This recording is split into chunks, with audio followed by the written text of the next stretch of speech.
What is happening, my friends? Today I am bringing you a long one. We are going over an incredibly complex topic, and while I will be partially reacting to Ratatasker's I Don't Like Monsterhunterwilds video, this video will be addressing the community at large. So there will be rabbit holes that we will dive in, and plenty of examples from most of the claims that I make. Many people just say things, but as you can see just from my transparent test video playlist on the secondary channel, I have a lot to show you.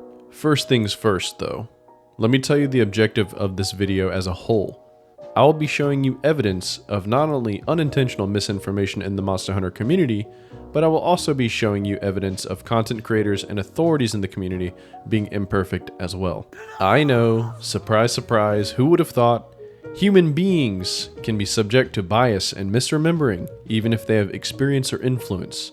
Now, that does not give a free pass for shoddy work.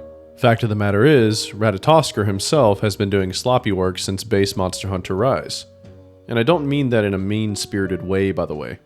Ratatosker has never advertised himself as an expert on game design, and anyone can fall victim to misremembering things, especially to subconsciously bolster their own arguments. Ratatosker seems to have a pattern of being an unreliable narrator that often says things that don't seem to line up. I will of course be showing examples throughout the video, but here are a few examples from the Monsterhunterrise content wave era that showcases this trait he had, even to this day. Don't worry, we will have modern examples as we go.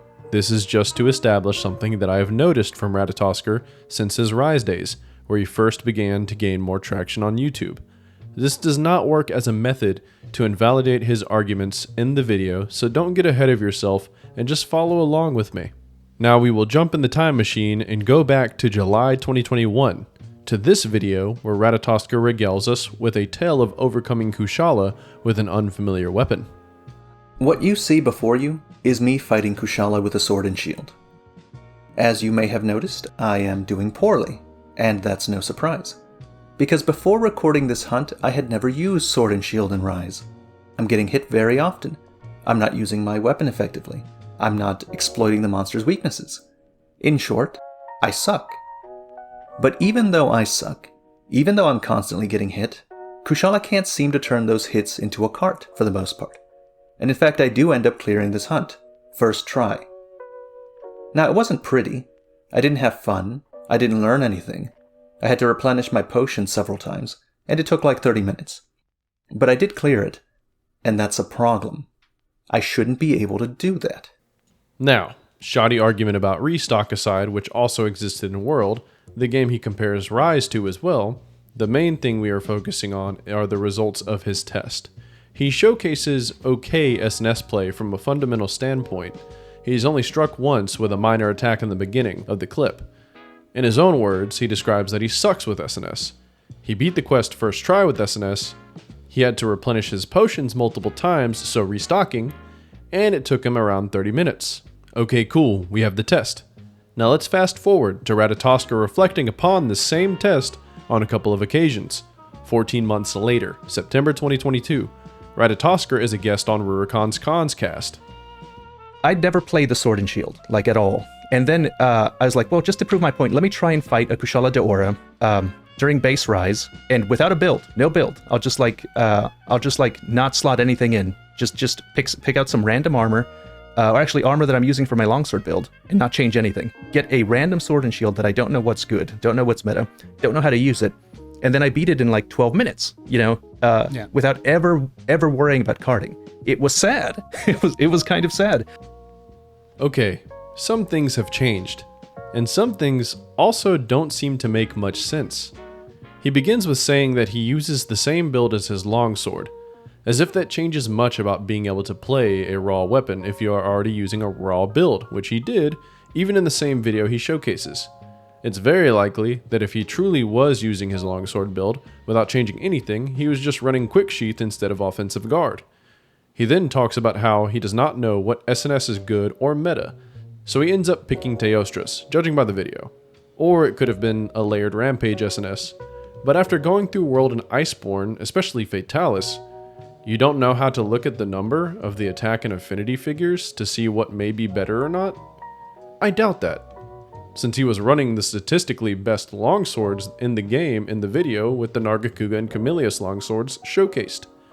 He then states that he beat the Kushala in the test in 12 minutes without worrying about carding, as opposed to his original claim, where it took 30 minutes and he had to restock multiple times. I had to replenish my potion several times, and it took like 30 minutes. And what would have happened if he didn't restock, I wonder. Anyways, Ratatoskr has this weird habit of simultaneously having the insight of an experienced and knowledgeable player, while also parading as someone with little fundamental understanding of the basics of playing the game and build making. He also appears to have a bad memory. A story can change over time, but chopping the time down by over half and downplaying the difficulty he had in mind is very telling. Worst case scenario, he realized that his criticism sounded weak in the 2021 video, since it boiled down to restocking being his major gripe, which was also present in World, and that his gameplay in the video betrayed the idea that he presented himself as an inept with SNS.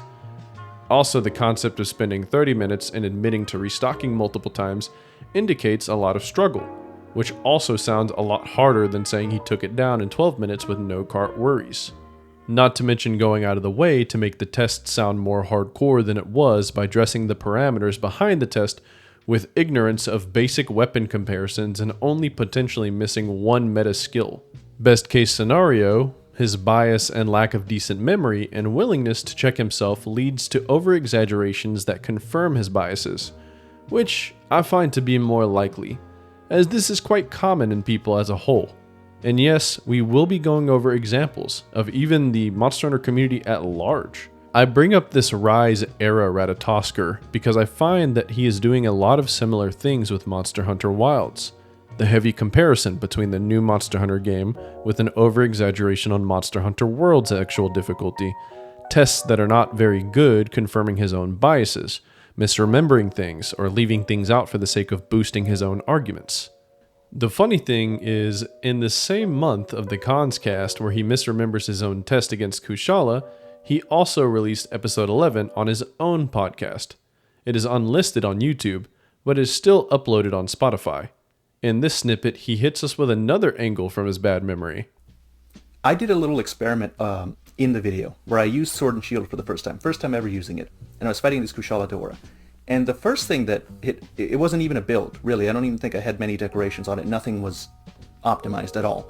And the first thing that struck me was like, this thing does so little damage to me. Like this is this is kind of striking how small the penalty is for getting hit.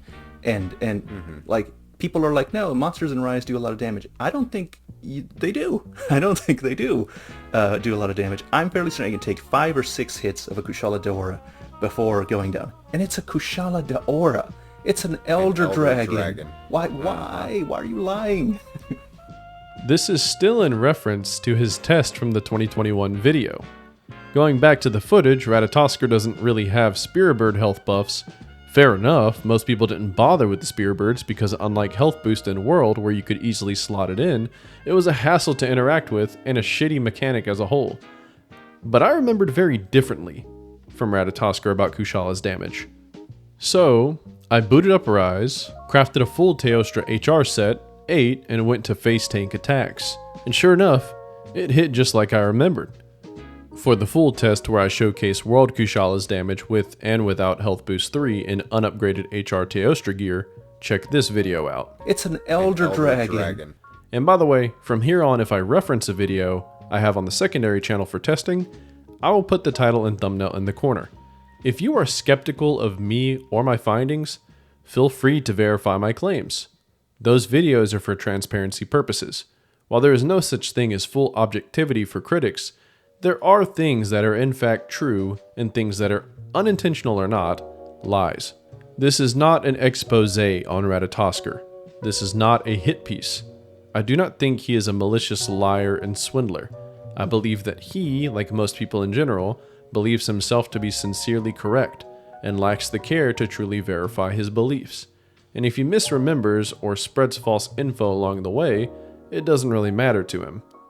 This can in turn make him come across as disingenuous, but he may very well just not be a great researcher, despite being a good speaker.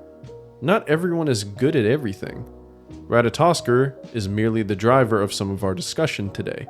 I do not wish for any ill will or harassment to go his way, so please be respectful towards him and his fans regardless. But I also expect the same from his fans too. I know you will be watching.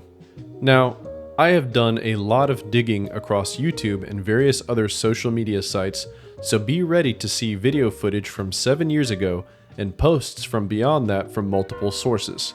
That being said, Ratatosker will not be the only person getting audited today. We will even be touching on misinformation from high-profile Monster Hunter creators like Ruri. My objective is to show that figures of influence are not infallible. These are literally just dudes like you or me. My objective on the topic of difficulty at large is also going to be shown across the whole video. We'll be going over game balance and design as we go. But spoiler warning, I'm going to be hitting a lot of points that old gen players hit on World when it first dropped. Because let me tell you, World is nowhere near the beast a lot of people want you to think it is. As a primer, here's a clip of me eating a dive bomb from tempered Nergi in full low rank gear, no defense boost or divine blessing. 206 defense. To see the full test, check this video. He also couldn't finish the job while I was trying to showcase the stats. A common theme in World. Not even the highest defense low rank gear, mind you. It's an elder dragon. There is a time and place to discuss difficulty for newcomers. That discussion will come up in the video, but as I address difficulty in general, unless specified, assume that I am mostly talking about difficulty for people that Wilds is not their first Monster Hunter. The real ones will understand. Now, I am not going to try to convince you right here and now whether base Wilds at launch or base World at launch is an easier game. In a lot of ways, they are simultaneously more difficult and easier than one another, as they have different difficulty curves and design philosophies. Both also have different advantages and disadvantages.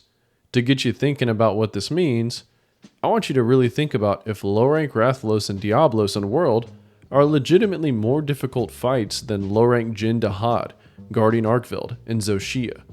Really think about it. If you fought all of them with your current skill set, these are the kinds of things we will be discussing today.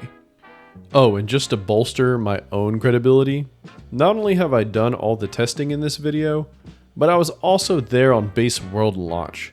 And Monsterhunterworld was my first Japanese action RPG game, period. The closest thing I'd ever even played to it was Skyrim. Another fun fact before I hand the mic over to Ratatosker is that the majority of the Monsterhunterworld fanbase at this point never even played the game before Iceborne launched. Isn't that wild? Anyway, keep your mind open and you might learn something along the way. I worked hard on this one and I hope you enjoy. Take it away, Ratatosker. Actually, another quick thing, guys. These last couple weeks have been rough, and I'm trying to make the most of the time that I can spare right now. I have been bombarded with a lot, like mandatory overtime at work, and my wife is in a rough spot as far as health goes right now. I won't be divulging too many details, but to those that have been around the channel for a while, you know my wife recently had a major surgery. The surgery was successful, but now we have more challenges coming our way, and some of these challenges we were unaware of until the surgery happened. We had our anniversary recently and took a weekend off where I could spoil her and have a great time with her in the midst of our stressful circumstances.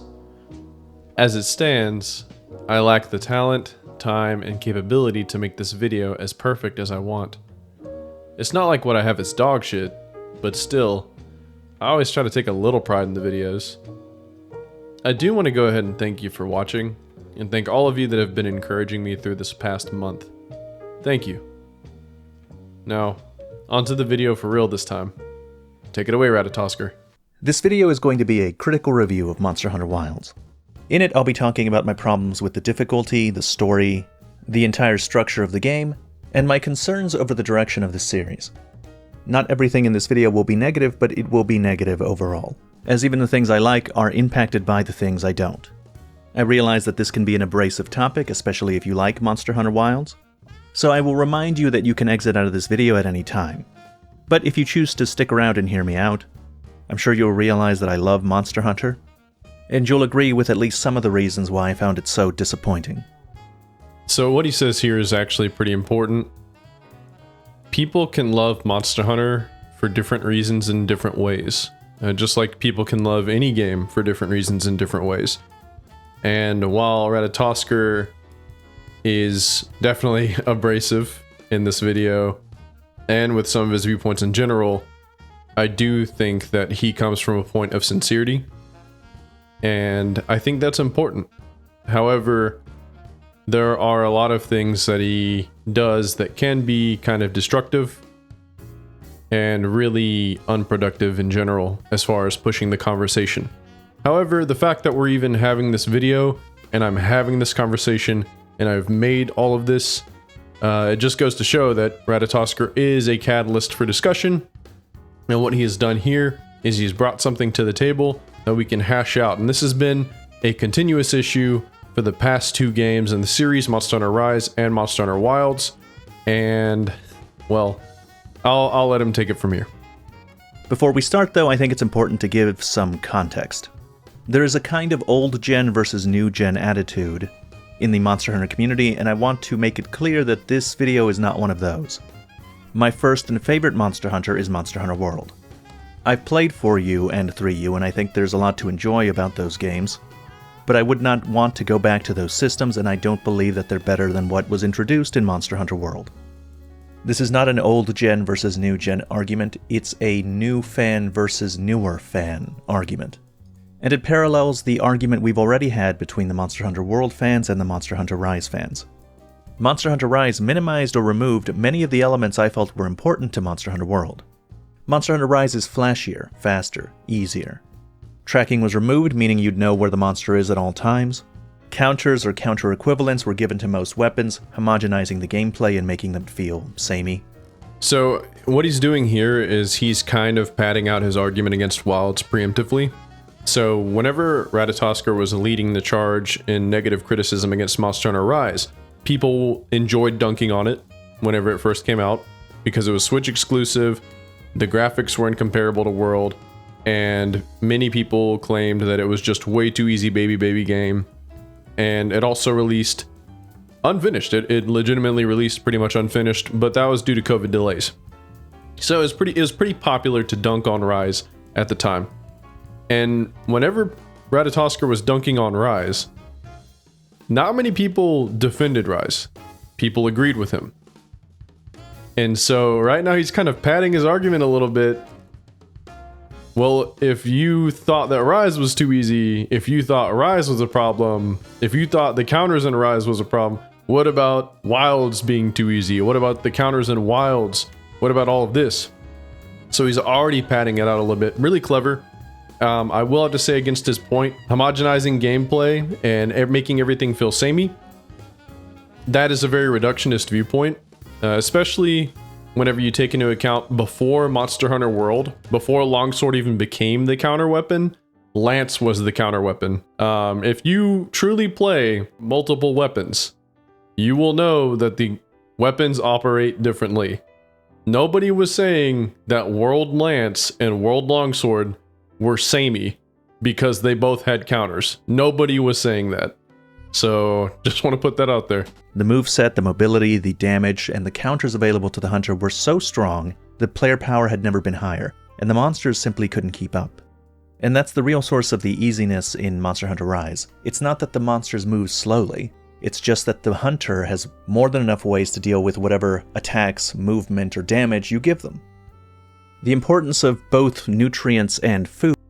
Okay, so what he goes over there is typically the method of criticizing the wire bug. So you had wire bug moves, and you also had wire fall, which granted you a different form of easy one-button press, like high damaging moves that were on cooldown, or even counters.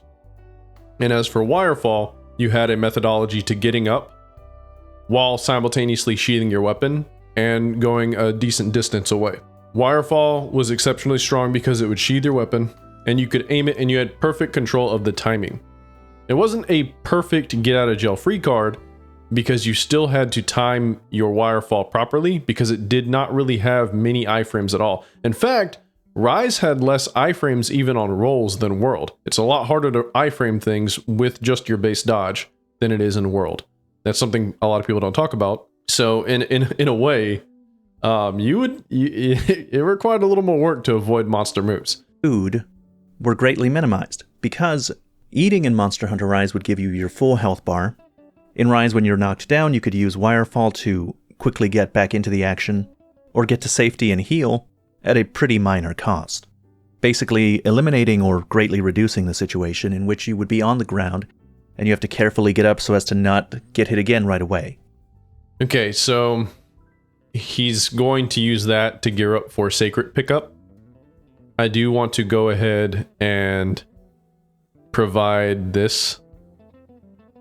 Lay down iframes are always consistent, and they're always extremely strong. If you have to time Wirefall, you have to time getting back up while laying down. And it's really not that difficult, because monsters in Monster Hunter, unlike other games like Dark Souls or Elden Ring, they have a long window after attacks, typically. It's very easy to time get up.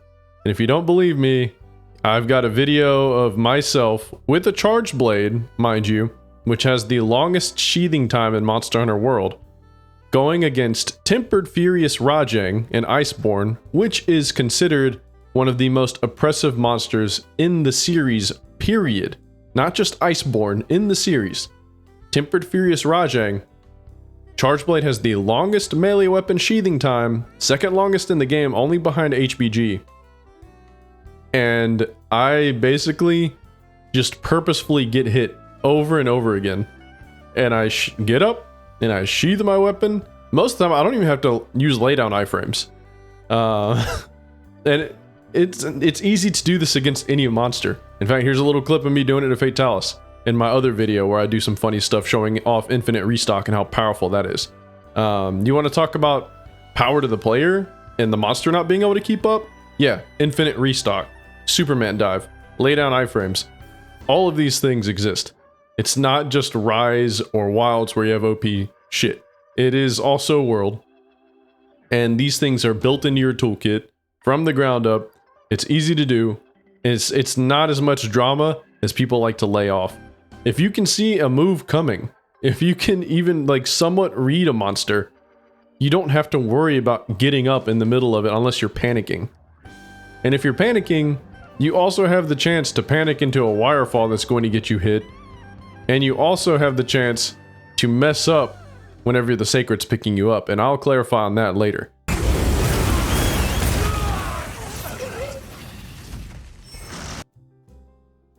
The importance of sharpening was also reduced because of the palamute. No longer do you have to wait for the monster to run away or to find an opportunity in combat. With the palamute, you can just sharpen while on the move. This one is actually pretty strong. You can also do the same thing with Seikret. You can sharpen while moving, which is not something you can classically do. Now, a lot of times whenever you need to sharpen, especially whenever you're more established or you're using better weapons, and most of the time it is whenever the monster is running away already. But something people seem to forget about is you can run away from the monster yourself. You can run away and sharpen. And it's not very hard to do because the monsters can't really keep up with you that well whenever you're sprinting either. Or they can get distracted by your palico. So it's not really that big of a deal. It's more of you have the free agency to do it comfortably in front of the monster's face without wasting time.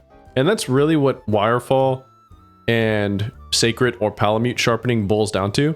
It boils down to wasting time. You're shaving off some of that wasted time because you're not going to have to run away.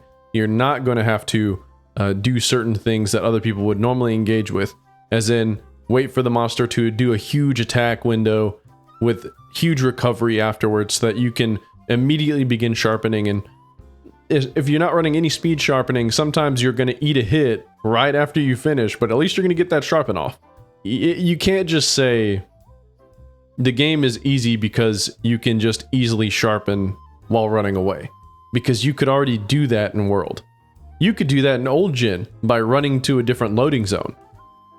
The only difference is sometimes in Old Gen you would have actual arenas where you couldn't just run away to another loading zone. Now, World has some arenas like that. Primarily, you have Alatreon's arena, and you have Raging Brachydios, the final zone for Raging Brachydios. You can't Farcaster out of either of those places, but you can easily Farcaster in the middle of any hunt and Sharpen if you wanted to, especially against Fatalis. You can literally Farcaster to Sharpen if you really wanted to. Yeah, you could say these things make it easier to do stuff. You can say these things make it easier. You can make the game easier because of it. But there were already ways to make the games easier that were optional. It's just you wasted more time doing it. And time only mattered in World and Iceborne specifically. Time really only mattered against Fatalis. And that was only whenever you're trying to get your first kills. I'll just leave it at that. And I think the philosophy behind all these changes is clear. It's all things that facilitate getting back into the fight with the monster, and anything that interfered with that needed to be pared away. I really dislike this aspect of Monsterhunterrise, but it had the excuse of being a portable title. They're often experimental and flashy. My hope was that Monsterhunterwilds would not go in the same direction, that the ubiquity of counters would be removed, preparation made more important, for Wirefall to be removed, for Sharpening to go back to being more difficult, and for difficulty even in the low rank to exist in some way, for fights to be engaging, and for the difficulty to not exclusively be centered around endgame content or title updates. So this is another facet of his arguments throughout the course of the video, is the argument that difficulty should be leveled across the playing field. Low rank should have sufficient challenges, high rank should have sufficient challenges, and endgame should have sufficient challenges of high rank. That is something that it is something a lot of people feel, especially whenever they care a lot about difficulty. However, you are chasing dragons. And I'm not just saying that, I'm not pulling that out of my ass. I will be addressing his different arguments about difficulty throughout the video, but I have video proof of different things and multiple examples, such as the damage that monsters do, such as what you can do against the mechanics of the low rank monsters, against simple things such as health boost existing in Monsterhunterworld. Health boost doesn't exist in Wilds, and health boost gave you 50 extra HP. So there are a lot of things you can do in Monsterhunterworld that make it extremely easy. Just like there are a lot of things you can do in Monsterhunterrise or Wilds that make it extremely easy. Easy in different ways, sure, but still extremely easy. I'm gonna let him take the reins, but just know we are going to return to that, and I have plenty of video evidence supporting a lot of my arguments. I'm not just going to be saying stuff, I'm actually going to be backing a lot of what I'm going to be saying, and we're going to be going over that. Some amount of difficulty spikes or walls distributed across the main story. As it turns out, Monsterhunterwilds had none of that. It's art. So the concept of walls, it's kind of subjective, right? So like we think of the classic Anjanath low rank wall.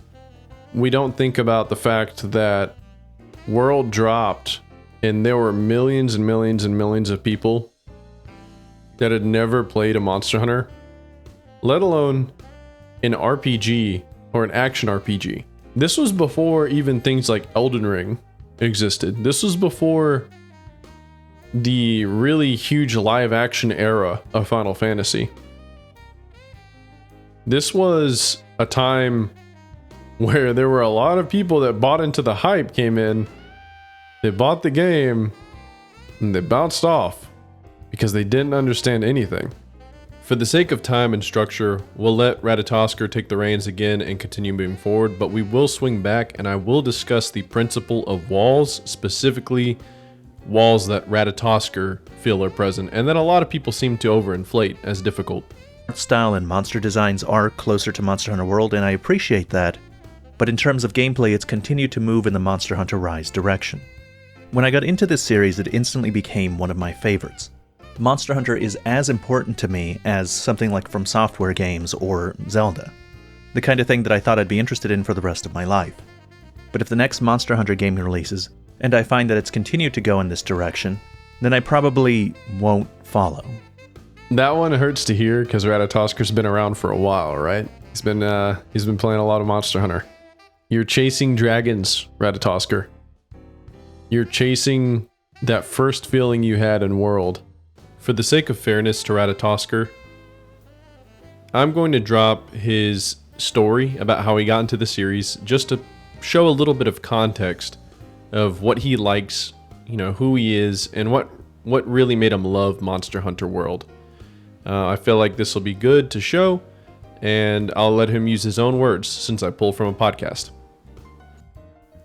This reminds me of what got me into Monster Hunter in the first place, and what got me into Monster Hunter in the first place was the World Beta.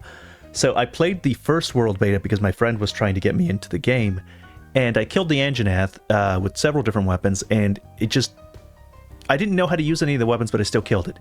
And I wasn't interested. It's like, okay, like I could still kill it. Like, what are you bothering me about this? There's nothing special here. And I couldn't tell that there was anything special because it wasn't hard enough to show me that there was something special. Exactly. And then the second beta pops up, and it's the beta Nergigante. And beta Nergigante is way harder than the game Nergigante. Like, it was crazy. So this thing just beats me up, just beats me silly, beats me by myself, beats me in groups, beats me with dual blades, beats me with all the weapons that I was trying. Charge blade, longsword, didn't matter. And just because I didn't understand how to use the weapons, didn't get it. So finally decided to stick to longsword. I stick to something, and I'm learning how the weapon works. Why'd it have to be the longsword? Because I don't know. Goddamn. Oh my god. I like katanas. Can a man like katanas? Goddamn weeb. So I make the effort. I'm trying to kill it. It's like a 30-minute timer or something. It's crazy. I'm doing it in groups. Everybody dies to his dive bomb. Everybody's dying all the time. Decided I'm just going to focus on it solo because I want to beat it before the beta ends. So I keep going for it, and now I'm learning the systems. Now I understand how things work. I understand sharpness. I understand how the counters are supposed to be and how to angle them properly. I understand how the spirit levels work for the longsword. I get how to move the Helmbreaker finally in the direction that I want to go, and how to make the slash go where I want it to be. I learn how the weapon works. I learned that it's not just like Elden Ring or Dark Souls, because it's not just learning the monster timings and then whacking at it with just your R1 button. No, you actually have to know how your weapon works and make use of it well. And with such a small timer, such a difficult monster, you have to do it really efficiently. It's a damage check for that beta. It's a positioning check. It's a knowledge check. It's testing all of your you have to understand how the game works, or you're not going to beat Nergigante in 30 minutes. And when I finally cleared it, I was like, I love this game. I love this game. Now, before we continue forward, I do want you to remember that, okay? I want you to remember his story, and I want you to remember that he beat Demo Nergigante, and he so-called mastered the longsword. I just want you to remember those details as we continue forward. Monster Hunter Wilds released. Polygon released an article titled Monster Hunter Wilds is so streamlined it may have lost its soul.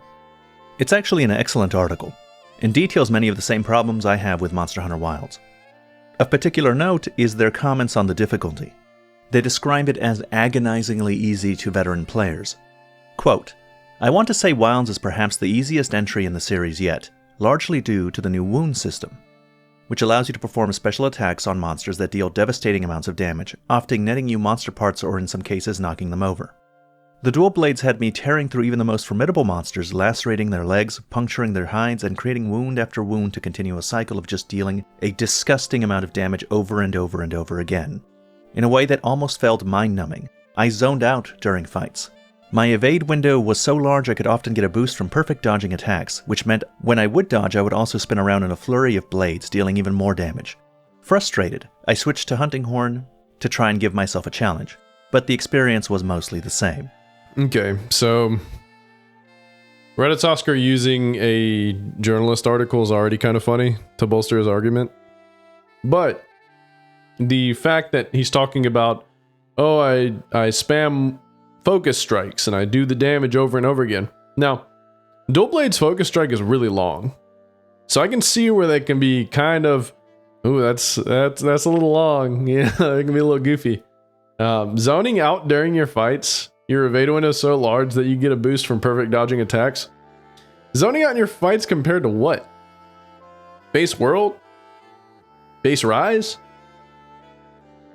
I don't have to think so hard during most Monster Hunter in general in New Gen that I will just sometimes make careless mistakes and reckless errors only to lock in just to get up, heal myself, only to go right back in. Because a lot of times I'm having fun shooting the shit with my friends. I'm just kind of wailing away at the monsters.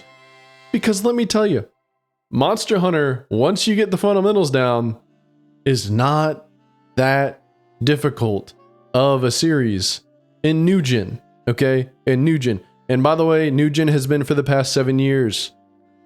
Give it a rest. I get it. Old Gen was hard.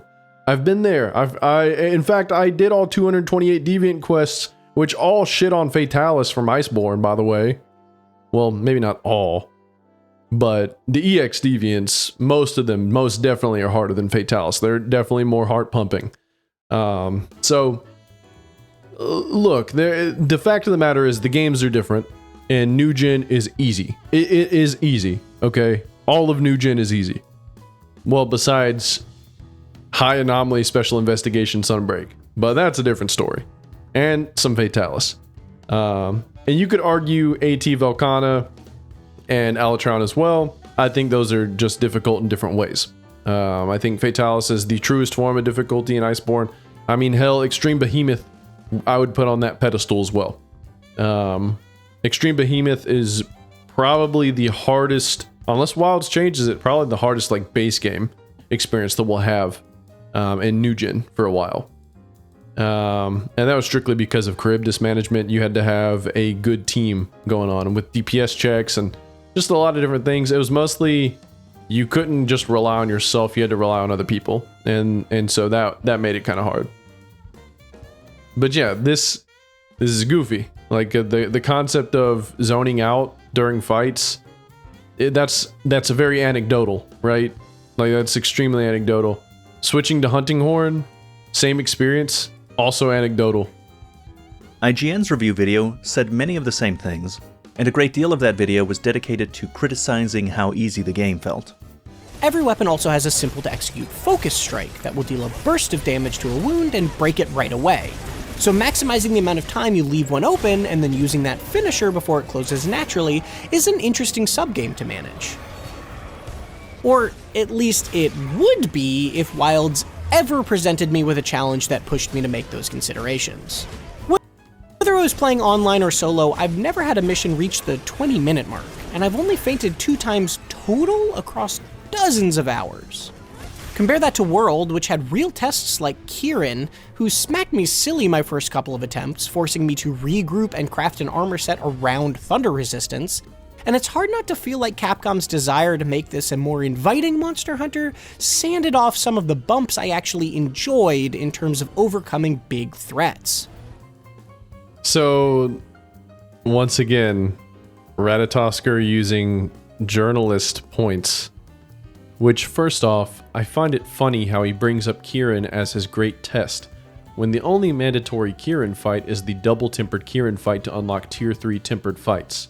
Now sure, you could fight Kieran in low rank if you wanted, but I'm pretty sure you had to do every low rank optional just to unlock the option to fight Kieran.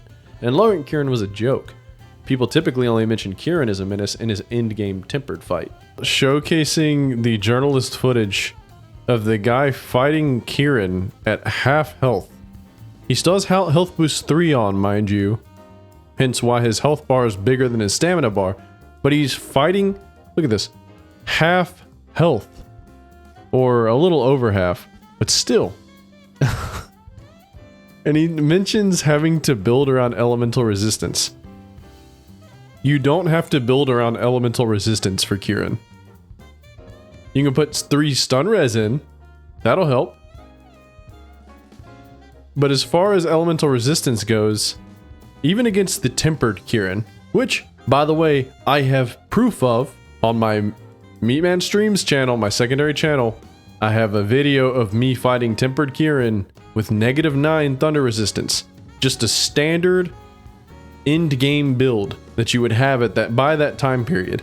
Now, because weakness exploit was nerfed due to Clutch Claw, and because Max Might was nerfed rather than how it was at launch, which, by the way, Max Might at launch of World, as soon as your stamina bar was full, you would get the benefits of Max Might. You didn't have to wait for a couple seconds to pass while your stamina was full in order to get that benefit. Both of those were nerfed, so instead of like fully cataloging how it would have been in base game, I ran the Devil Joe Glaive, which came in Title Update 1. But that was just to kind of give myself a little bit of extra, a little extra oomph to make up for that lost power. Because I wasn't using Clutch Claw in this video. I wasn't even using the Iceborne move, Descending Thrust from Insect Glaive. I was pretty much simulating how it would have been in base game. Now, is it a perfect simulation? There is no way to fully capture everything about base world, because base world no longer exists in the same way. Monsters that were never made to clagger in base low rank and base high rank now clagger, and you can run Clutch Claw against them and do whatever else. They're not made for that. So no, things aren't exactly similar, and the tests that I ran were not 100% perfect. But what is real and is perfect is the fact that I got hit over and over again in my video. What is real is at one point I use a Great Wetfish Fin Plus for my radial menu, and as punishment I had to switch my radial menu from Great Wetfish Fin Plus to the regular Whetstone, and I did it in front of Kieran's face and it still couldn't kill me. Tempered Kieran still couldn't kill me. I was basically trying to let it kill me. I didn't even have stun res on my build. All it takes is just eating nullberries. I remember at one point during the hunt, I was kind of stressing a little bit. I was wondering, I wonder if I'll have enough nullberries. But then I remembered, oh wait, restock exists. So even though I didn't run out of nullberries, I was never fearful that I would run out. Why? Because restock existed. Tempered Kieran was not that difficult if you were eating nullberries, because its whole shtick was, I'm going to hit you with lightning and then I'm going to hit you again and you will be stunned or paralyzed. If it can't do that to you, it's not going to kill you. And you don't have to build a whole set for that. You just have to bring nullberries, which you can have infinite quantities of due to the botanist and due to restock existing. World was easy. If you don't believe me, you can watch it on my other channel. But yeah, this guy's point about having to build to counter Kieran, that's not true. You didn't have to do that. He did that because he felt the need to, because he probably was garbage. And if you felt the need to, you were probably garbage at the game. Hey guys, Editor Meatman here. I am just tuning in because I don't want you to think that I am just disparaging people.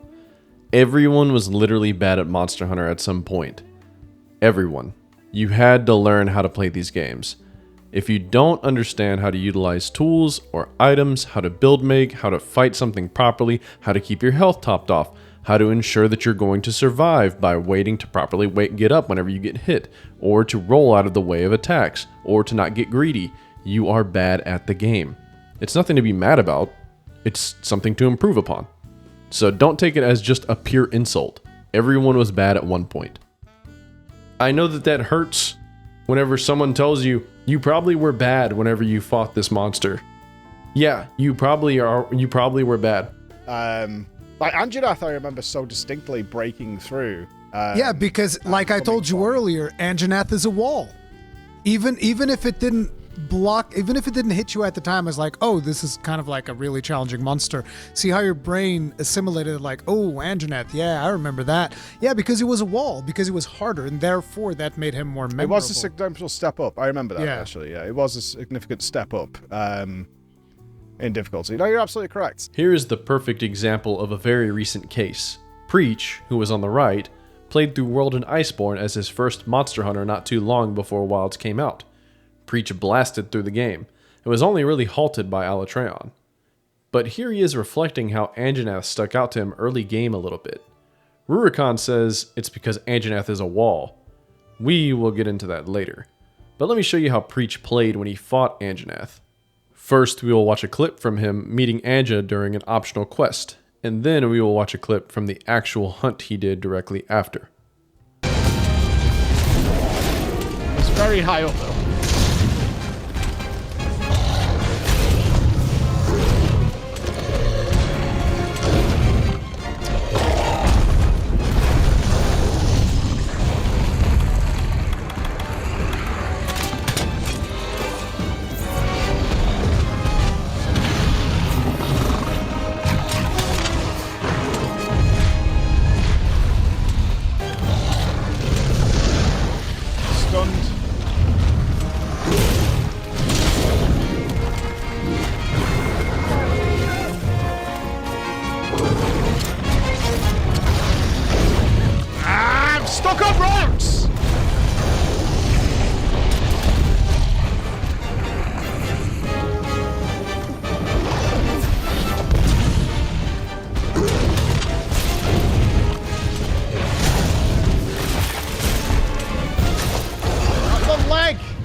Now, did you catch all that? I know some of the more eagle-eyed or experienced players caught many of the multiple foundational mistakes Preach made. If you paid close attention, Preach would constantly turn the camera away from Anjanath, making it hard to see when attacks were coming or even what kind of attacks they were. If you can't see the visual tell, it is much harder to react. Preach would also slow walk with his weapon, even while keeping the camera off of his enemy. Switch Axe, by the way, is one of the more difficult early game weapons to learn in World, compared to other choices, like Dual Blades or Longsword. But back to it, another funny thing is, it appears that Preach did not know you could even run while healing at this time. I would even wager he possibly did not know that you could roll cancel the heal either. And finally, his positioning and targeting was lacking. In the second clip especially, he was going for the tail despite the tail being severed, and doing less damage. And what further exacerbated the difficulty was the fact that he kept his camera on the tail, making it harder for him to see the attacks incoming. All of these mistakes are nightmare fuel together. And funny enough, these are all the mistakes of someone who not only does not understand Monster Hunter World, but Monster Hunter as a whole. Getting better at the game is a gradual process. It's kind of like getting fat, male pattern baldness, or aging. Such a gradual process that you don't really realize it's happening until it's severe. Feels like one day you were fit or had luscious hair, and then another day you wake up and the top of your head is so thin, or your face is so fat, you can't even really recall how it looked in the middle stages. And just like that, it's hard for people to really recall how long you were truly bad at the game. All you remember is struggling really hard. And now, all you know is that it seems like monsters move in slow motion compared to how they once were for you. You don't remember exactly the in-between process, where you had some good habits or talents, mixing in with your incredibly bad habits or lack of talent in other areas, or even ignorance to mechanics and systems. Let's play another game. Judging by Preach's gameplay earlier, how many tries do you think it took for Preach to beat Anjanath, the Great Wall? That's right. You guessed it. He beat it first try. One card as well. It was the card from the clip. I promise all of this is going to come together. But Anjanath was the 7th large monster you face in Monster Hunter World. Let's take a look at a clip of Preach fighting Duna, the 7th large monster in Wilds. Hang on, Hunter.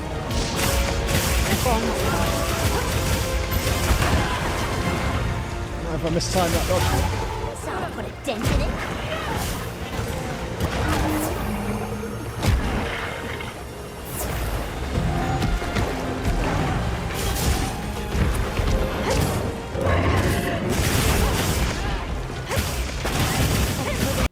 Now, a switch to an easier weapon to play aside, what did you notice about the gameplay? That's right. His positioning and targeting of weak points was better. His movement was better. Around the monster, not talking about speed, talking about position to position. He kept his camera trained on Uth the entire time, even when retreating and healing, and even ran while healing. These are things you can't just unlearn. Once you've gained these skills, there is no going back. He beat Uth with little difficulty, just like he beat Anjanath handedly.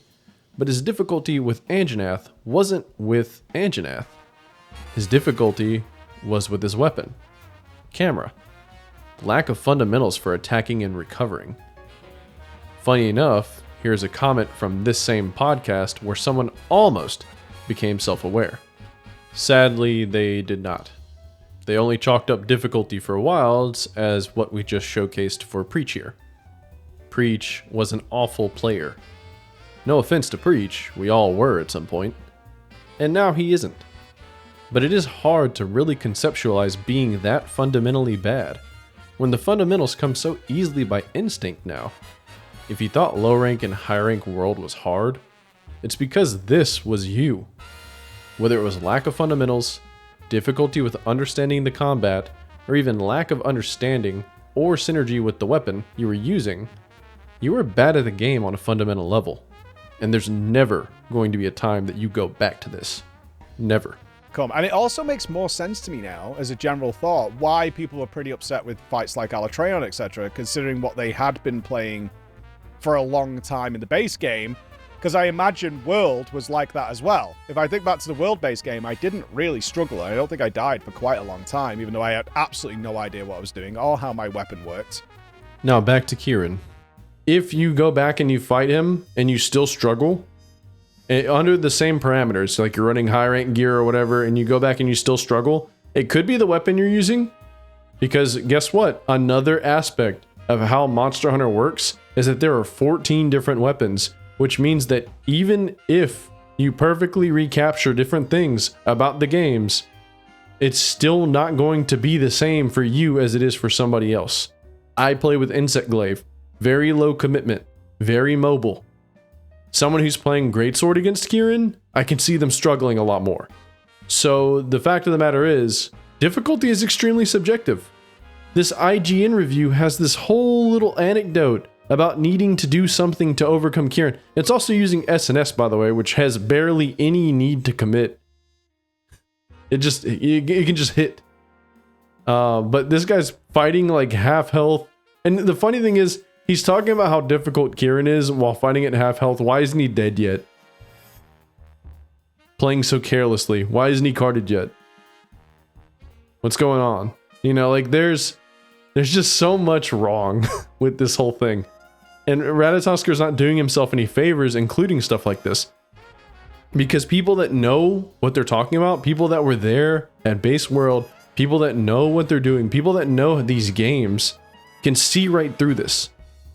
The only people that these journalists are fooling are other people that do not know how these games work, and other people that either are undergoing some form of Dunning-Kruger effect, where they think they know a little bit more about the game than they do, or possibly in the imposter syndrome region, where they still feel like they're right back in that same garbage movement that they were whenever they played. They were really bad at the game. They feel like they're right back in that area, even though they're not. They're not that bad anymore, more than likely. And so they're coming back and they're fighting low rank monsters, expecting to get whooped on again. And they feel like people will say things like that. You'll hear Ratatosker say things even. Like they would go back and they would fight like low rank Anjanath, for example, and it would be just as difficult, or it would be more difficult than things in Wilds or Rise. Even taking into consideration how, okay, now I know how to play the game. Even taking that into consideration, I still struggle with Anjanath more than, like World Anjanath, more than I did with endgame Rise things. Yeah. At the point in which you fight that first Anjanath, with the tools you have available, I still find it more difficult to beat that Anjanath than almost anything in Monster Hunter Wilds. The fact of the matter is, it's very easy for people to misremember how difficult something is, especially if they already have the bias of failing the first couple times they fight it, or if they only remember it from that time frame where they just weren't as good as they are now. It's very easy for people to just come up with exaggeratory anecdotes about this.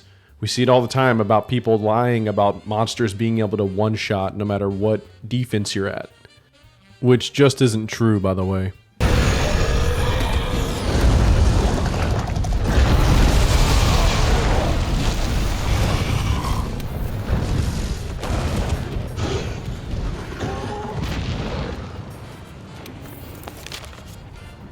People do this. And Ratatosker's example with Anjanath that will come up later in the video as well, it doesn't line up. As we know earlier, Ratatosker beat Demo Nergigante with Longsword. And that's after he blasted through Anjanath and shoot him away. He said, oh, this doesn't really seem special. Demo Nergigante beat him up. And if he truly ended up beating him, and that's what caused him to get into the series, then surely he's better at Longsword than me. In this video, I play absolutely terrible with Longsword. I play horrifically. I think I missed like 8 Helm Breakers. There's a point where I accidentally break my rule and I special sheath. So in order to punish myself, I let Anjanath get like 3 free hits in. Without even healing, and he doesn't kill me, by the way.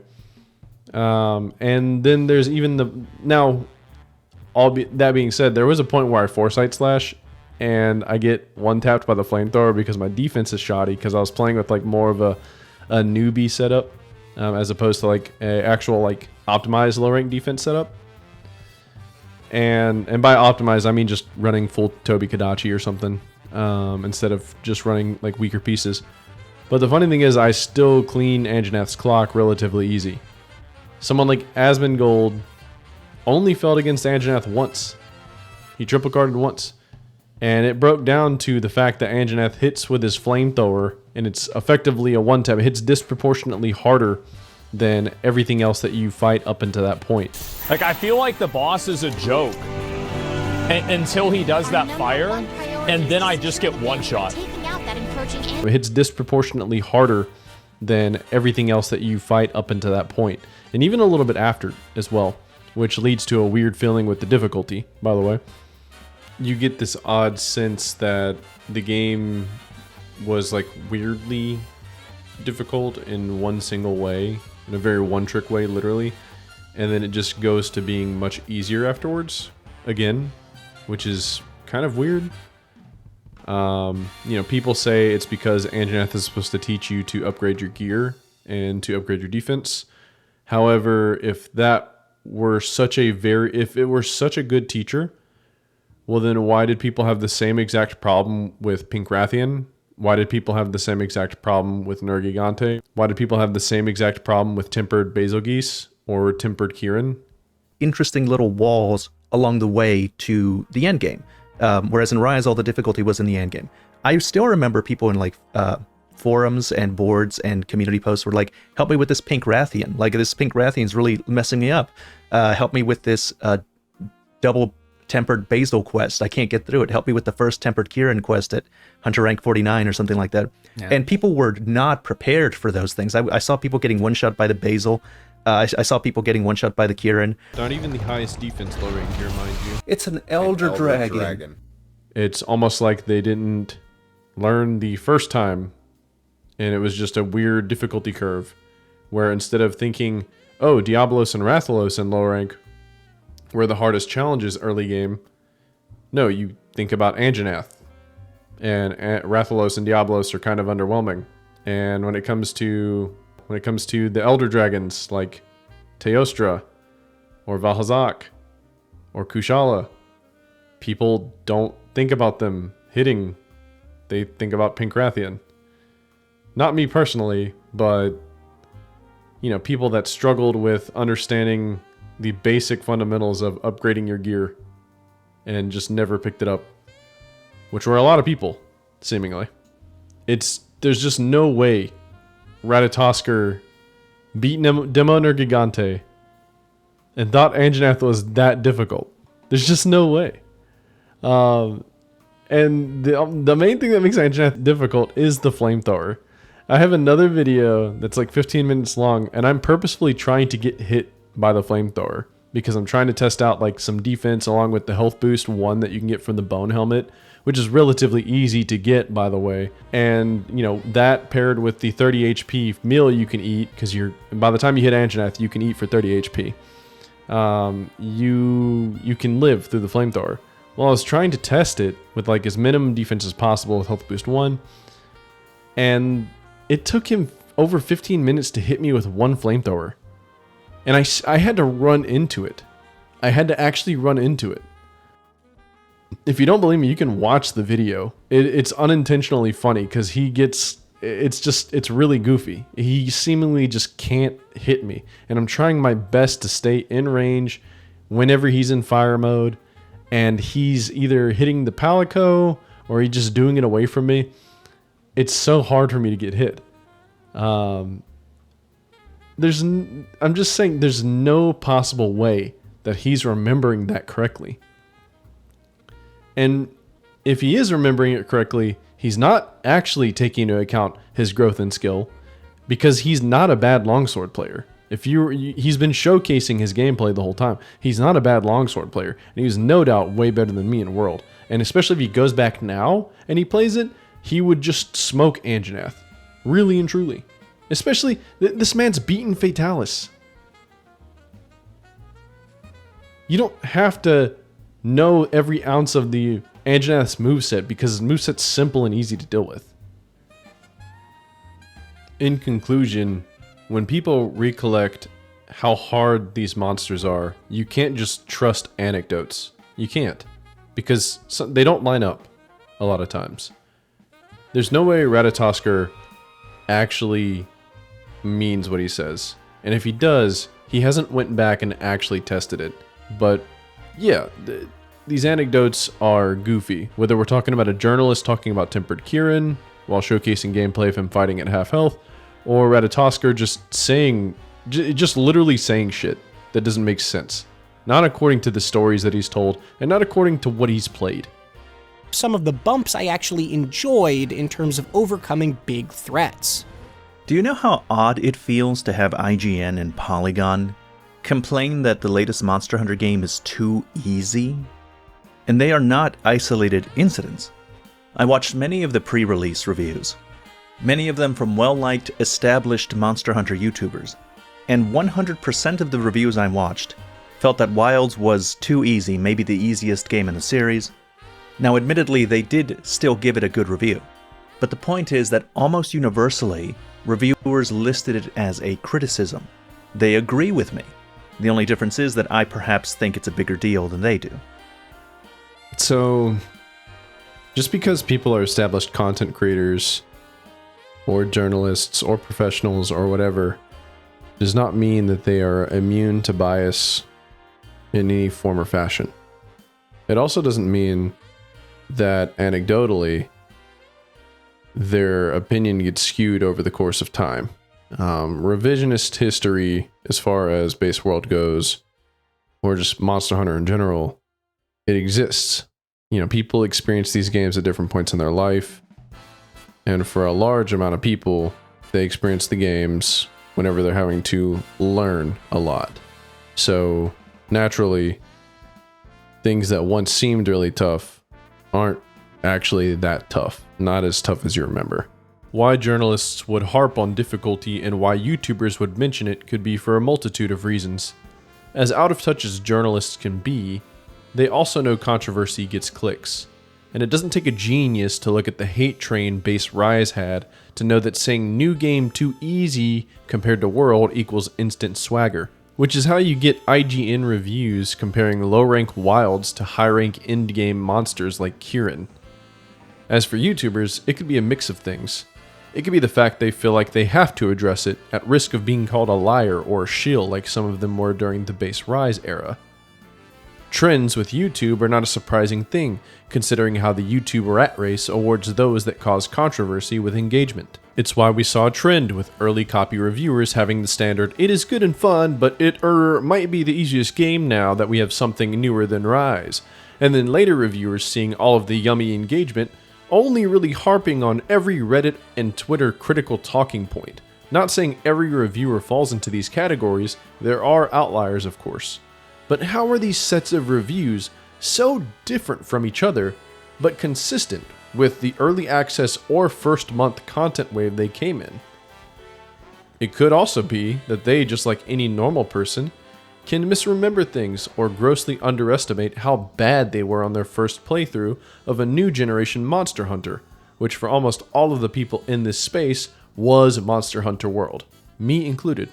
So for an example of this, let's pull Rurikan up and observe some of his gameplay in a world 7 years ago versus his gameplay in Wilds. Now it was actually hard to find 7-year-old base world gameplay for Rurikan. He may have been streaming it on Twitch at the time, but using some of his normal videos, we do get a look at some of his play. First off, let's look at his Gunlance play 7 years ago in his video talking about World after playing for 9 hours. Now I want you to remember, with all the World footage we will see from Rurikan, World was not his first Monster Hunter game. Ruri started in 3rd gen, and I can't remember if it was 3 or try. He also participated in the Monsterhunterworld beta. But anyway, basically you can choose to do that, or just in case you're like, oh, I also need to go farm some items before I go back to town, you can just choose to stay in the area for as long as you want, go farm your items, go get whatever you want, and then go back to town whenever you're ready for it. So not only there's 50-minute time limits, there's actually no time limits, because after you finish the quest, you can remain in the area for as long as you want.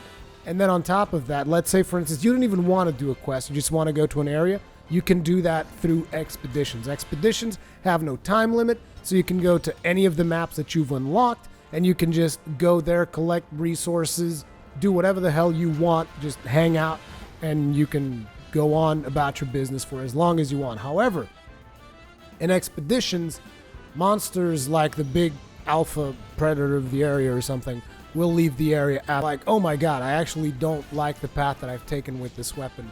You can legit just roll the weapon back. Like, I've actually done that mistake on stream, and I was like, oh damn, I went down this path, I didn't mean to do it, I guess I'll have to craft it again, and then I always have to go get it off of some external website.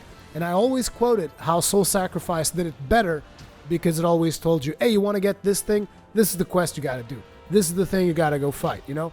And now Monster Hunter is doing that properly. Okay.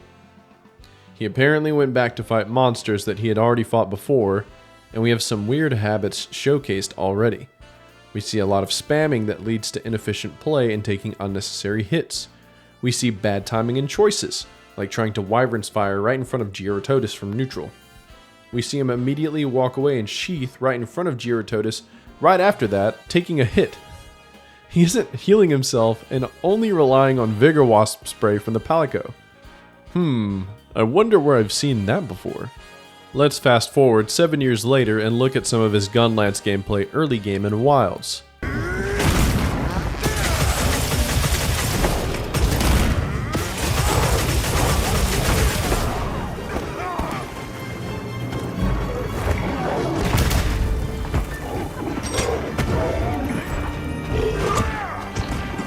Oh, this is actually going to be more challenging than I expected, because I forgot that the palico healed me during this.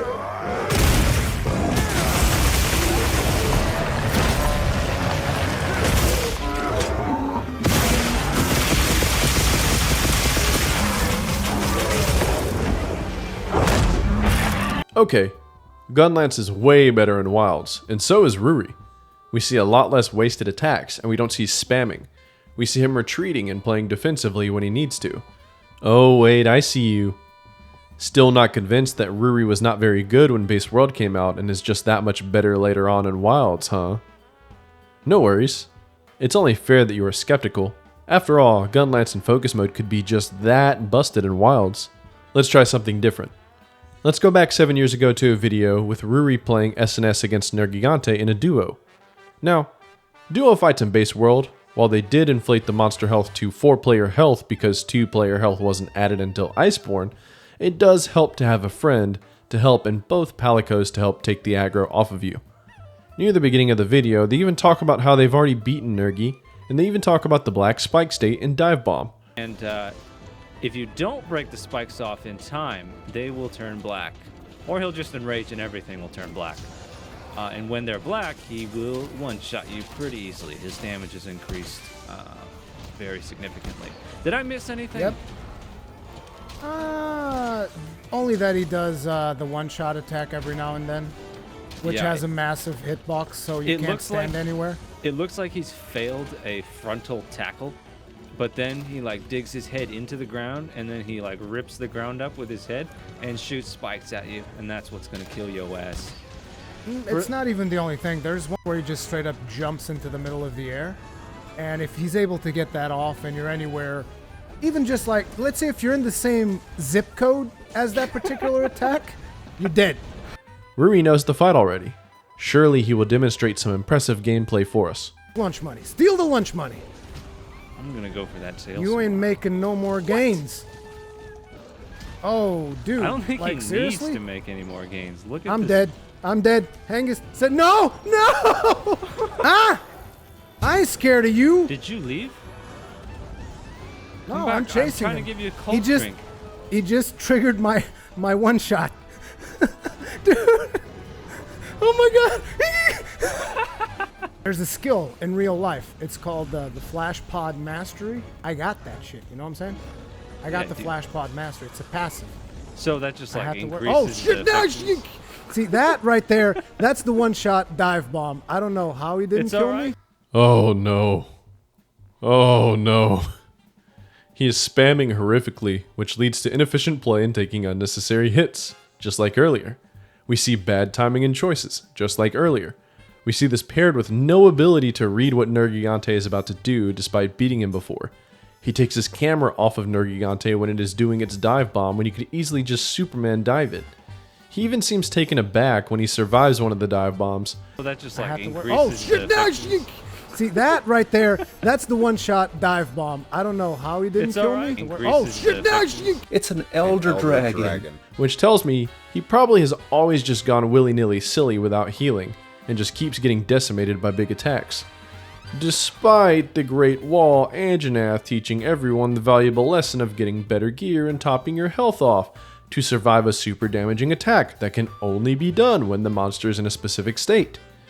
Now, even with all of this sloppy play and 4-player health scaling for only 2 people, do you think they won this hunt? If your answer was yes, you got it.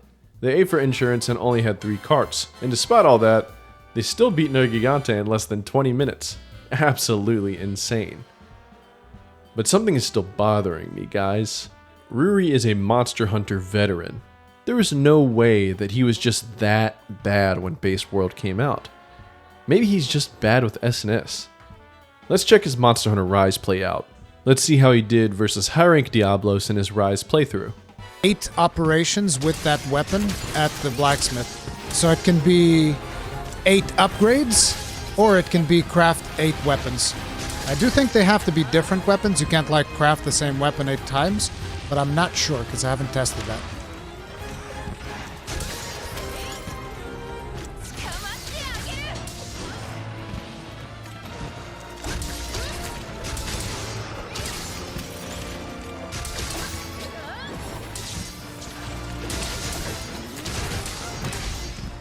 Holy moly.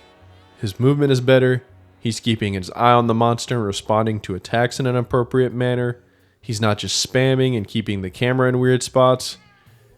Guys, I think it might be possible that old generation veterans could have been bad at new generation Monster Hunter when they first got started. Maybe not all of them, but if they felt World was really that hard, it could be that this was you. I'm not going to retell my whole Preach speech, but maybe World, the game that was quite literally where the majority of the player base has learned how new generation monsters, movement, and systems work, was where most people either had to learn or relearn Monster Hunter as a whole, and that will forever be their memory of Base World. We will definitely be revisiting this later, but maybe appealing to the idea that other people agree with your feeling to a certain degree is not really as strong of an argument in the face of real examples. But let's keep going. And I'll soon explain why. But first we're going to have to deal with some platitudes. The topic of difficulty is often emotionally charged. Without fail, it seems to elicit the same series of replies in the comments. It's difficult for people to listen when they have these pre-packaged, ready-made replies, and having heard them so often, I'm going to try and preempt the situation and respond to the arguments I'm sure to hear now. Number 1. The games aren't getting easier, you're getting better.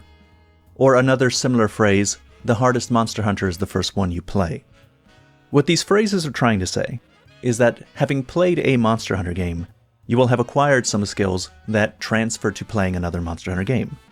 These skills include but are not limited to understanding how certain weapons work, understanding crafting, maybe understanding the general tempo of monster attacks. The point being made is that Monster Hunter has some transferable skills that will make your excursions into other Monster Hunter games easier than they would have otherwise been. And they're right. The sentiment behind those phrases is true, but the phrases themselves are not. You are getting somewhat better as you play more of these games, but the games are also getting easier. Both of those things can be true at once. Now, I might be wrong, but So what he's saying here is correct. You can simultaneously be getting better at the specific genre of games. You know, like you play your first Monster Hunter, Monsterhunterworld or Rise or whatever, Wilds. You don't even know what a Superman dive is. You don't know that you can continue to lay down for iframes. There are people that played through Monster Hunter that came from old gen. They played Monsterhunterworld. They didn't even know you could roll cancel healing, because the idea that you can already move while healing is already insane enough. Like that is insane. But to be able to roll cancel it, that's even crazier. Or to even roll cancel sharpening. So like, yeah, there are a lot of things that you can pick up that are actually game changing, like by a large margin. But simultaneously, he's right. Games can get easier across the series. And he is right in that Wilds is a bit easier than World in different cases. We will go over the different areas where World may be easier or Wilds may be easier. Let's hear what Ratatoskar has to say a little more in depth, and we'll take care of it as we go. I think the first time I heard the phrase, the games aren't getting easier, you're getting better, was from a Gaijin Hunter video. And I believe he's done a lot to popularize that saying. So I think it says a lot that in his Monster Hunter Wilds video review, he said the following. Monster Hunter as a game is progressively easier the more experience you have in the series, but it's also true to say that Monster Hunter Wilds is probably the easiest entry in the series. End quote. In a later video, Gaijin Hunter does some testing that seems to confirm that fact. This is what he said. Anyways, eating a Rathian Fireball, I just put on a basic high rank leather set, 160 defense. So this will be a little bit bigger damage numbers than you'll get with your more beefed up high rank set, but I wanted to make sure that I could see the difference. Looking at just a normal 5-star threat pretty much is where the tempered starts at its 3-star rating.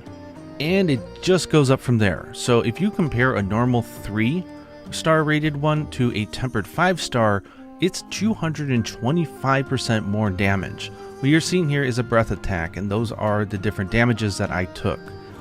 For comparison, I did go back to Monsterhunterrise and I recreated the same set with the same elemental weaknesses and the defense of 160 or whatever it was, and I ate a high rank Rathian Fireball to the face a few times.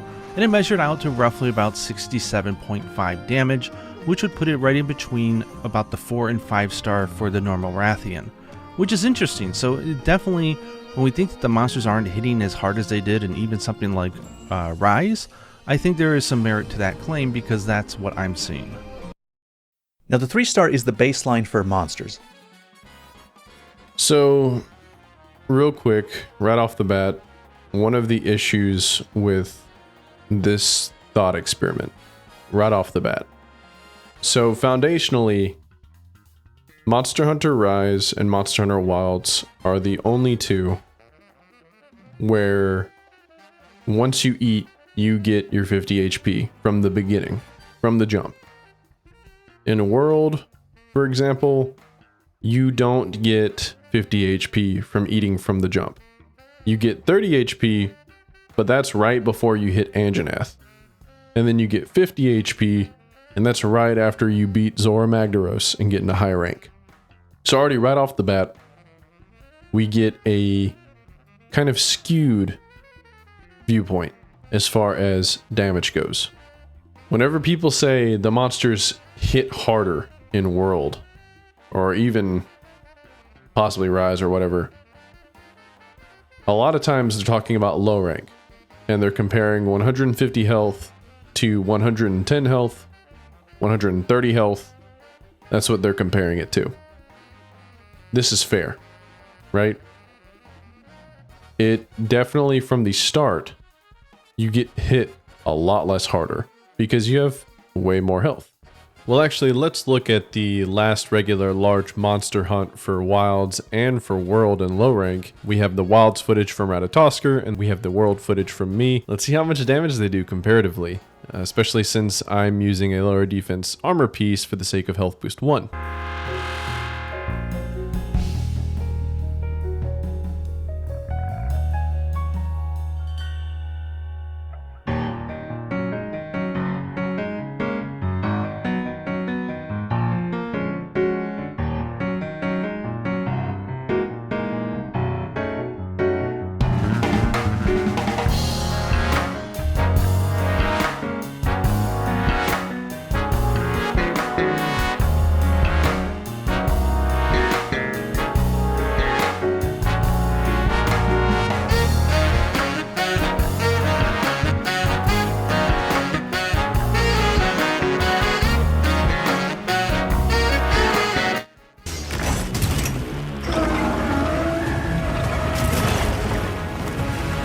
It looks like health boost 1, which is easily accessible via the bone helmet or the Rathian helmet in low rank, evens the odds.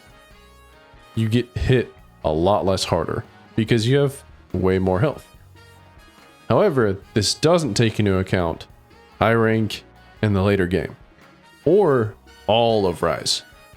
Because the thing is, in Rise, you have Spear Birds, which increase your HP. So you can eat for 150 HP, and eat for more HP on top of that. All the way up to like 50 to 100, like depending on whatever pedal ace you're wearing. And you do get the better pedal aces later, but if I'm not mistaken, the earlier ones, you can have like 30 to 50 more HP. Could be wrong on there. Don't quote me completely on that, but it's around that ballpark. World has health boost. And health boost is accessible even as early as a low rank bone helmet, which gives you health boost 1. That's 15 extra HP. By the time you hit Anjanath, you can eat for 30 HP plus 15 HP on top. So you can have 45 HP, 145. But by the time you get past Anjanath and you start getting a little bit higher, you can hit health boost 3 rather easily. You can easily make a vitality charm using Rathian parts in high rank. And let's face it, high rank World, you were fighting things you had already fought through low rank, if you were even playing through a lot of different things in low rank. So you start off with Pookie Pookie, you move forward, and before you hit Pink Rathian, you get a moment of grinding where you have to get the tracks, figure out what monster it is, but during that moment, you'll be able to do investigations, you'll be able to do hunts, all the way up to the 2nd star rating for high rank. Rathian has the highest defense out of that pool before you hit Pink Rathian. You get 46 damage defense per armor piece, and you can get up to health boost 3 through the Rathian armor. Now health boost 3 plus 50 HP, that's 200 HP. 200 HP compared to 150 HP, that's a 33% HP, effective HP increase. So if you're taking 18 to 20 more damage per the same hit, that still does not even out. You would have to take 2 of the hits to really make that difference even come close. The defense is not 1-to-1. You can't compare 200 HP to 150 HP. Or you can't compare 150 HP to 150 HP whenever the game's standard and the balancing is set around 200 HP. Or in Rise's case, 200 HP or even higher. So of course, from a game balancing perspective, if I have a easily accessible skill, if I have an easily accessible pool of health, of course I'm going to make the monsters hit harder. And whenever it is that easy to slot it in and make it, naturally, you're going to balance the game a little bit around that. It's not just a one-to-one thing. Wilds monsters don't just hit lesser than World monsters and Rise monsters. Wilds monsters are scaled and balanced around 150 HP. It's not just so simple as these monsters do more damage than these monsters. Because if you really take a look at it, if you really wonder what the damage looks like, here's Nergi. While I'm wearing 3 pieces of low rank Legiana gear and 2 pieces of high rank Legiana gear, none of them upgraded, but I have health boost 3 on. It takes out only like half my health. His dive bomb does that. 3 pieces of low rank gear. Non-upgraded. I'm not even using the defense talent. I'm only using defense charm. That is the reality of this. I put on a full high rank set. Like an actual high rank set. Unupgraded. No upgrades whatsoever. I'm not talking about Draken. I'm not talking about anything else. I'm talking about only pieces pre-title update 1. Non-upgraded. Tempered Nergigante can't one-shot me. Tempered Nergigante can't one-shot me. I've got -9 Thunderous. Tempered Kieran can't one-shot me. Nor can it finish the job. The fact of the matter is, defense is not so simple. Oh, and by the way, here is high rank Arkfeld. Or here is Tempered Gormagala. Just hitting, right?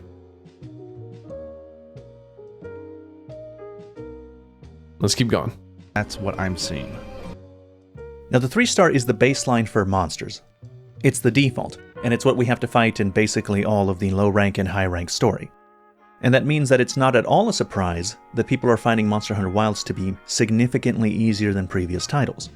If Gaijin Hunter's numbers are to be believed, and I do believe them, then a Rathian in Monsterhunterrise, a Monster Hunter often criticized for being too easy, does 36% more damage than the normal Rathian in Monster Hunter Wilds.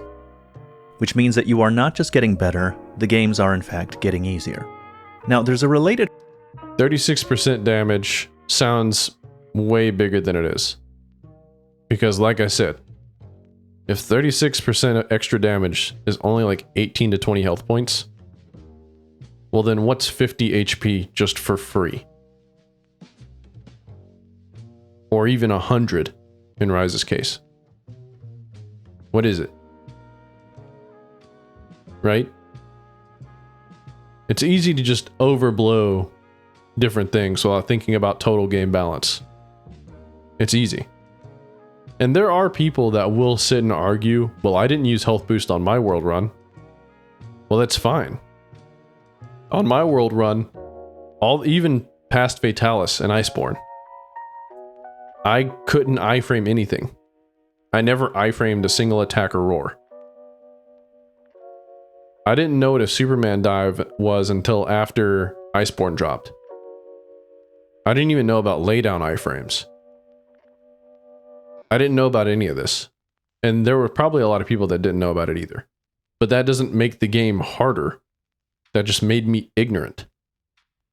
That made the game harder because I was ignorant and bad. I was bad at the game. I didn't understand the game. I didn't understand what I could do. You not running health boost, what if someone played through without eating? There have been people that try to play through Monster Hunter, they don't even understand that you have to eat to get HP. Is the game extremely hard just because they don't eat and they're getting hit harder because of it? No. It's harder for them because they're accidentally challenge running. It's harder for you if you're not running health boost because you're accidentally challenge running. there are things that you would naturally just gravitate to. And you know what? To give a little bit of grace, in old gen, if you came from old gen, health up did exist as a skill. And it wasn't very good. Strictly because it would basically just give you the health you would have gained from eating a full meal anyways. And by full meal, I mean give you 50 HP. So it wasn't like health on top of health. But it's different in World. World's the only one where it gives you additive health. But here's the thing though. If you understand even a slight principle of defense or health in any games like this, or even you just like are like me who had never played a action RPG before, but you played things, well, I guess Skyrim counts, right? Maybe. If you played like something like that, you know that pumping HP is just as important as pumping defense. So whenever I saw health boost, it was kind of natural for me to be like, oh, an extra 15 HP, 30 HP? Yeah, that's good. I'll take that. If that wasn't you, that's fair. That's fine. But on my first playthrough, I did run health boost. And I was there in 2018, whenever it wasn't really too advertised. But the thing is, the game shows it off as early as Bone Helmet in low rank. And you can't even eat for full meal anyways. You can't eat for full health anyways. So why not try it? Right? Before you hit the high rank wall, and I say this with air quotes, Pink Rathian, the full Rathian gear gives health boost. The game has given you tools to play. If you didn't experiment, if you don't know how to make builds, if you don't know how to do any of that, that's fair. I didn't know how to make builds either. Like I said, I ran against Nergi in my other channel with 3-piece Legiana low rank and 2-piece high rank. I ran against regular Nergi like that on my first actual playthrough because the good luck bonuses, I was very aversive to grinding. I thought that I was getting double dipping in good luck for low rank and good luck for high rank, and I thought that was going to mitigate the grind. I didn't understand how the game worked. But I had health boost 3, I was running 3 low rank pieces, I didn't even know how to upgrade my defense, and I smoked Nergigante because he couldn't kill me. Because I just had some of the fundamentals. There is so much about these games. It's not just so simple as more hit equals harder game by default. The games are balanced differently. That's the point. Let's keep going. Phrase, but it differs enough that I'm going to address it independently. And that phrase is, low rank has always been easy, or the games have always been easy until the title updates, or Monster Hunter World was also easy. And what I would say to that is that Monster Hunter World is not easy in the same way that Monster Hunter Wilds is easy. It's a matter of degrees. I actually like that he said that it can be easy, but not in the same way, and that there are varying degrees.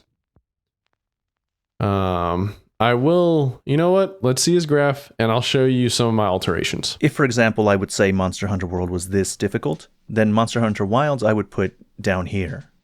You can't just say Monster Hunter World was easy too as a catch-all term when we're not taking into account the degree. You may have had the subjective experience of finding Monster Hunter World easy, but if we look at the qualities of the two games objectively, we should expect most people will find World much, much harder. So, we'll get into his reasoning in a bit. By the way, I'm going to go ahead and throw my altered graph of his up real quick. I hope you guys have fun with this one. He's talking about degrees, and he's talking about subjectivity versus objectivity. I think that he is tracking decently. I don't think that he's very good at actually researching or like encompassing the entirety of like a feeling or actual mechanics or degrees.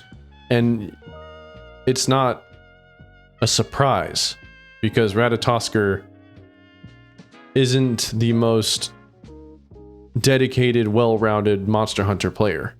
He's just not. He is someone who only really plays one weapon.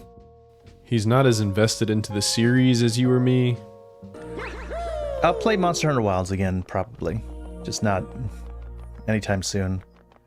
I'm not really interested in the title updates, I don't think. I'll probably play it when the expansion comes out in a few years. Okay, since Monsterhunterwilds keeps getting brought up in the chat, the thing is, it really doesn't matter what they do. Like, the damage is done. You can't... It doesn't matter to me right now. It won't retroactively make my experience that I've already had better. And, you know, I'm not the type that only cares about the end game, and like, they could make the hardest bullshit ever and it's too late. I don't care.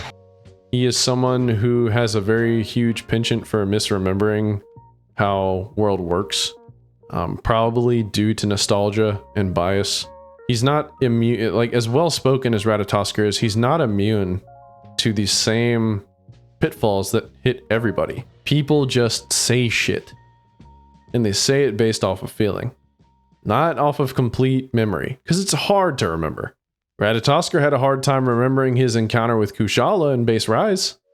If you remember back from the intro, we pretty much established that sometimes Ratatosker doesn't tell the most reliable anecdotes. Sometimes he doesn't really remember things quite well. Sometimes his stories don't seem to line up and make too much sense. Like how he still found low-rank Anjanath to be incredibly difficult, despite beating Demo Nergigante. Now, I'm not calling Ratatosker a disingenuous liar. It's also very likely that he quite literally forgot. But just know that anecdotally, it doesn't matter what people say. What matters is what they can show. Right now, Ratatosker is presenting us with a graph that shows that World is way harder than Wilds. But in what ways? Is he only factoring in low rank? Like early low rank? Is he factoring in high low rank? Because I would say the end of Wild's low rank, Guardian Arkveld and Zoshia are, and Jin Dahad, are way more difficult than Rathalos and Diablos, mechanically. And numbers-wise, they hit about the same.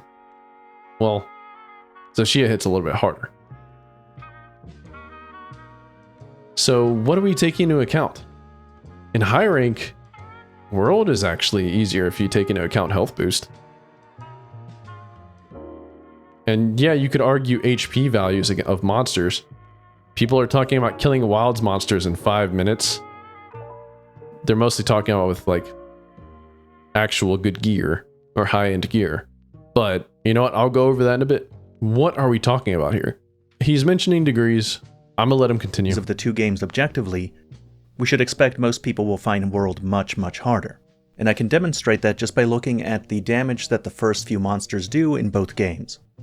In World, the first 6 monsters you fight are Great Jagras, Kuluyaku, Puke Puke, Baroth, Juratotis, and Tobikadachi. And what's interesting is that World seems to want you to upgrade your armor. Because by the time you get to Tobikadachi, if you haven't upgraded your armor, many of his attacks will get close to one-shotting you. And that's because Wilds is set up to be easier. In World, you do not have easy access to your maximum health that you would get from eating. Because in order to get health from eating, the ingredient needs to be fresh. What ingredients are fresh is random, and you don't have access to all the ingredients to begin with. Those are earned through optional quests and the like. And you can only use 2 ingredients in the beginning, so the maximum health upgrade you can get is 20. And that 20 is not guaranteed. It could be 10, it could be nothing. Which means that the Monster Hunter Wilds... That's not true. We discussed health a little bit earlier, but for the sake of being a good sport, I think Ratatosker is actually wrong. I think the highest amount of health you can get at the beginning before you get extra ingredients through optionals or before you upgrade the canteen after you beat Toby is actually just 10. I don't think it's 20. However, you are guaranteed to be able to eat that 10 every time. There's no like non-ability to eat for 10 health. I don't know what he's talking about there. Hunter will start off every quest at full health, giving him 30 to 50 health more than the World Hunter would have at similar early quests. And you can't easily raise your health through nutrients or a max potion, because before you kill Tobi-Kadachi, you do not have access to your farm, meaning you would have to gather the ingredients for your nutrients manually. And in fact, that's also another way in which Monster Hunter Wilds is easier. I always had Mega Potions in Wilds. I think they must have come from quests. They may have gotten there as quest rewards along with honey and other materials to make more Mega Potions. There were celebration packs and things like that where you could get Mega Potions. I don't believe they were a quest reward. But yeah, there were... Wilds does shower you with like free potions. Every single hunt, you get like 4. And then if your hunt's taking a while, I think you get like 2 on top. So you get like regular potions too. But who cares about how many potions you get whenever restock exists, right? Whatever the reason, I never had to gather for Mega Potions, I just seemed to have an unlimited supply. And here's another thing, while I was playing Wilds with the base armor set to see how high I could go before I needed to change my armor, I got to Duna, and Duna is not the equivalent of a Tobi-Kadachi. It's the apex of the region, and is more the equivalent of something like Rathalos or Diablos. So this is really weird, because considering Duna's place, Duna is kind of like Wild's Anjanath equivalent. Duna is like the first monster that can really start hurting you, even with the full health upgrade. In fact, Duna is the monster a lot of new Wilds players are finding themselves carding to, and even failing to.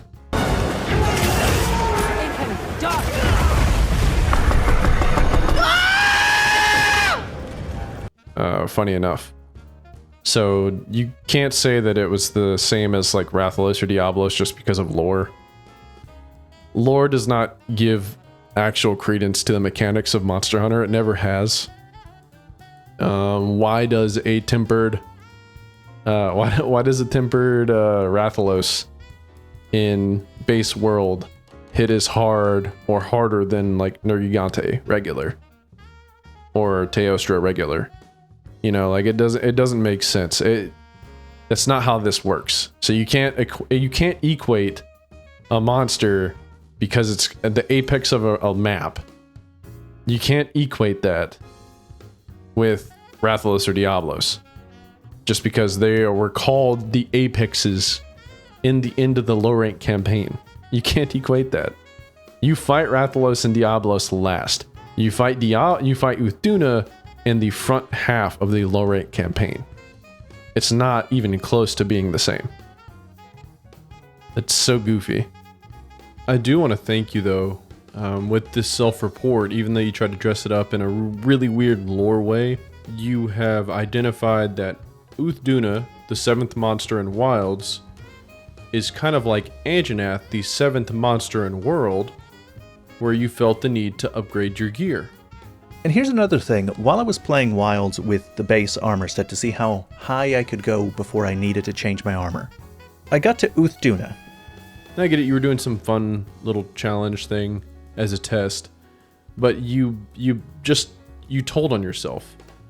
You're trying to make it sound like, oh, this is more like Rathalos or Diablos, but no, mechanically, balance-wise, chronologically, in the game, Duna plays the same role as Anjanath, and he appears to be trying to teach the same lessons, and you just admitted that he did teach the same lessons.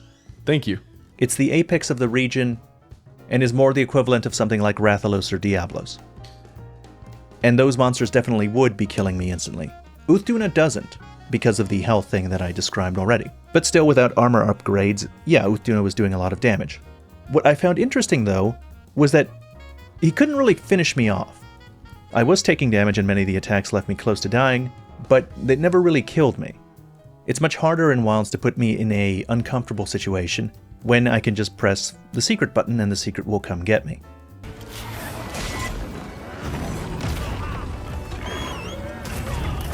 He got me.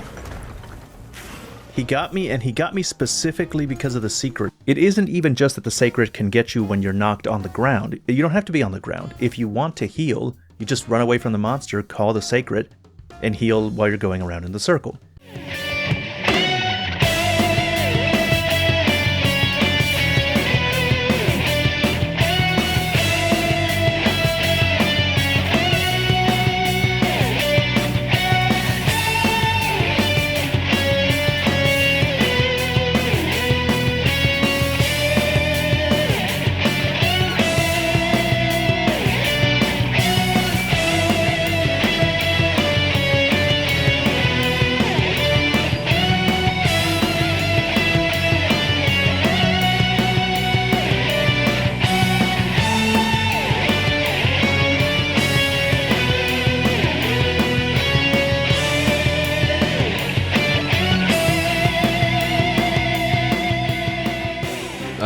I know what he means. Seikret is very strong. I'm just having a little fun, being a little facetious. But for real though, I don't know why we pretend like new gen hunters, even in Monsterhunterworld, aren't superhuman. It's very easy to outmaneuver even the most mobile enemies like Furious Rajang and Iceborne. Just having a little fun. I'll let him continue. It's very hard for the monster to put you in an uncomfortable situation where you feel at risk of dying. And I didn't really appreciate how stark the difference was until I went back to World to get this footage. So just to conclude. So the funny thing about that point is, who is playing like that, right? Like, who's just getting instantly hit over and over again? Actually, you know what, that sounds kind of skill issue on my part. Who is putting themselves in danger at low health without looking to get a heal window and choosing to do all of the fundamental things in that situation where you're in danger? Grabbing distance, keeping your eye on the monster, potentially roll canceling out of heal if you need to. The thing is, these monsters, especially in low rank, are not looking to punish you that quickly. If you don't believe me, here are some examples. I've got Anjanath right here, who's struggling to hit me, let alone kill me. Got Diablos here, struggling to kill me. It's just not how these games work. It's completely fine to sprint. It's completely fine on foot. And in fact, Seikret pickup is kind of goofy. Sure, using it to immediately grab distance is really strong. It's very, very good. It is one of the best tools in your arsenal if you can use it properly. It's kind of hard to use it consistently because Seikret pickup is kind of inconsistent.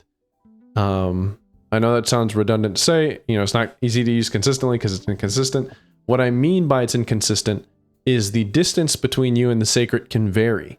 The Seikret could be very far away, or it could be very close. Also, the angle that it picks you up is the angle that you either have to run with, or you have to change directions potentially, causing a pivot animation, slowing you down. Here is a longer version of Seikret picking me up after I get a hit, and I have to pivot away from a wall only to get slapped by Gormagal in the back, and I die.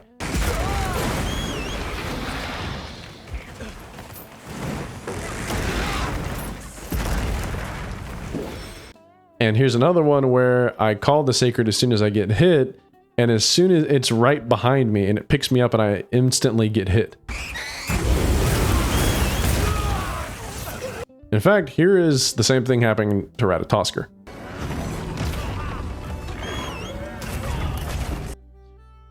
So the fact of the matter is the Seikret pickup is not just a complete end-all be-all thing that's just an easy, no matter what, get out of jail free card. You have to be careful with it, just like you have to be careful with Wirefall. But here's the thing. If you even remotely have a sense of self-preservation in these games, you're going to naturally want to grab distance yourself and heal. And the thing is, yeah, the Seikret pickup can cause people to unreliably crouch on it.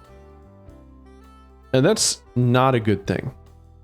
You can easily get caught in the trap of trying to use the Seikret pickup every single time to heal.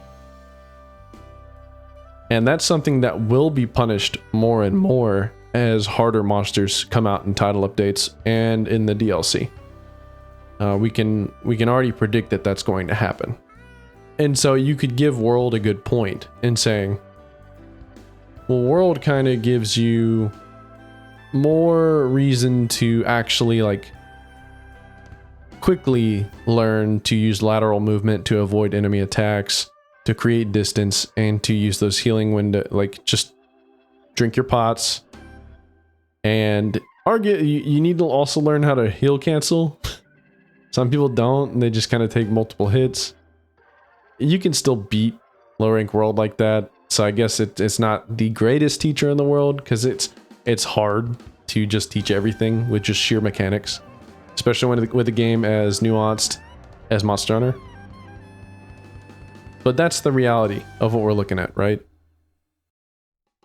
And in fact, like I said earlier about the drama of, getting back up after getting hit, well, I once again want to direct you to the Tempered Furious Rajang, where I'm using the Charge Blade and I'm getting hit on purpose, and I am standing up, watching for any counterattacks or any extra attacks, so I can roll out of the way, and then I sheath, and then I run.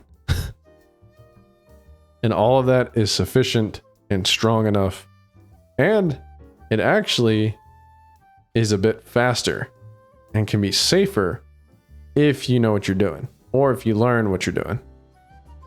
So let's continue. But the fact of the matter is, unless you crumble under pressure really easy, which is not a good thing in a Monster Hunter, by the way, because the whole game is pressure at the hardest levels, you really are not going to be dealing with things the way that Ratatosker here is dealing with. The scenario of Tobi Kadachi hitting you for that much damage is unrealistic, especially considering, if you notice the health bar up there, he didn't eat. He either didn't eat, or he's going off of like he had already carded once, so he's low health. Don't think I didn't catch that, Ratatosker. You're not slick. Let's see. Yeah, you didn't eat. Your health bar's too low. But what do we have here? We have an eaten health bar. Yeah, you're not slick, man. You're not. Come on, dude. And anyone with a good eye would catch that. This scenario is already unrealistic. You're not proving anything with this. But you're further poisoning it by not even eating. Come on, dude. Shit. Knocked on the ground. You don't have to be on the ground. If you want to heal, you just run away from the monster, call the Seikret, and heal while you're going around in the circle. It's very hard for the monster to put you in an uncomfortable situation where you feel at risk of dying. And I didn't really appreciate... Yeah, it's hard for the monster to put you in an uncomfortable situation if you actually eat and you upgrade your defense. Damn, dude. I know that it sounds like I'm getting a little frustrated. Well, I am. Because what is he fucking proving here? He's not proving anything. Appreciate how stark the difference was until I went back to World to get this footage. So just to conclude, in Monster Hunter Wilds, the hunter has more health, the monsters do less damage, you have easier access to stronger healing, and it's much easier to make use of that healing since you can use the Seikret to pick you up and carry you around while you heal or sharpen or whatever. So there's the false equivalency again. High rank Rathian versus high rank Rathian is what showcased the lesser health damage. Now, from my point of view, Doshiguma just hit him rather hard. However, it's kind of marred in the fact that he has 50 extra HP. I'm not sure where the exact health bar begins. It's like somewhere around here. He would be like right here after getting hit by that. So like he would be in danger if he didn't eat. You know, the thing is like, it's still oversimplification, right? Because once again, I direct you to low rank Diablos versus low rank Guardian Arkfeld. The damage is comparable. It's about the same as far as health bar goes. And the funny thing is, you have 20 more HP against Guardian Arkfeld. So not only is he's actually hitting harder in that scenario. Not that I'm saying the defense is exactly the same and everything's exactly the same. The parameters are probably not the same, but it's a similar playthrough. In fact, Ratatoskr actually does fight multiple monsters multiple times in comparison to my single monster run every single time. I don't even do any optionals. So realistically, he was probably better geared than I was in that time. Continuing on. The point being, Monster Hunter Wilds really is just unusually easy. Now that we've established that, let's talk about why that's a problem. When I first played World, what I noticed was that this game had a focus on several elements that made it stand out from other action games. First of all was commitment. We'll come back to that. So while we're on the subject, since he changed the subject, while we were on the subject of like difficulty scaling and everything, him saying Wilds is unusually easy. So the fact of the matter is, Monster Hunter games can have different balancing structure across difficulty. It's not going to look the same for every Monster Hunter game. One game's low rank might be slightly harder at the beginning and then easier at the end. And same thing with the high rank, versus another Monster Hunter game. If we were to actually take like a sober-minded, realistic approach, I'm not saying these graphs are completely accurate. This was just me ballparking a little bit. This is like a more realistic portrayal of a bar graph like this. We would have different levels demonstrating like tiers of like low rank, mid low rank, end low rank. Same thing with high rank. And then you have the end game structure. In this case, it would be like tempered Elder Dragons versus tempered Arkfeld and Gore. And tempered Apexes as well. Things like that. Now, keep in mind, we are comparing base games. And this is another thing people get confused on. Because we're going base game versus base game. Here's the roster for base world. Here's the roster for base world with all the title update monsters crossed out. Now, under my experience, playing base world from day one, base world did not get a monster that was very difficult in any sense until Lunastra dropped. And Lunastra didn't drop until title update 3. Even Devil Joe, the one everyone was hyping up, had its own share of controversy. It came out a bit easier because people were already kitted up for end game. And so naturally, Devil Joe was easier because it didn't hit as hard and it was very easy to kill. So Devil Joe was a little underwhelming for a lot of people. Now, Base Wilds roster has a lot of contenders for monsters with moves that not only hit hard, but can be a little difficult to deal with. For Arkfeld or Gore, things like that. Teostra was known as a punching bag. Valhazak was a gimmick punching bag. Kieran was, specifically Tempered Kieran, was considered like probably the hardest out of the whole crew. But as I demonstrate there, all you needed was nullberries to counter him. He's not engineered to just instantly kill you. He's more so designed to either paralyze you or stun you and then you die because you can't do anything about it. Realistically, not too difficult. If you're interested in watching the whole run of me, like I'm actually playing terribly. And once again, not using Iceborne moves, not using Clutch Claw, not using any of that. I'm using pre-title update 1 armor. That is, it's really just not that difficult.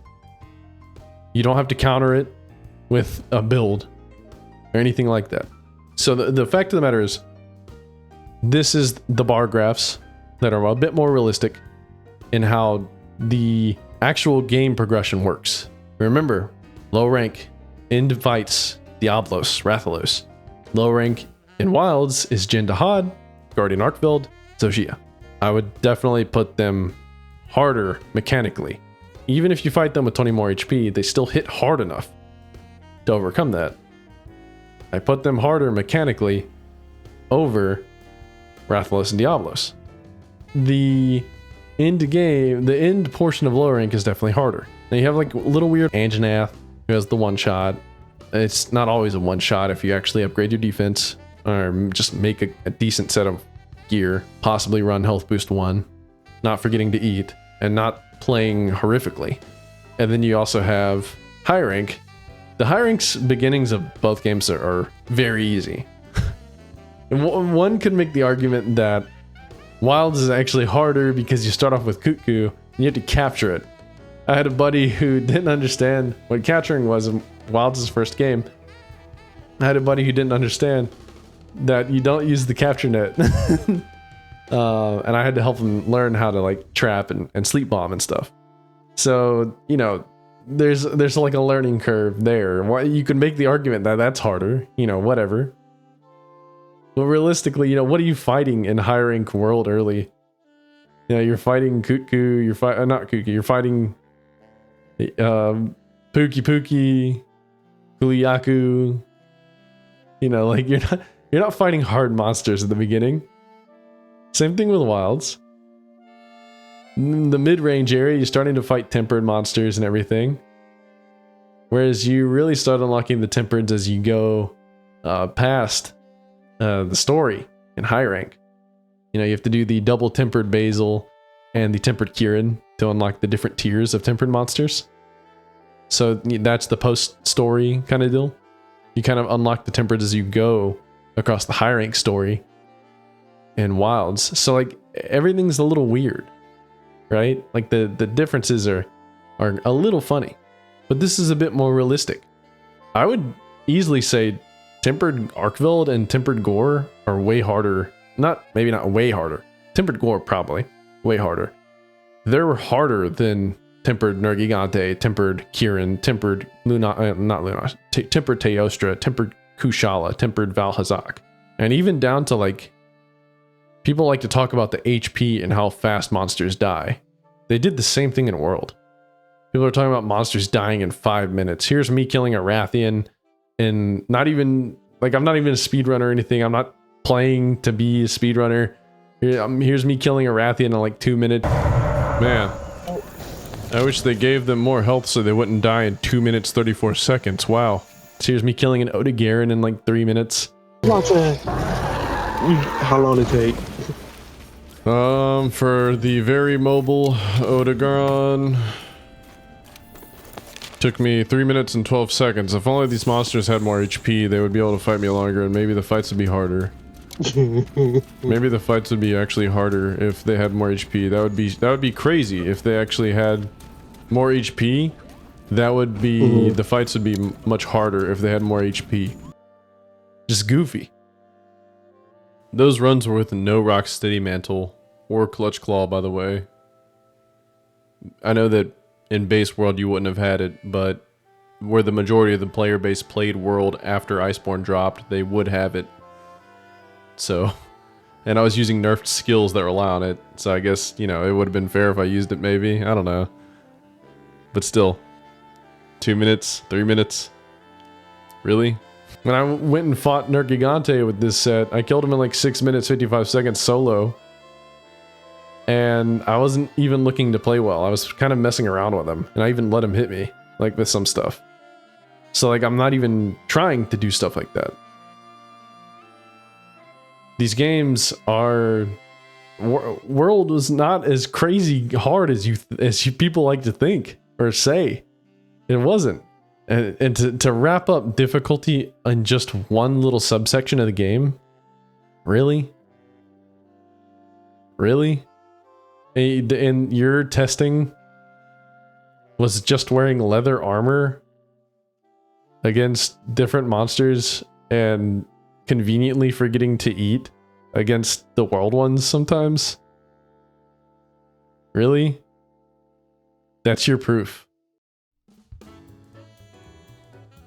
There were a lot of people that came to my previous couple of videos, and I make one offhand comment quoting SD Shepherd about how World Rise and Wilds were basically all, they might as well have been equally as easy as each other, because they're all easy.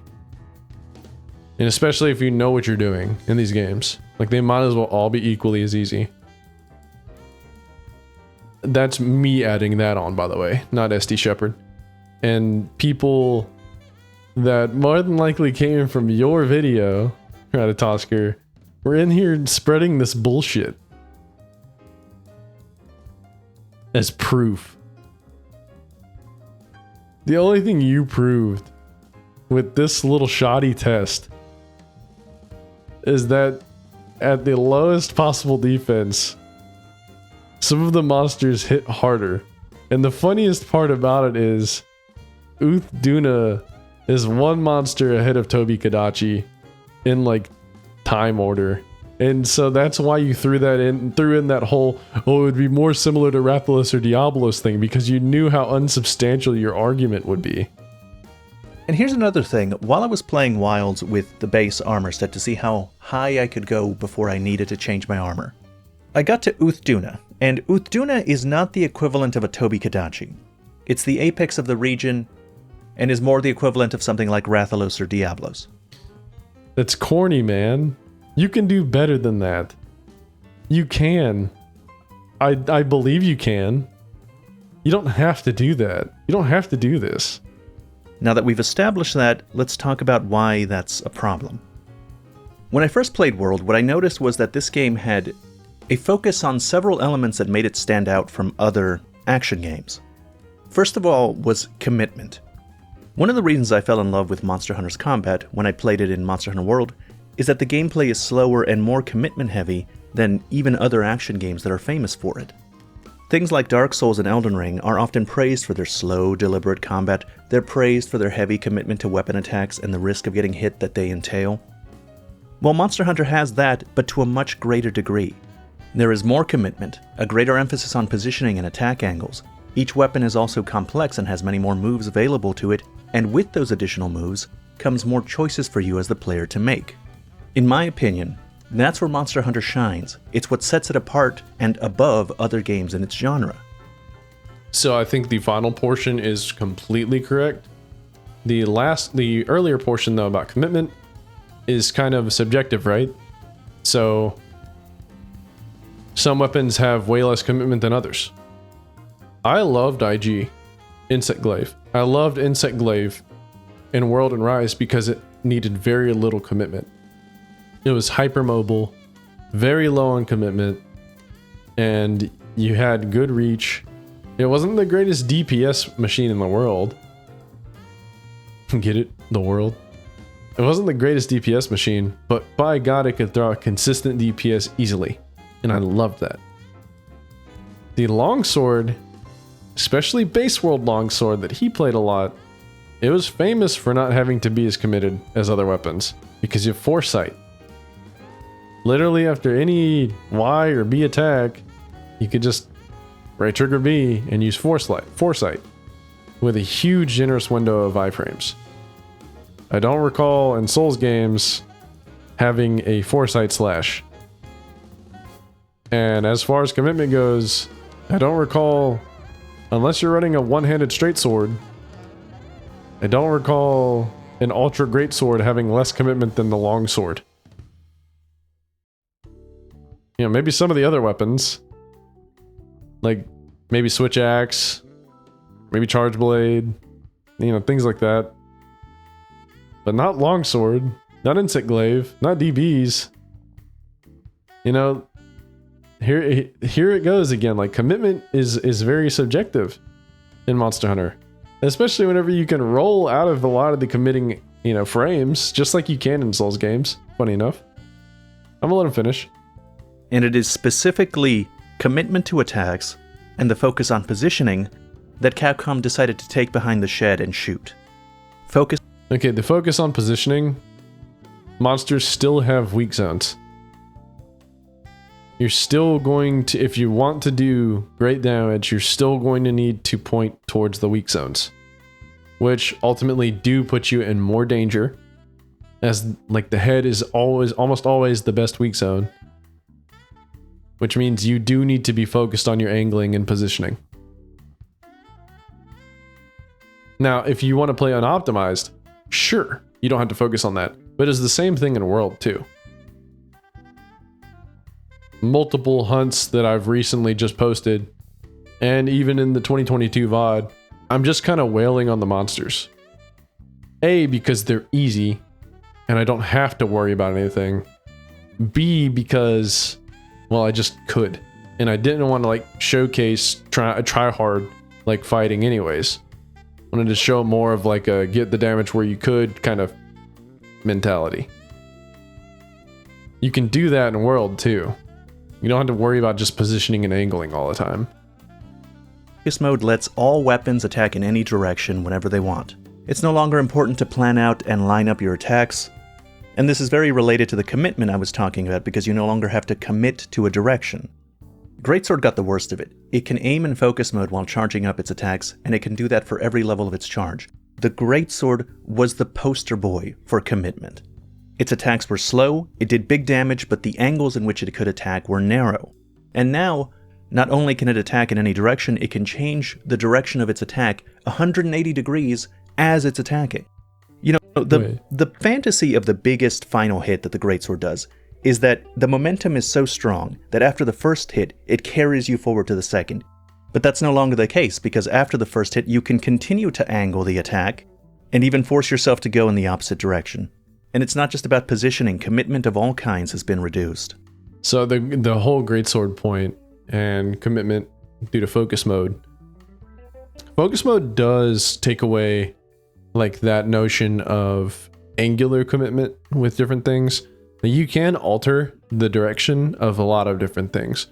For example, like spirit combo, you can completely like 360 and stuff now at the end, but you could already like move a lot even without focus mode, like in the previous games.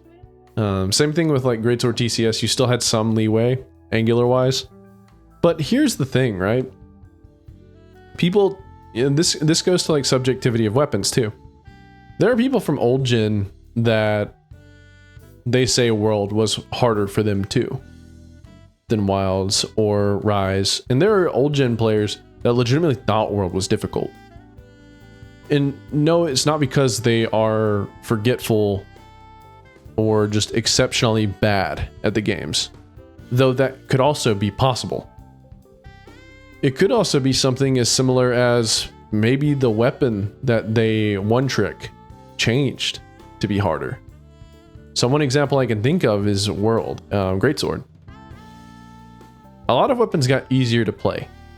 For example, Longsword got easier to play in base World because of foresight. Everything else was relatively similar. You also got Helm Splitter as a way to do exceptionally large amounts of damage with your red gauge. Whereas it used to just be, oh, you just do extra damage, which it was balanced around red gauge, so realistically you were doing the damage you were supposed to be. Greatsword, a little different. Here we have Greatsword and Monster Hunter for you, where the whole, like this is a great speed run, where this guy is just using draw charges. That looks way easier to play than base World Greatsword, where you have 2 weaker charge slashes, and then you have your TCS, which is the brunt of your damage. World Greatsword is the hardest Greatsword in the series to play. If you come from old gen and you made Greatsword as the only weapon you play, I can see you struggling with World Greatsword a little bit. Even though you have tackle, it doesn't really matter, especially if you didn't know about the tackle. It can be harder. Going to Wilds, Greatsword no doubt feels way easier. The first 2 charge slashes hit much harder than they used to. The TCS hits a little less hard, but that's because they wanted you to start hitting those level 1 and level 2 charges. And you can rotate it. You can even rotate TCS in the middle of it. Yeah, it's way easier to play Greatsword. If you come from World Greatsword and you go to Wilds Greatsword, yeah, no doubt it can be way easier to play. But that is a weapon-specific thing. That is kind of where Monster Hunter also starts to falter in difficulty, right? Is for you an easier game than Monster Hunter World just because the playstyle for Greatsword is easier? No, it's not. I don't think anyone would say it would be. But to say that Wilds is easier because a weapon is easier to play, that's a little different, right? Because all weapons are supposedly easier to play in Wilds. Because Wilds is a baby game made for babies. It's easy. And Chemistries can't kill you at 150 HP because you get to eat for full and he doesn't do enough damage.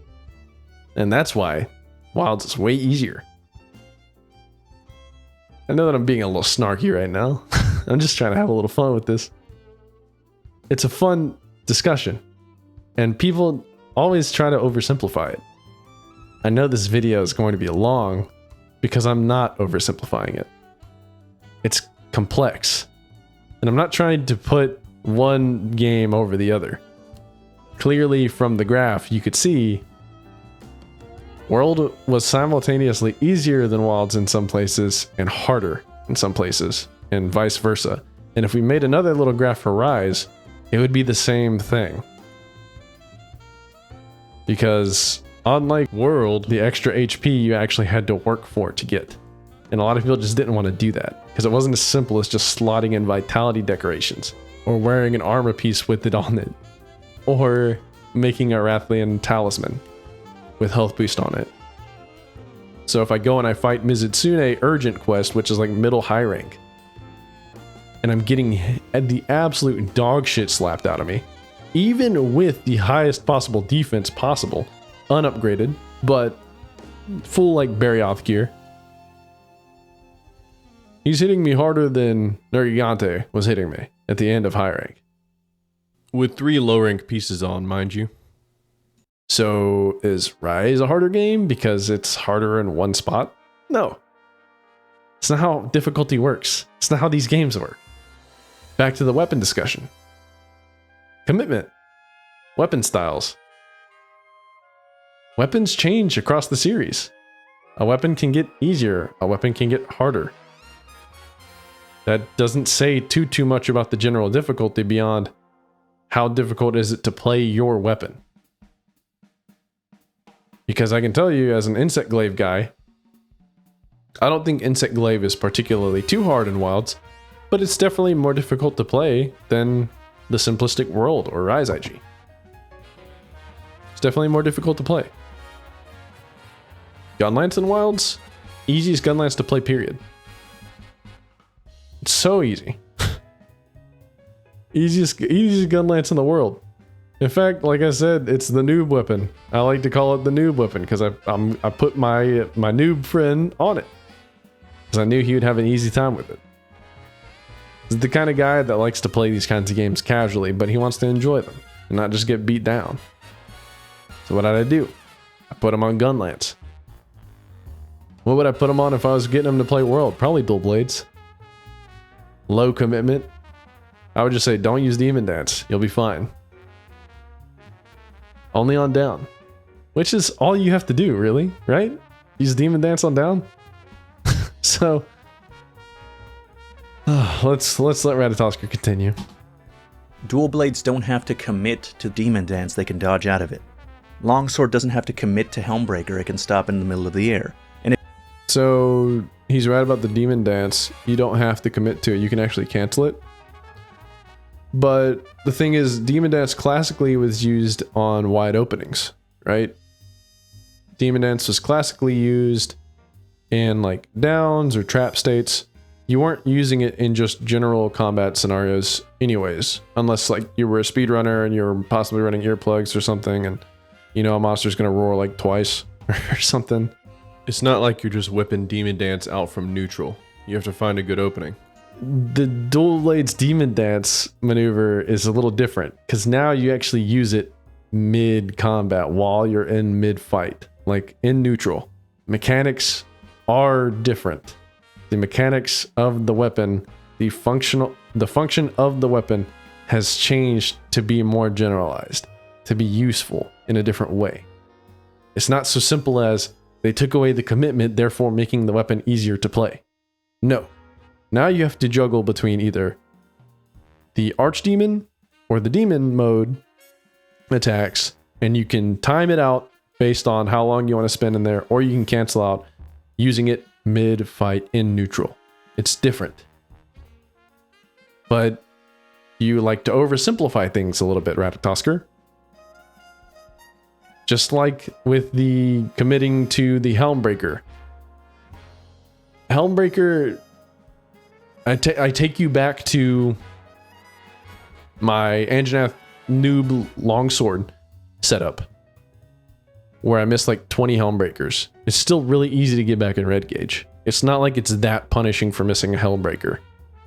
The fact that you can sheath it, sure, that's taking away from some of the punishment, but to say you don't commit, and therefore, you know, the punishment's gone, well, here's a couple clips of you getting punished for using Helm Splitter at the wrong times. And if it does choose to do the Helmbreaker, its follow-up Spirit Release Slash gives you hyper armor and added defense for its duration. We wouldn't want you facing consequences for your big attacks, now would we? Now, the hyper armor on Spirit Release, that's a whole different thing, right? So hyper armor has been added on so many different things in this game. I think the most egregious one is the full release from Swax. In cases with things like that, I would say the full release is way more egregious than the Helm Splitter Spirit Release.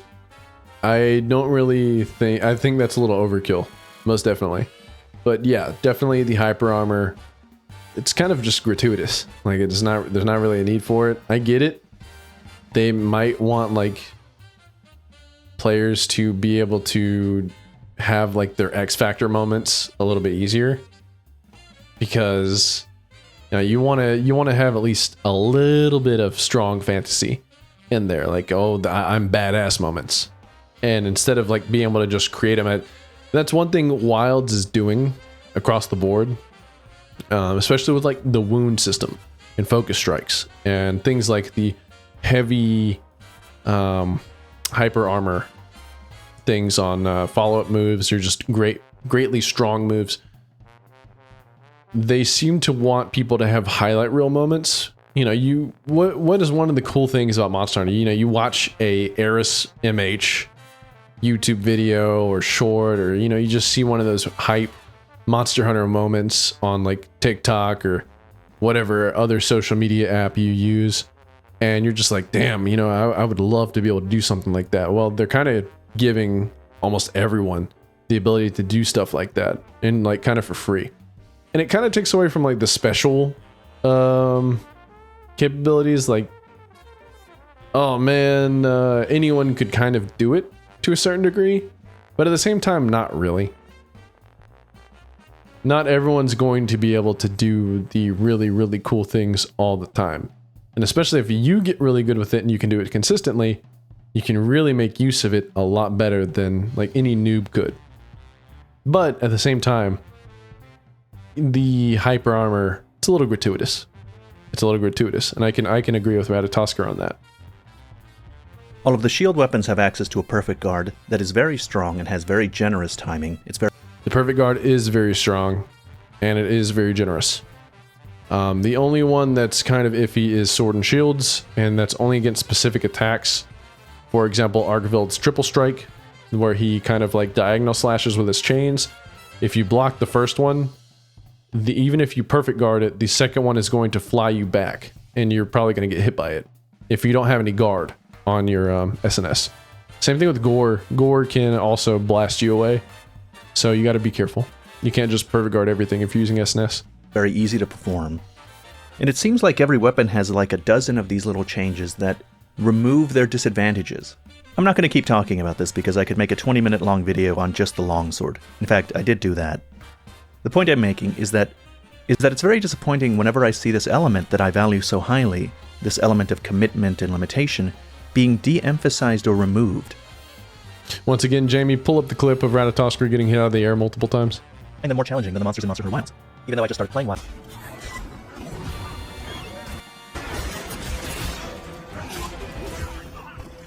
It's sad to come to the realization that Capcom doesn't see this as an integral part of the Monster Hunter series, and it's something that I thought was. In a similar vein are things like sharpening. In World, because you had no access to the Seikret, you would have to find a time to sharpen. So you would either sharpen when the monster runs from you, or you would sharpen in the middle of combat when you find an opening. Or, once again, you can just run away from the monster and sharpen. That happens too.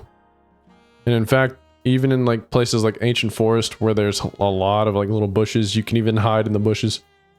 Sharpen in the bushes. Funny enough. It's one of those preparation aspects that sells you on the fantasy that you're hunting a monster. With the Seikret, you don't have to really do anything to sharpen. You just...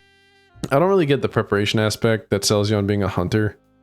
I don't know of any like immersive scenario where you're fighting a ginormous monster, like a scary monster, and one of the things that you do is you completely focus on sharpening as slowly and gingerly as possible in front of it. I don't think that that really sells you on being a hunter. And this is something like a lot of weird like rhetoric of Monster Hunter. Like a lot of people make these kinds of arguments. It makes me feel like a hunter. Oh, it really sells you on being a hunter. What does gingerly sharpening a whetstone against your weapon rhythmically, especially if it's a hammer or a hunting horn? What part of that, sharpening it and like disrespecting a monster so much that you would do it in front of them or just near them mid-fight, in between the rhythmic and pattern like attacks, what part of that is selling you on being a hunter? I tell you what would sell me a bit more immersion wise, if you use the third option that you didn't bring up, running away and finding the right spot to hide so that I can sharpen and then come back to kill them. What does that mean? It sells you on being a hunter, dude. Come on. Just get on the Seikret and you sharpen. In Wilds, it feels more like a vestigial organ, like something that's left behind. It doesn't serve a purpose anymore. To me, it feels like Capcom doesn't believe in sharpening. It doesn't feel like it's doing anything important, but it didn't have the balls to remove it in this game. I think it's more so the convenience of being able to run after the monster on the Seikret and sharpening at the same time. I mean, Seikret sharpening, palamute sharpening, extremely strong. You can just sharpen in front of the monster and save time. It's not that they don't believe in sharpening, because sharpening is also, like, sharpness in general is part of the damage equation that's extremely important in Monster Hunter, right? Like, you want to have blue sharpness, you want to have white sharpness because of the multiplicative damage values. It's not so simple as, oh, you don't have to sharpen right in front of the monster, which, by the way, there are, like, different workarounds. There's fishing, where you can get wet fish. That was also in World. Wet fish fins increase your sharpening rate. Speed sharpening exists. Feline polisher, the food skill, exists if you're the type of person that likes to make your own mills and make your own loadouts in that category. Flash pods exist, and infinite restock exists for more flash pods, and you could infinitely flash monsters until Title Update 2, where they only changed it for tempered monsters having a inability to just infinitely flash. So it's not like just the whetstone is strictly, you have to go 4 swipes and you have to do it in front of the monster. And don't get me wrong, I'm not just sitting here defending Seikret sharpening or palamute sharpening. They're excessively strong. Yes. But so is speed sharpen. So is infinite flash potting. So is Rocksteady mantle, letting you just have a free sharpen with mitigated damage. There are plenty of workarounds. It's not just Seikret sharpening is super OP compared to everything else available in the games. I get it. It's strong. It really... There were already workarounds for it. If speed sharpening were so strong because it mitigates sharpness, it wouldn't be a level 1 skill in every game. It would be like a level 2 skill or something. Hell, in World, they had flinch free as a level 3. In Rise, they had quick sheath as a level 2. And if I'm not mistaken, speed eating was a level 2 in Rise as well. Speed eating is level 1 in Wilds, and so is speed sharpening and anything else like that. I don't remember in World. I know speed sharpening is level 1. I don't remember what speed eating was, but that doesn't really matter. So it's not, I'm not just dismissing you, Ratatosker, and anyone else who wants to make that point, but I am saying that unlike a lot of the other things you have been criticizing, there are a lot of workarounds for sharpening already. It's not like sharpening is that hard of a skill whenever you have any of these workarounds. It's as simple as finding an opening that you would have healed or attacked anyways. If we keep heading in this direction, I suspect in the next game it just won't exist. Because in a way it kind of doesn't exist already. One of the things that sharpness does is that if your weapon goes too low, it'll start bouncing off of certain hard parts of the monster. In Monsterhunterworld, you could bounce off of a monster as early as the second monster. Kuluyaku could dig up a rock, and if you hit the rock, you'd bounce off of him. It's a great introduction into just bouncing in general.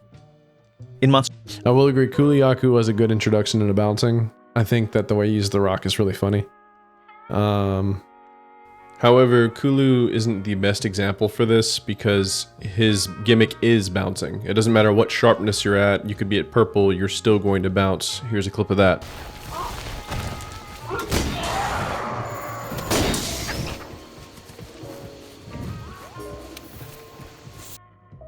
It's really easy to get around his rock. All you have to do is flinch him. He drops it.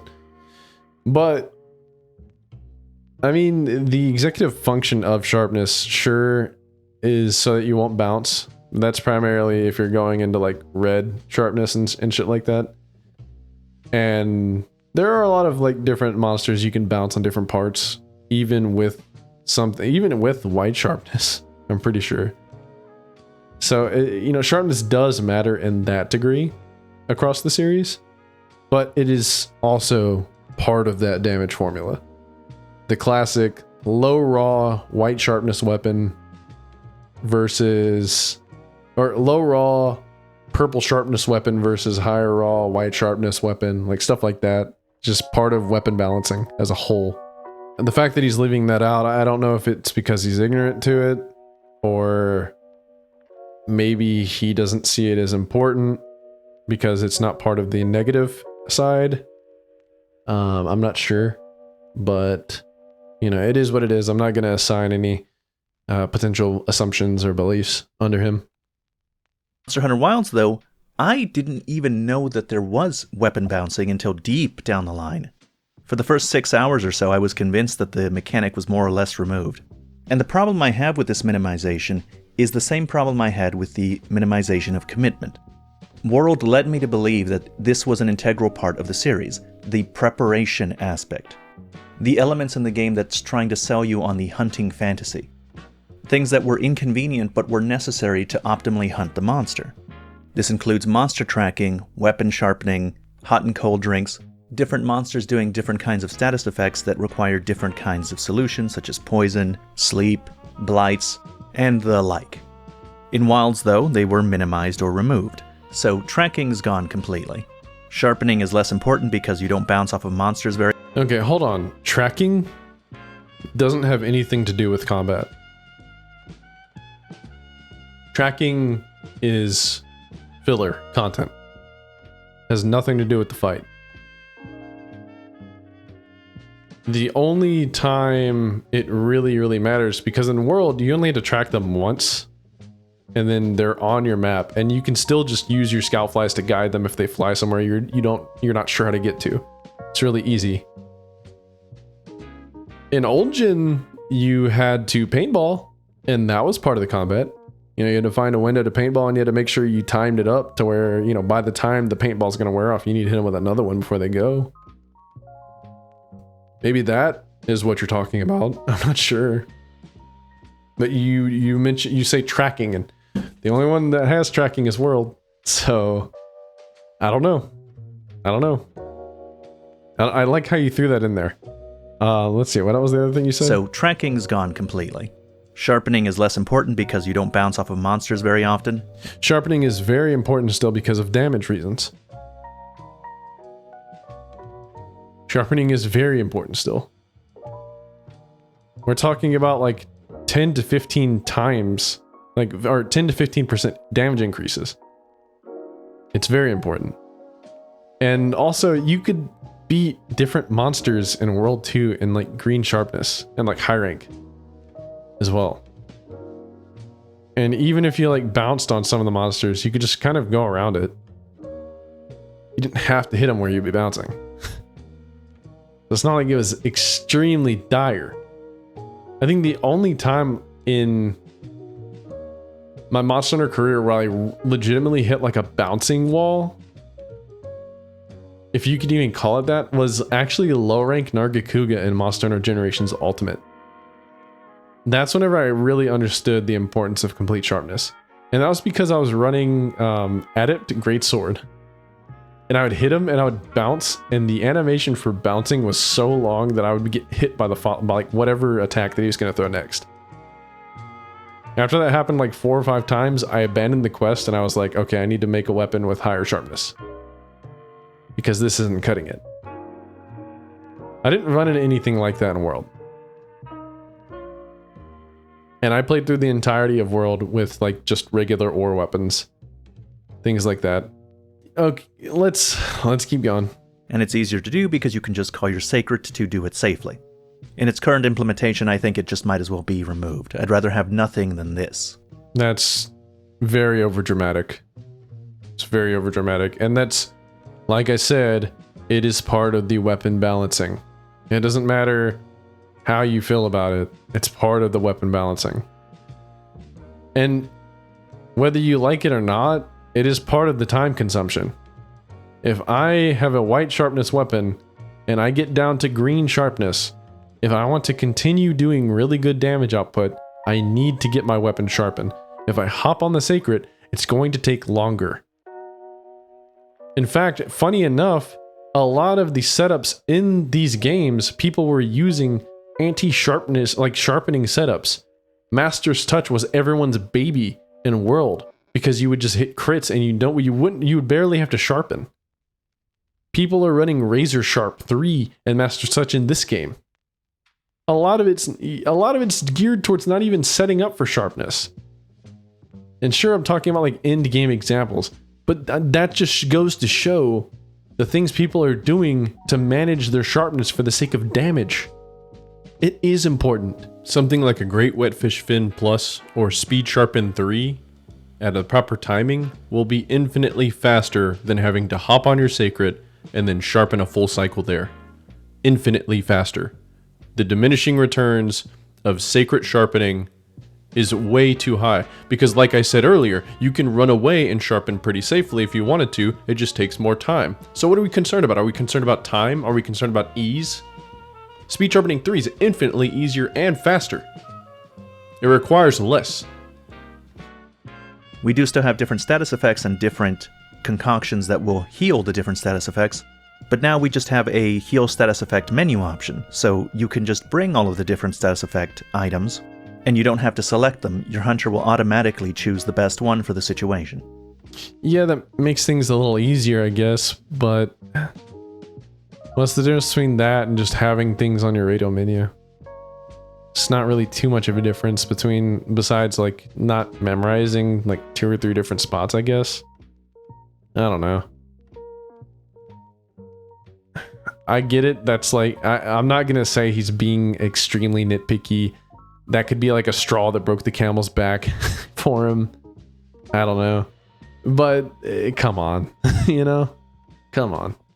To bolster Ratatasker's argument a little bit with an argument that's better than what he just presented, I would suppose, is the fact that the palicos can also cure status effects. It's not like infinite. If you get statused multiple times, you're not going to be just infinitely getting cured. But the fact that they can do that alongside the other tools that they have, yeah, that's pretty good. You could argue that mitigates the importance of bringing status items and dealing with status effects. However, I don't remember status effects being that big of a problem in World either, base game, other than like Valhazak's miasma problem that you had to eat nullberries for, as well as Kieran if you don't have para resistance or stun resistance or 20 thunder res. You could just eat nullberries for that too though. So it's not really that big of a deal.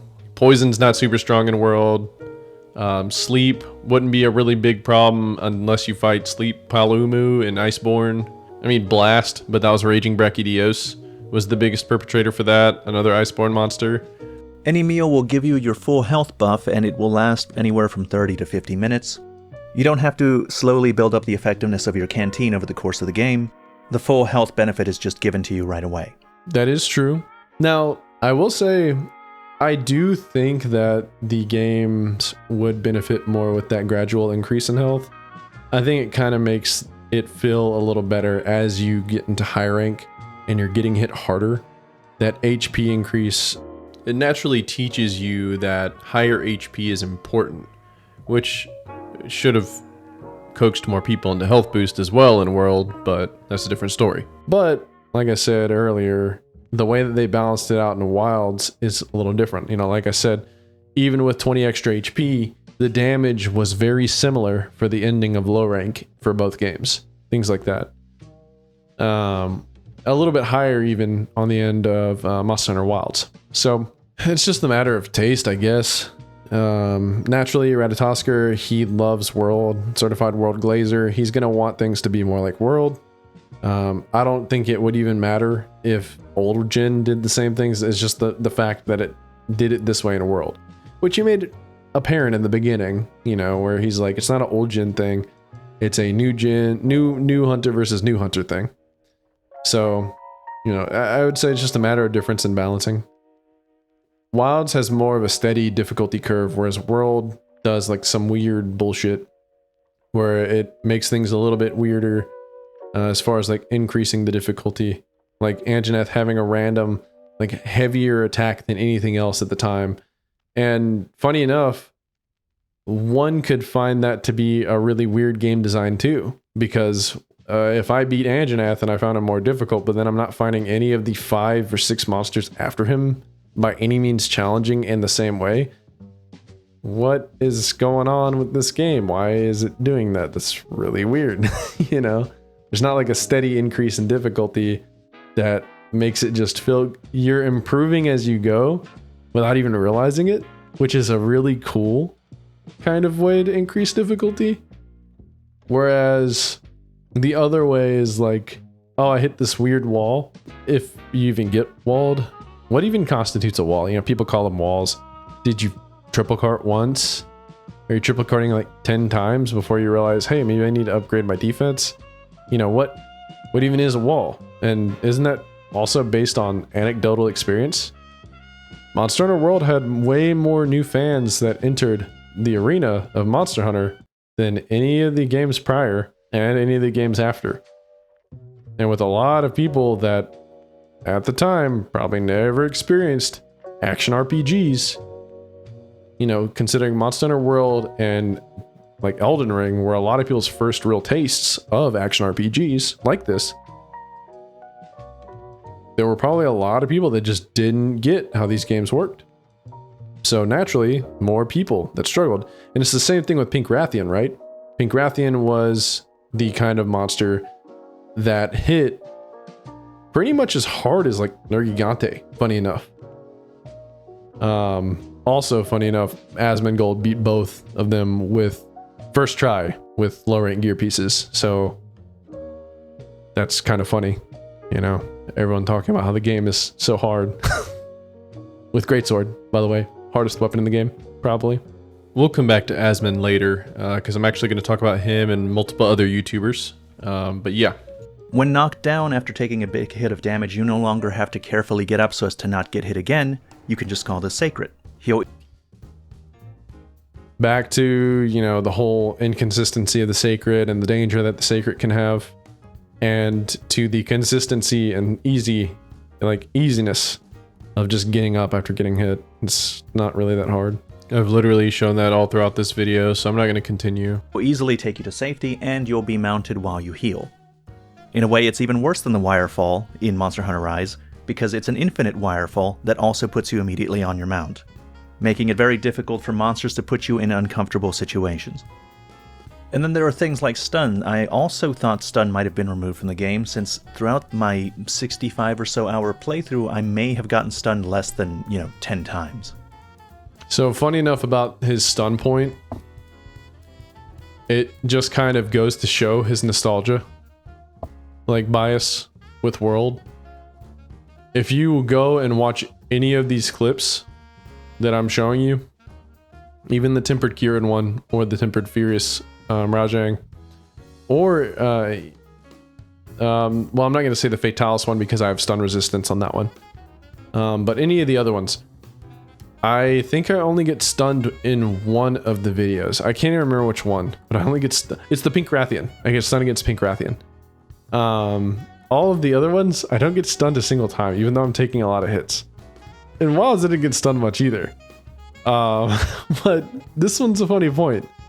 Because if you just go and literally just watch any of those vids, besides the Fatalis one, and you can see how hard it is for me to get stunned in these games.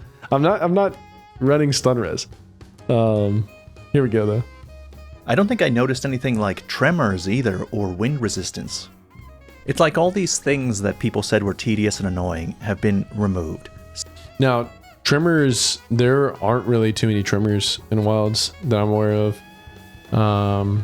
There is like some, like, I guess tremor type effects, like a monster will hit near you and it kind of knocks you. Or maybe that's wind pressure, I'm not sure. But it does seem like there is a little less appearance of those kinds of things in Wilds.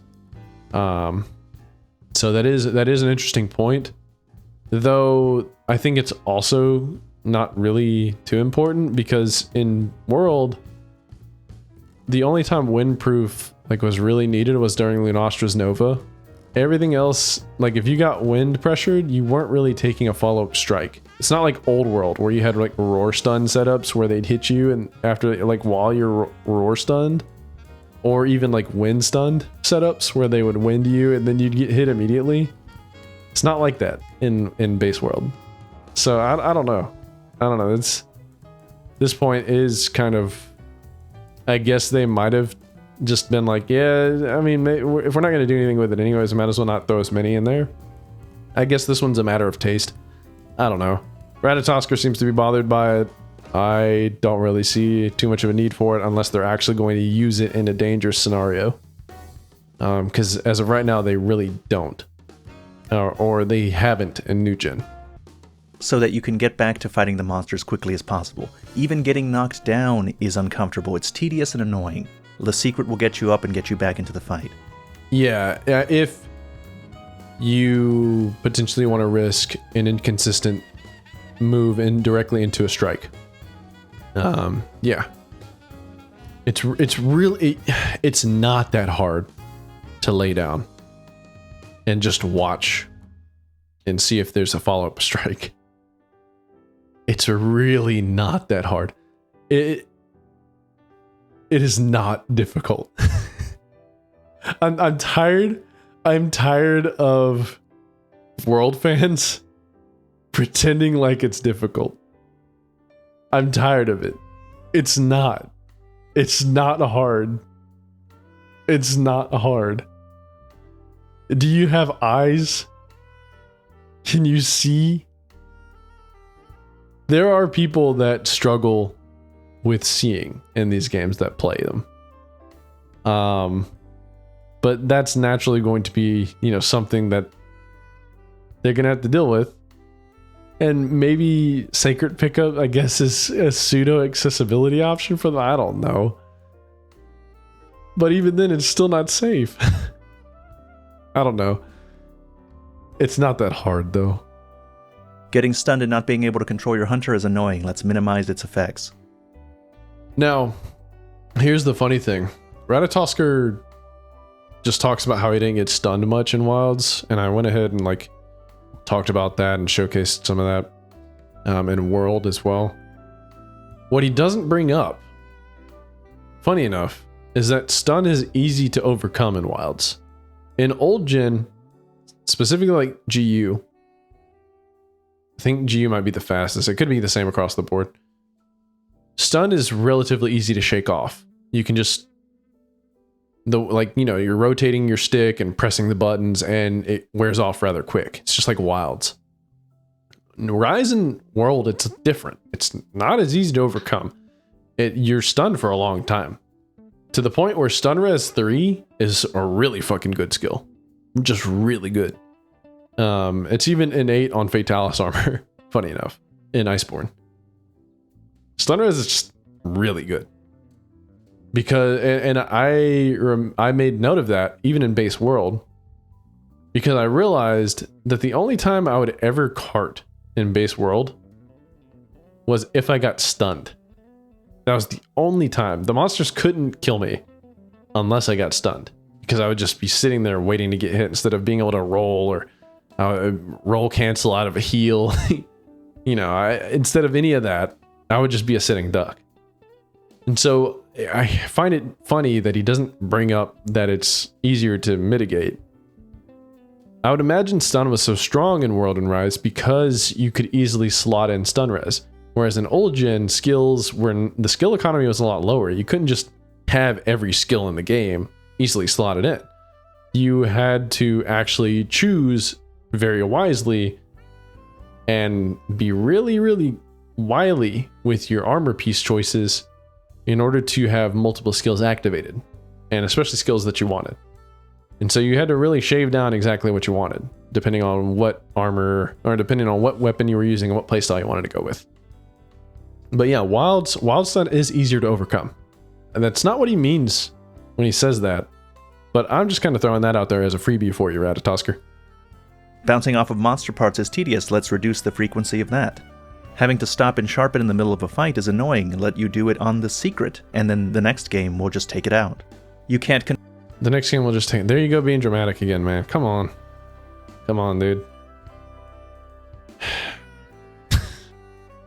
Speed Sharpen 3 exists. It's easy to slot in. Control your hunter for a little bit when you feel a tremor. Let's reduce it to the point that nobody notices it's there. In fact, Speed Sharpen 3 was on Raging Bracky Boots Alpha. I remember using that against Fatalis whenever I soloed him. Speed Sharpen 3 existed on like even Raging Bracky Boots.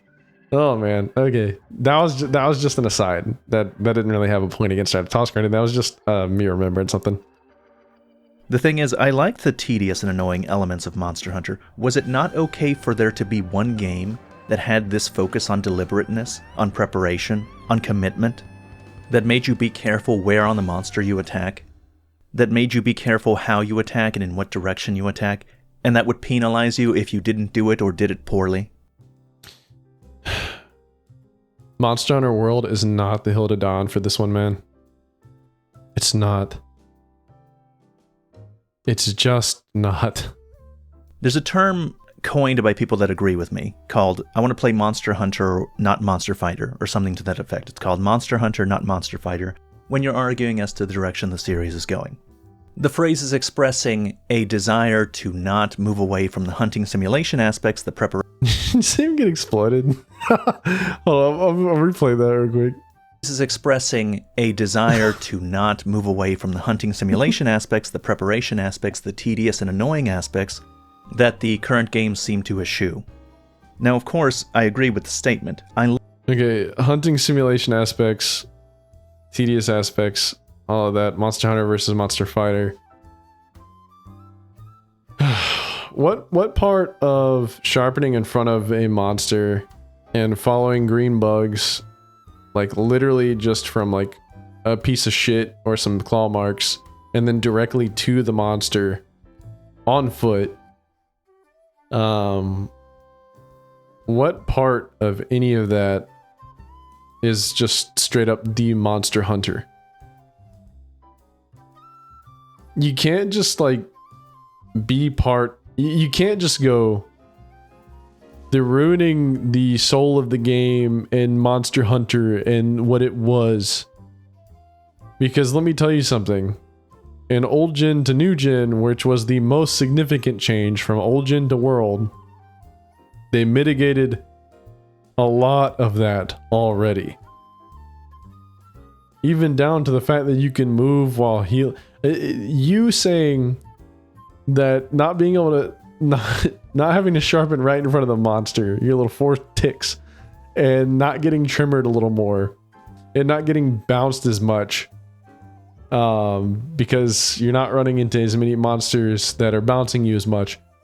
You saying all these things is the same as someone being like, yeah, you can roll while sharpening now. Oh, by the way, yeah, you can roll cancel sharpening. You can roll cancel it. You can roll cancel healing. You have infinite restock. You have effectively infinite max potions and infinite farcasters and infinite mega potions, and infinite null berries, and infinite nutrients, and infinite demon drug, and infinite armor skin. You have infinite everything.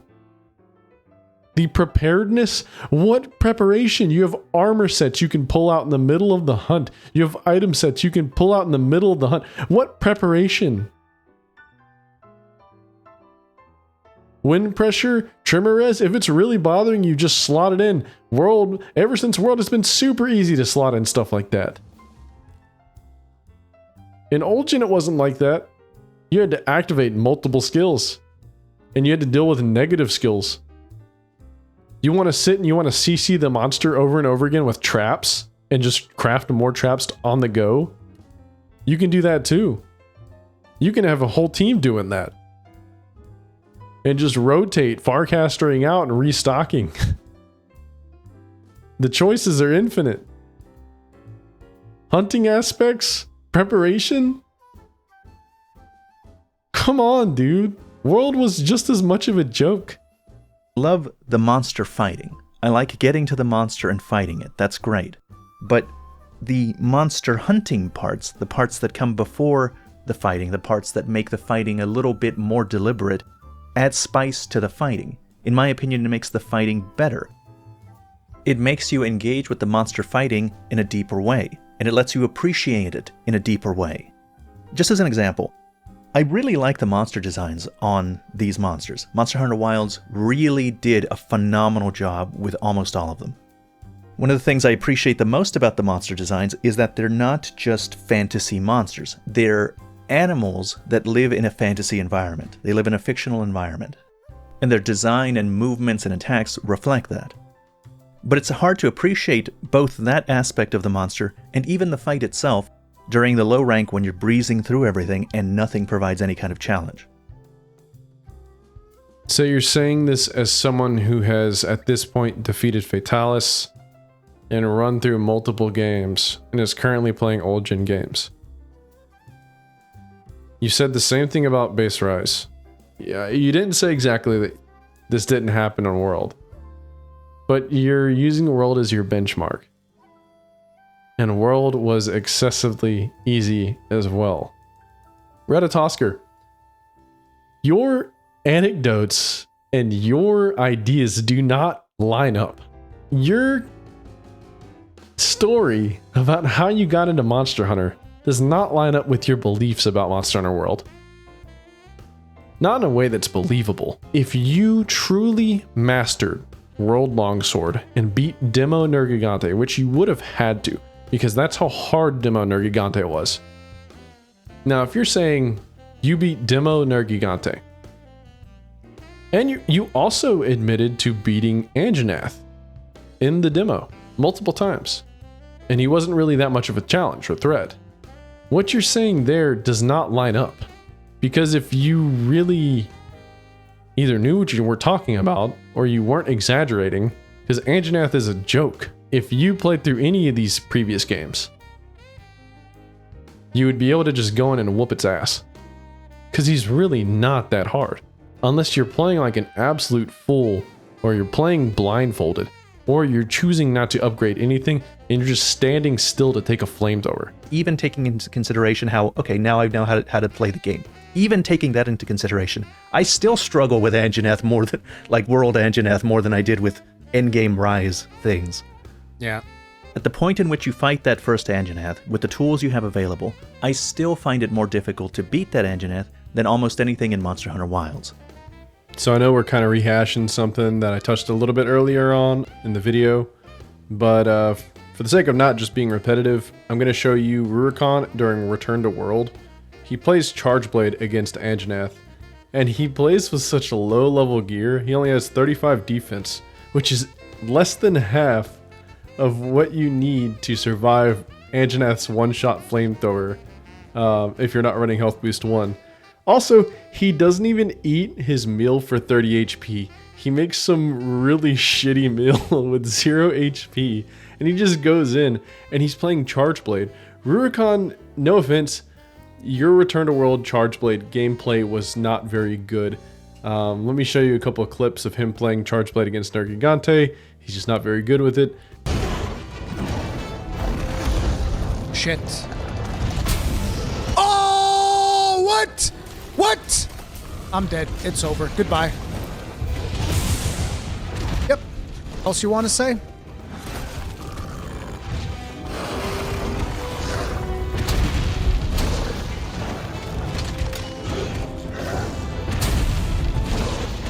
God damn it. But he goes in with all of these weird disadvantages against Anjanath and clears it in one try. I can't remember if he carded or not. Let's look.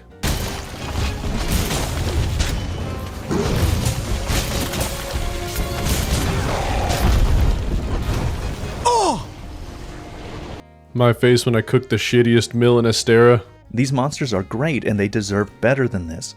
Lalabarina deserves a better first impression. So does Duna, so does New Udra. I think it's crazy that people think it's okay to be able to sleepwalk through low rank. You can say that if you want to. But the fact of the matter is, you could say the same thing about Kuliyaku, Tobi Kadachi, Anjanath, Odegaron, even Rathalos and Diablos. All of these guys deserve better. It should be shameful that you can walk through them in low rank. Anyone could say that. I think it's crazy that people think it's okay to be able to sleepwalk through low rank. It's not. People will use this argument that, oh, the low ranks have always been easy. But it's not true. It's never been this easy. You couldn't just be asleep in Monster Hunter World. Yes, you can. You can say this. You can say things like this. And people are going to automatically just believe you. The nostalgia bait people that love to glaze world are gonna say, yes, you're right, Ratatosker, because they already agree with you. You surround yourself with these people. Maybe not intentionally, but you do. It's pretty major changes in between just World and Wilds. So what they're saying there, that like they already started with World, maybe, but I didn't feel it after I played World. I went back and played like GU for you. And they feel way more similar to World for me personally than World to Wilds. I know most people don't share that opinion, but I feel like the acceleration is it's not as gradual. Okay, so you think there's even less preparation in Wilds than it is to World, and it's significant enough to mention. You heard that right. This guy that runs with Ratatosker in their paid membership Discord is saying that he feels like World is more similar to 4U and GU in terms of preparation than it is to Wilds. And that is wild, man. The game that introduced a restock being more similar in preparation to old generation games. You can't make this up, dude. And he doesn't push, Ratatosker doesn't push back. He doesn't push back. He uses it as a point. He's like, okay, so you feel like it's worth noting. But as opposed to like walking around and sniffing Kieran's asshole for 30 minutes, I would rather you would rather do that? Yes, I like sniffing Kieran's asshole because I'm walking in the map on the map. I'm immersed. I'm seeing stuff. Okay, I'm gathering while I'm doing it. I'm mining. I'm doing something else. I had way more fun. I don't like either system. I think it's fair to say that both are bad. At least Ratatosker kind of pushes back on this one. But I mean, come on, man. This guy refuses to allow Wilds to have one win. He'd rather just walk around sniffing Kieran's asshole, picking up tracks to get investigations that are random, by the way. And I'm immersed. I'm mining. I'm gathering. What are you gathering? You have the botanist, dude. You have no need to gather in Monster Hunter World, especially at the rate whenever you're actually having to get investigations. There's no point. Or you already have plenty of ore by that point. What else are you getting ore for? Are you going to get it to sell? You shouldn't have to because the money's not a problem in World. You should already have enough ore from the generous quest rewards World has. This is how some of you World Glazers sound. But at least Ratatosker pushes back against this a little bit. I've got another one for you. This one's kind of funny because Ratatosker ends up invalidating it, kind of, without meaning to, in this video. Why don't you tell the folks the wonderful experience you just had with I did in chat. I put it in. I triple carded because I wanted to try doing what I did in Wilds, not upgrading anything and see how far I would get. And I got to Anjanath and I triple carded because he actually one-shots me. They do real damage. They do. He does real damage, and I didn't get, the best food buffs. And if you don't get the best food buffs, well, you die because you can't get all your good foods instantly. Right. You need to because together or do optional quests. No one ever pays attention to the food thing, like the fact that you can't get all the way you can't get all the HP all the way up as high as possible in the early game. It's just not something that happens at first. And here's another thing. While I was playing Wilds with the base armor set to see how high I could go before I needed to change my armor, I got to Duna. It's the apex of the region and is more the equivalent of something like Rathalos or Diablos.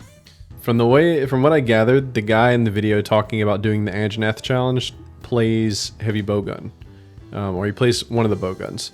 Either way, he takes way more damage on hit than anyone using a Blade Master weapon would do.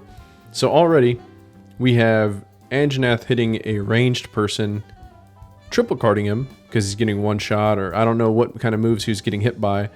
But Ratatoskr also felt the need to upgrade his defense against Duna. Both Anjanath and Duna, as we established earlier, are both the 7th monster in both of their games. Also, the first monster that everyone seems to notice.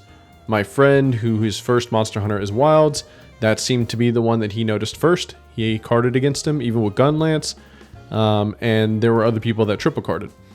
Now, this is funny because this also speaks into Ratatoskr's test and some of the things he touches on in the video. For example, the health. As we also established, it's easy to get 145 health against Anjanath because you get 30 HP from eating, and then you can easily get 15 HP from Health Boost 1. It's fine if you don't want to run a Health Boost 1, but that's up to you. That's only 5 less HP than Wilds. Also, Anjanath's damage is a little bit incongruent with everything else, and only the flamethrower, which can be really hard to get hit with multiple times throughout the course of the entire hunt. But as you can see, these are the kinds of people that are speaking into Ratatoskr's life. These are the kinds of things that Ratatoskr is discussing with his friends.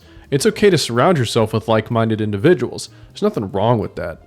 However, as you speak into other people's lives, especially as an influential authority figure on the subject matter, which you are, Ratatoskr, whether you want to be or not, people are just going to take and run with what someone who seems to know more than them is saying.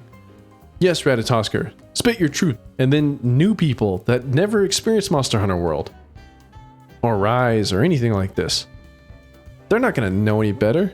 They're going to see you and a lot of other people spouting a bunch of bullshit they have no clue about, or that they're actually wrong about, or that they're exaggerating, and they're going to believe it. Why? Because you're a dude with influence. Whether you like it or not, you have influence, and you are informing the opinions of people that are new to the series, whether you like it or not. And I think that's my biggest issue. At first, I wasn't going to react to this video. I was just going to let you do your own thing. But people, like, jumping into my videos, my previous two, and just harping on a single comment that I make, just because I mentioned that World was pretty much as easy as Wilds. And I look at the people who are watching my shit and the videos that they've recently watched, and it makes total fucking sense. They watched this video, and they've been watching you. And I even see new people that have never played a Monster Hunter game before, and they're coming in, they're saying, yeah, Wilds is too easy. My friend played it and said it was easy. And I played it, and I think it's easy. Well, guess what? I played World, and I thought it was easy. And I hadn't even so much as touched a Dark Souls or any other action RPG. That's my anecdote. Let's picture for 1 second an alternate timeline where Monster Hunter 4U and Double Cross popped off, and they just brought in so many new people, and everybody loved Monster Hunter, and it became mainline, and then World came out, upping it to the next generation, and all of the old gen people that were the minority at that point, they're not the minority in this universe, they're the majority. And so everyone's saying, oh, this is way too easy. The restock is trivializing the game. The moving while healing is mitigating my decision-making process. Oh, everything about this is just weird. Where's my paintballs? Oh, they're taking away the hunting sim elements. This weird Navi Skyrim clairvoyance hybrid where I'm just following a large green light and it's just showing me everywhere on the map where the monster is. I used to have to fucking memorize the loading zones after stumbling across the monster if I didn't have Psycho Serum on me. Imagine for 1 second that was the timeline we lived in. Then we would be seeing titles like this. We would be seeing the normies and the casuals and the funny men of YouTube utilizing different titles for Monster Hunter World videos. Instead, we get a whole new batch of new people that have no idea how to play, coming in, playing Monster Hunter World. They're absolutely dog shit at the game, just like every single one of us were that started there. And they get this impression that, oh, Monster Hunter World was good enough. It was hard enough. No, it was not. Under your own strict criticisms on things like base Rise or base Wilds, had you played base World, especially if you were some newcomer that played after Iceborne adding Clag or even trivializing World even further, if this was you, you would be scathingly hot reviewing Monster Hunter World just as hard as you're doing everything else. And so would everyone else that's following the coattails of people like you. I feel like I'm living in a clown world, having to see these terrible takes over and over again, these unsubstantial anecdotes. My friend said it was easier. Your friend probably has no idea what he's talking about. Your friend probably doesn't understand the differences between different forms of difficulty. Oh, people were mad about hit and run style of Greatsword going away because of Monster Hunter World. Because World Greatsword made Greatsword harder to play. While it made other weapons easier to play, Wilds is doing a similar thing. Oh no, I can rotate my Greatsword now in TCS. The third hit isn't the most important part anymore. My weapons changed. It's way easier now. It's just different. Different design choices, different design philosophies. World is not the gold standard. World was the bridge between old gen and new gen. That's what Monster Hunter World was. And we had fun culture in Monster Hunter World when everyone was having to learn this new series, and we drowned out all of those old gen bastards that were just, oh, the game's too easy, no challenge, I am snoring. We drowned those guys out. We didn't care. We were having fun. Everyone was having fun. You remember the Rurikon clip of him getting absolutely destroyed by Nergi because he's dog shit at the game? Lunch money. Steal the lunch money. I'm gonna go for that sales. You ain't making no more gains. Oh, dude. I don't think like, he seriously? needs to make any more gains. Look at I'm this. dead. I'm dead. Hangus said no! No! Oh, shit. Everyone was having fun. Now everyone stands around and, oh, this game's too easy. Oh, I'm too good at the game. Oh, World would have never. It's too easy. It's annoying. Let's fucking have some fun with Monster Hunter again. Please, I beg of you, Monster Hunter community. I beg of you, please. This game is too easy. I need you to step it up. I blasted through the boring low rank, and high rank isn't even giving me any issues. All of this matters because we affect the culture of Monster Hunter from a top-down level. Content creators take a look at the current trends of what people are talking about, and they conform their titles, they conform their marketing to match that. We see that with all the people that are outside of the Monster Hunter circle and space, all having their own little jokes about Monster Hunter Wilds being easy. That's because we constantly have an influx of people inundating them with the idea that it is easy, way too easy, a baby game that anybody could play and beat. We have more effect on people than we think. And Monster Hunter famously has, this is not the first time that we've seen people have false memories or a huge market share of people in the community believing in something that isn't necessarily true. Just because of the experience of some people that it only existed during a certain time period where they played base world at launch.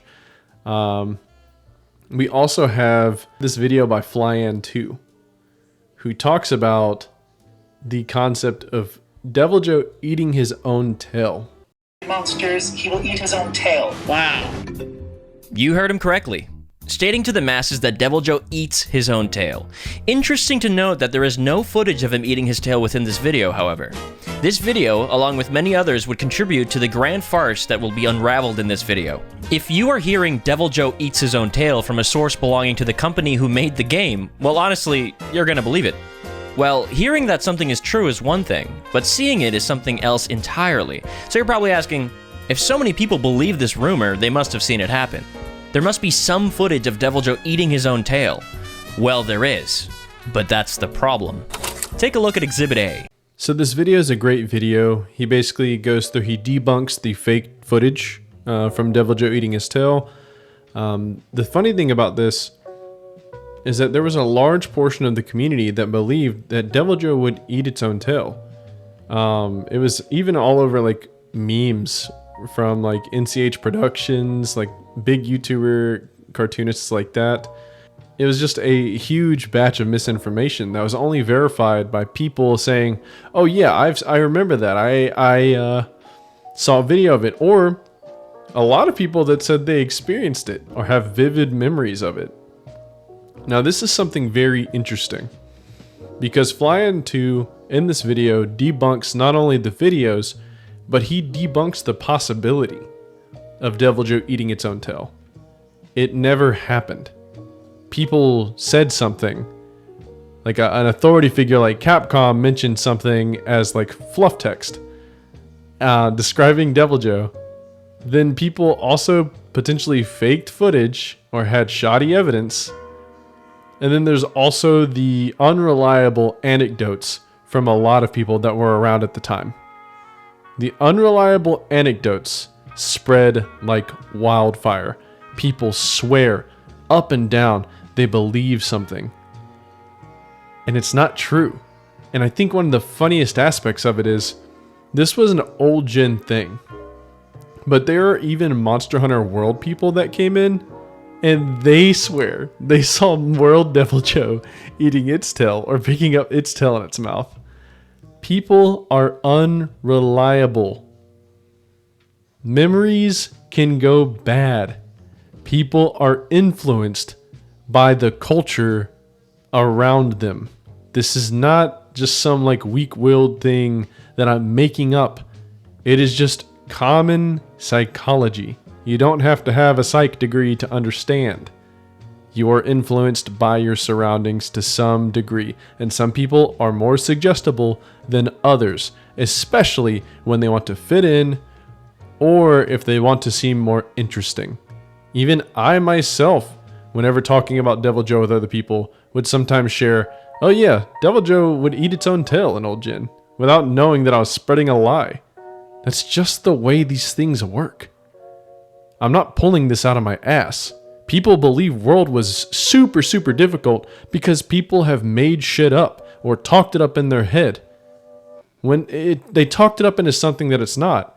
Here's another example of this actual subject in real time. Here's Ruri and Preach. Now, we've already gone over Preach versus Anjanath a bit earlier in the video, but if you remember, Preach talks about how, yeah, I remember Anjanath. He stuck out to me because he was a significant step up. And Ruri was like, yeah, of course, because he's a wall. You remember him in your head because he's a wall. Well, this is before Preach says that specifically. I want you to hear these two clips. Both of them happened before that little section. And it also makes more sense to me now, as a general thought, why people are pretty upset with fights like Alatreon, etc., considering what they had been playing for a long time in the base game, because I imagine World was like that as well. If I think back to the World-based game, I didn't really struggle. I don't think I died for quite a long time, even though I had absolutely no idea what I was doing or how my weapon worked, and that was fine. So Preach, essentially as someone brand new to the series, thought that base World was also extremely easy, and he had no idea what he was doing, and he still got through it pretty well. So, of course, he assumed, oh, base wilds, that's the reason why it's the same way. Now, here's Rurikon's response.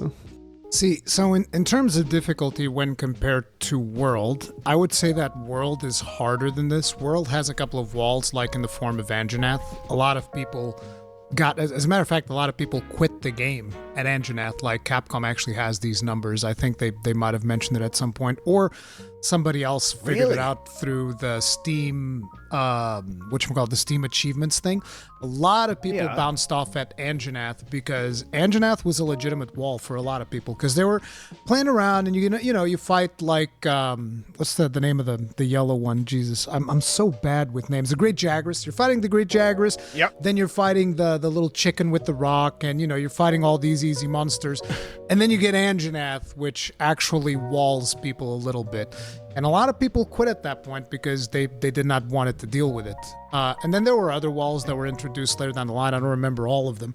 But there were definitely more walls in World. Now, so I'm going to go ahead and reveal my hand. What Rurikan said about Anjanath being a wall that made a lot of people quit, and we have the statistics to prove it, is bullshit. He's literally making that up. Or he's talking out of his ass, or he's misremembering something, or someone that he trusted told him that, and he's merely passing it on without verifying it, which is exactly how misinformation works. Now, we see Preach in real time react to that. He's surprised, really. Like, Capcom actually has these numbers. I think they might have mentioned it at some point, or somebody else figured it out through the Steam, the Steam Achievement. He's probably taken it back because, as we saw from the clip earlier, he felt like he didn't really struggle much going through base World. And sure enough, when we go back, and if you remember, we saw his Anjanath fight, he beat Anjanath with one card on his first try. I'm going to replay the original clip from the beginning of the video, but I want you to know something. Preach actually fought Toby right before Anjanath, and he carded twice, and he spent nearly the same amount of time fighting him. He struggled arguably more with Toby than Anja, but given what Rurikan just said about Anjanath, here is Preach's new stance. Not really. Like Anjanath, I remember so distinctly breaking through. Because like I told you earlier, Anjanath is a wall. Even if it didn't hit you at the time as like, oh, this is kind of like a really challenging monster. See how your brain assimilated it like, oh, Anjanath, yeah, I remember that. Yeah, because it was a wall, because it was harder, and therefore that made him more memorable. It was a significant step up. I remember that, actually. Yeah, it was a significant step up in difficulty. No, you're absolutely correct. Now, with Preach's example out of the way, let's talk about Rurikon's misinformation. Here, I have the actual percentages of the player base dropping per platform using the different achievements. You can also look at the different achievements if you want to. These are my findings. As you can see, Xbox is a little different. It's because it's skewed because of Game Pass. Funny enough, I like to say it's because you can't even get people to play World for free. But that's just a funny jab, But still though, all of it remains consistent across the board. And as we can see here, Anjanath is not even close to being the main drop-off point for the primary share of the player base that opt in World. Less than half of the players that played World even finished the story. No platform had at least even a halfway percentage rate beating Xeno'jiiva. I think the true culprit is Monsterhunterworld's story, which is why we see the most drop-off at Great Jagras, Pookie Pookie, as well as Anjanath and Legiana, but also a good share of people that didn't even want to hide in the shrubs away from just regular Jagras. Influence is important, and as we saw, Rurikon's greatest argument for why World is harder than the other base games was foundationally placed upon a lie. This is the foundation a lot of people get their belief systems placed under. It's very easy for our influence to cause people to change their mind, especially since we talk with confidence, or we talk in a way that's supposed to be charismatic and in a way that people are supposed to find it trustworthy. I'm not saying you shouldn't trust Rurikan, I'm just saying you should treat him like any other person, with some form of skepticism, any healthy amount. Same with Rata or anybody else. Even your friends that played Monster Hunter in old gen, or started in a World before you, or whatever else. I think that you should personally allow your own perceptions to inform what you are feeling and what you are thinking. But if you feel that you are undergoing some form of cognitive dissonance, you're hearing things that are contrary to your beliefs, you should put it to the test. That's a healthy mindset to have. Now, back to the regular video, I just wanted to showcase Ratatosker's influence and also the influence around him and other people in the community that may influence other people as well in a negative way. A little Kuluyaku with a rock will do over 50% of your health in one hit, and he has a high propensity to stun with that attack, letting him follow up with another attack that will finish you off. There is no wall with leather armor. With armor that reaches only the defense of 10. It's not realistic. In Monster Hunter Wilds, there's nothing as difficult as an Anjanath that suddenly makes you cart and realize, okay, I need to upgrade my armor. And here's another thing, while I was playing Wilds with the base armor set to see how high I could go before I needed to change my armor, I got to Duna. It's because the defense is progressive. Anjanath is weird because he hits you with one move and it hits you harder than anything else that you're going to be hit with in the entire low rank campaign until you get up to the higher level low rank monsters. There are still people triple carding to Duna. There are still people getting wiped because Jindahad drops a Nova on them. My buddy got trapped because he kept calling it SOS Hunters and they kept getting wiped because of the Nova because none of them knew what they were doing. Does that make Jindahad super hard? Just because he had a mechanic that was hard to understand at the time that it came in? Especially if you are new and never played a game like this before? Because that sounds to me a lot like not upgrading your defense and running only leather armor and not even paying attention to the skills like health boost or defense boost founded upon any of these armor pieces that you have access to. Or if you choose not to eat at the canteen to get a little bit extra health. And again, I have to re-emphasize that it's not just about damage when it comes to Monster Hunter Wilds' ease. It's the combination of a lot of little things. It's how strong your palico is, how convenient it is to use your Seikret to get out of a sticky situation. Don't forget about Vigor Wasp spray for your palico. In fact, when I unlocked 4-star quests in my original run, I was doing a little bit of optionals, I think, as I was going along, but I had Vigor Wasp spray at level 10 after Anjanath. And I think Zora Magdaros.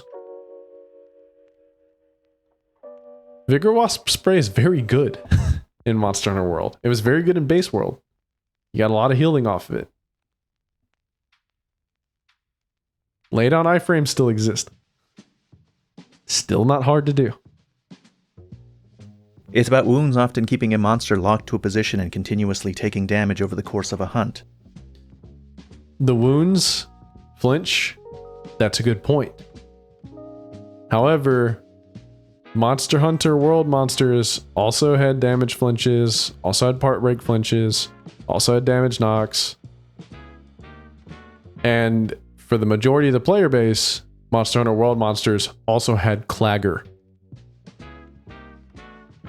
Clagger was very strong.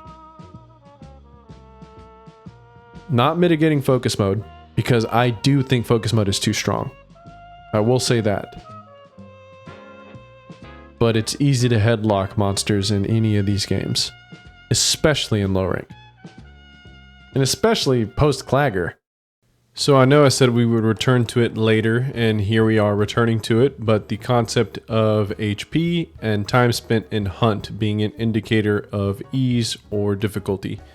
I'm going to compare Ratatosker's playthrough of Wilds compared to my 2022 VOD, where I only hunt one monster at a time, and I don't like farm or anything. Now sure, I have already played through World before. At that point, it had been like 2.5 years or 3 years since I had touched World.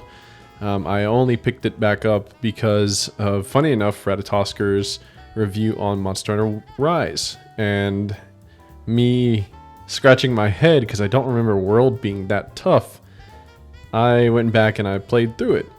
And at that point, throughout the course of the last year of Iceborne, the main thing that I was hunting at that point was I went from Raging Brachydios to farm his set, to killing Alatreon, to hunting Fatalis and AT Valkana, and then even Tempered Teostra for the MR100 Super Deco event, essentially.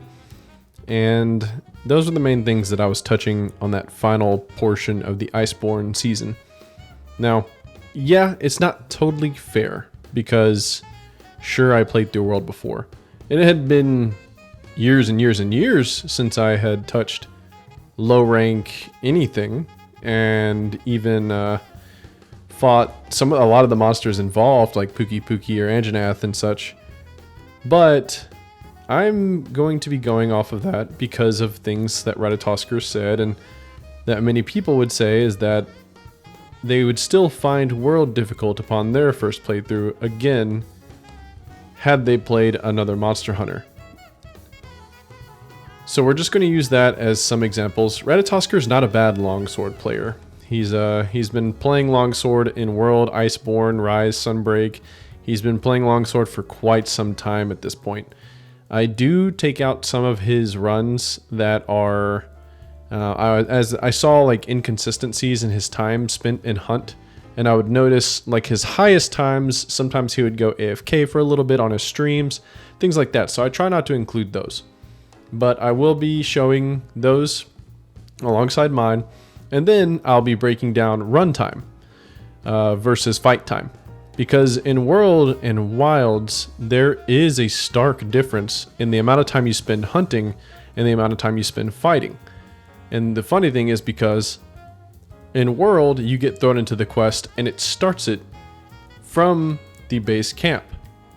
You don't just you don't get quest start whenever you get the cutscene to fight the monster. You get quest start whenever you enter the quest. And you typically have to run a lot more in base World because you're having to track the monster, you're having to find it. The monsters are running away, you're having to chase them on foot. So keep all of those things in mind as we go over these times. And I will be showcasing my longest low rank time versus Ratatosker's longest low rank time alongside the run times as proof of that. And you know what? I'll also bring up Uno Hunter as an actual base game experience.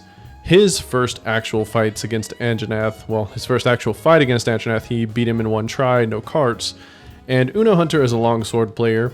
And Uno Hunter played like it was an old gen Monster Hunter. He didn't really use foresight slashes, he didn't really use helm splitters that much. Ratatosker, being the guy that beat Dema Nergigante, he probably was way better than Uno Hunter whenever he played against Anjanath. But let's see.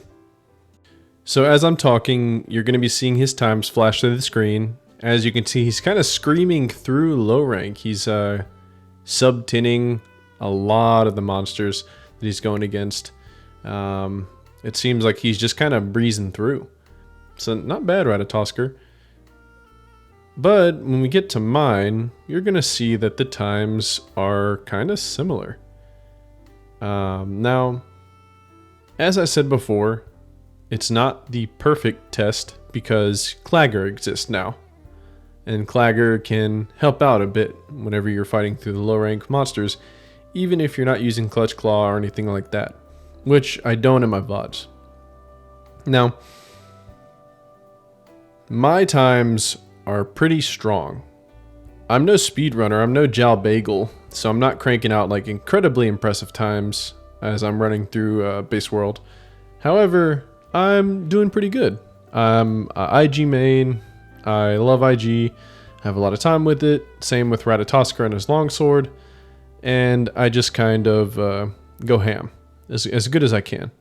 I ended up hard bone rotting most of the end low rank threats, so that's kind of funny. But I want you to notice something. Our times are similar, but the thing that I described to you earlier about runtime, where the quest starts whenever you get into the map for World, as opposed to Wilds where the quest starts whenever you get to the monster. And the fact that the Seikret keeps you with the monster a lot better than just running on foot. So now let's look at my highest time fighting with Rathalos versus Ratatosker's highest time fighting with low-rank Guardian Arkfeld. Actually, for the sake of time, I'm not going to run through the whole video. I'm going to tell you the results, and I'm going to play a part of the intro from the video. And if you're interested in seeing the whole test, you can feel free to look it up on my secondary channel. Here's the video. Now, Ratatosker kills Guardian Arkfeld in 13 minutes, 23 seconds fighting. Now, that's not like a perfect time, but I cut out like all the runtime, including from his cart, the run back. Now, as for my Rathalos, subtracting all of the runtime during the quest, I kill him in 10 minutes and 12 seconds. And that's without the usage of flash pods as well. So even then, my runtime was like 6 minutes, 25 seconds. It was a lot. It's way bigger than Ratatosker's like 2 minutes of runtime. Including a cart run back, by the way. The time to kill, it took him longer to kill Guardian Arkfeld than it did for my Rathalos. Even though my time is longer. I spent around 6 minutes running around the map.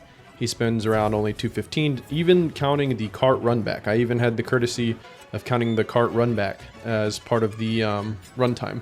So it's really, you know, like HP bloat, map bloat.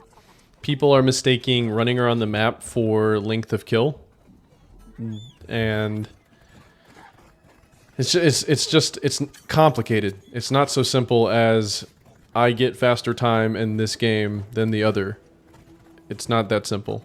I like how in Wilds everyone seems to claim to be like a speedrunner, fully headlocking every monster all the time, getting less than 5-minute kills every single fucking time, while simultaneously pretending like they don't know how to get up, or that getting up and sheathing your weapon is much harder than it is. I don't understand that. It's coming across really weird. But aside from just that little point, I do want to showcase Uno Hunter, who was there at base game. You know, I've already introduced it a little bit.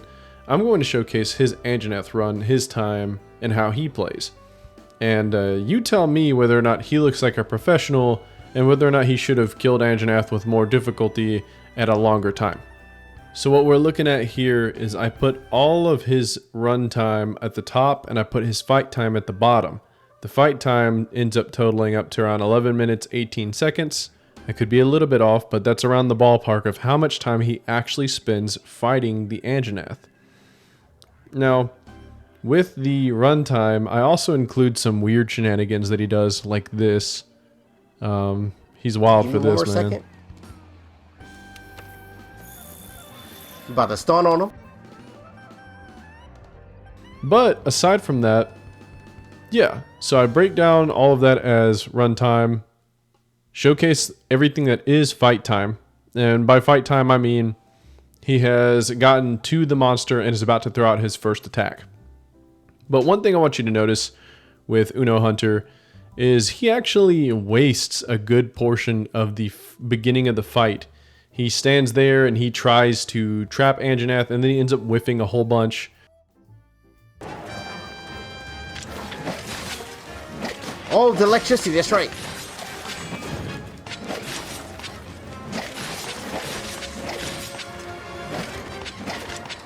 Wow, I am swinging for the fences and not hitting shit. Also, I don't know nothing this thing does. He doesn't really play World Longsword very well. Doesn't throw many foresights, doesn't throw any helm splitters.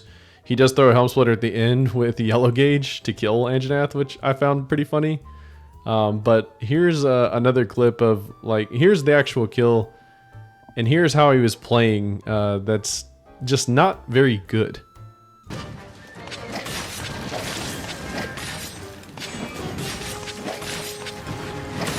Ooh. Oh. Hot, hot, hot. Oh, no.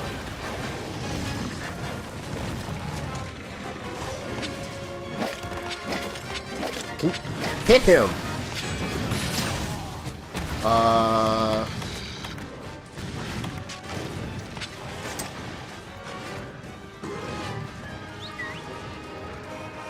Can you send that my way? Thank you.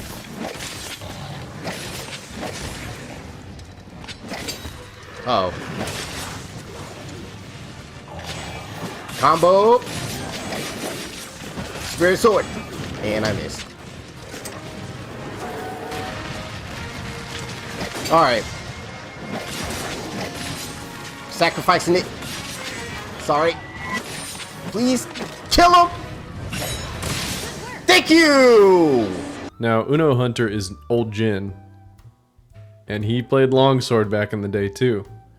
So, you know, you can kind of see that in his gameplay. He doesn't play World Longsword, he plays more so like Old World, where he's just kind of striking with Red Gauge. It's kind of, it's not great. It's not great gameplay. But his fight time totaled up to 11 minutes 18 seconds, which was better than Ratatosker's Arkveld fight. Like, that was the so-called Big Wall, one of the hardest monsters in World, to Ratatosker, the guy who beat Demo Nergigante, who said he would struggle with it more than anything in base Rise, and Rise in-game stuff, and Wilds, or in most monsters in Wilds. This guy would do worse than Uno Hunter, who doesn't really understand World Longsword, who isn't playing very great, is whiffing a lot. That just doesn't seem very likely. You see these people, they say things like this, and they like to corroborate people that agree with them. But it's not, what they say is not true. It doesn't make sense. It doesn't line up. I mean, it took me less time to beat him than that electric shit. Damn, I fucked this shit up, man. Hunter rank 5. Oh, the electricity, that's right.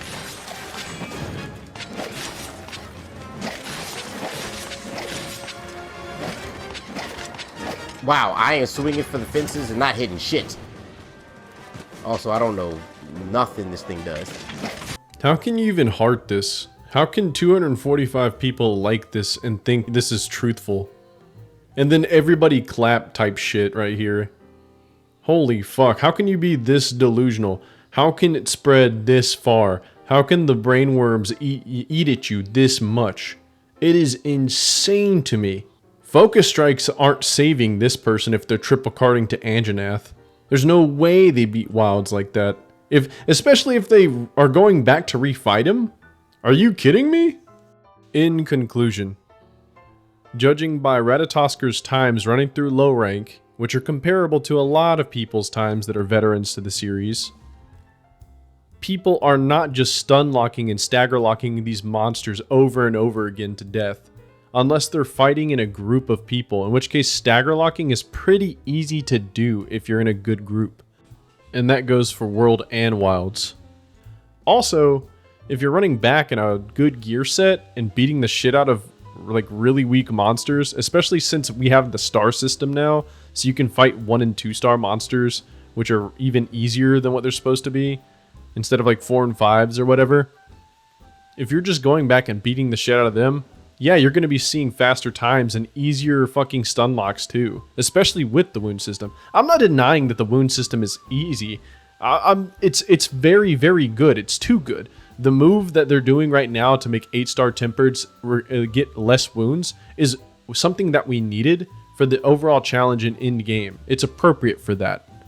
However, to pretend like it wasn't happening in World as well, to pretend like, especially the inclusion of Clagger, so the majority of the player base played with easier to stun monsters, that is just inconceivably weird. How can you do that?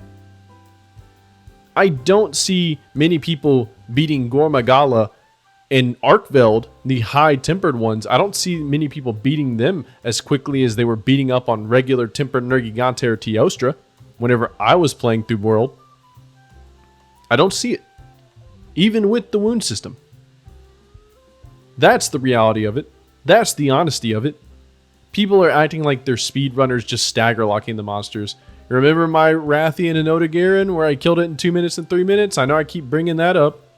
Yeah, it's easy to fucking do if you've got a good build and you're just going to beat up on monsters that are lower level. Yeah, it's really fucking easy. You're not proving anything. My point being, new gen is just that easy, world included. I'm not saying Wilds isn't. They're both super easy. It's about how little monsters interfere with you. Be it bouncing off of monsters, wind resistance, tremors, or stuns, they're minimized to the point that you might suspect they're gone. Once again, I'd point out that in new gen, even in base world, it doesn't really make a difference. So even if it was true that the monsters do comparable damage in low rank and high rank, Monsterhunterwilds would still end up being much easier. One argument that I've heard is that the difficulty is at the very top. You know, at the end game, Tempered Gormagala 5-star actually is difficult. And I'll concede that. At the end game 5 strength, Tempered Gormagala actually is pretty tough. See, I think Jin Dahad, Tempered Guardian Arkfeld, and Zoshia, not Tempered Guardian Arkfeld, Guardian Arkfeld and Zoshia are still harder than Rathalos and Diablos. I think Guardian Rathalos and Guardian Ebony Odogaron and Zuwu are way harder than Legiana and who else is in the middle? Regular Odogaron? I think mechanically they're more difficult in moveset and style.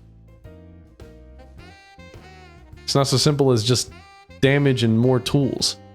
And this is my whole thing, right? With the more tools argument. Yeah, Seikret Sharpening is good. Seikret Pickup is good.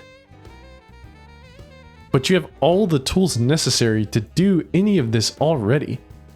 Lay down iframes. Superman dive. Literally just sprinting. Infinite restock. Roll canceling. Healing or sharpening. All of these tools are sufficient.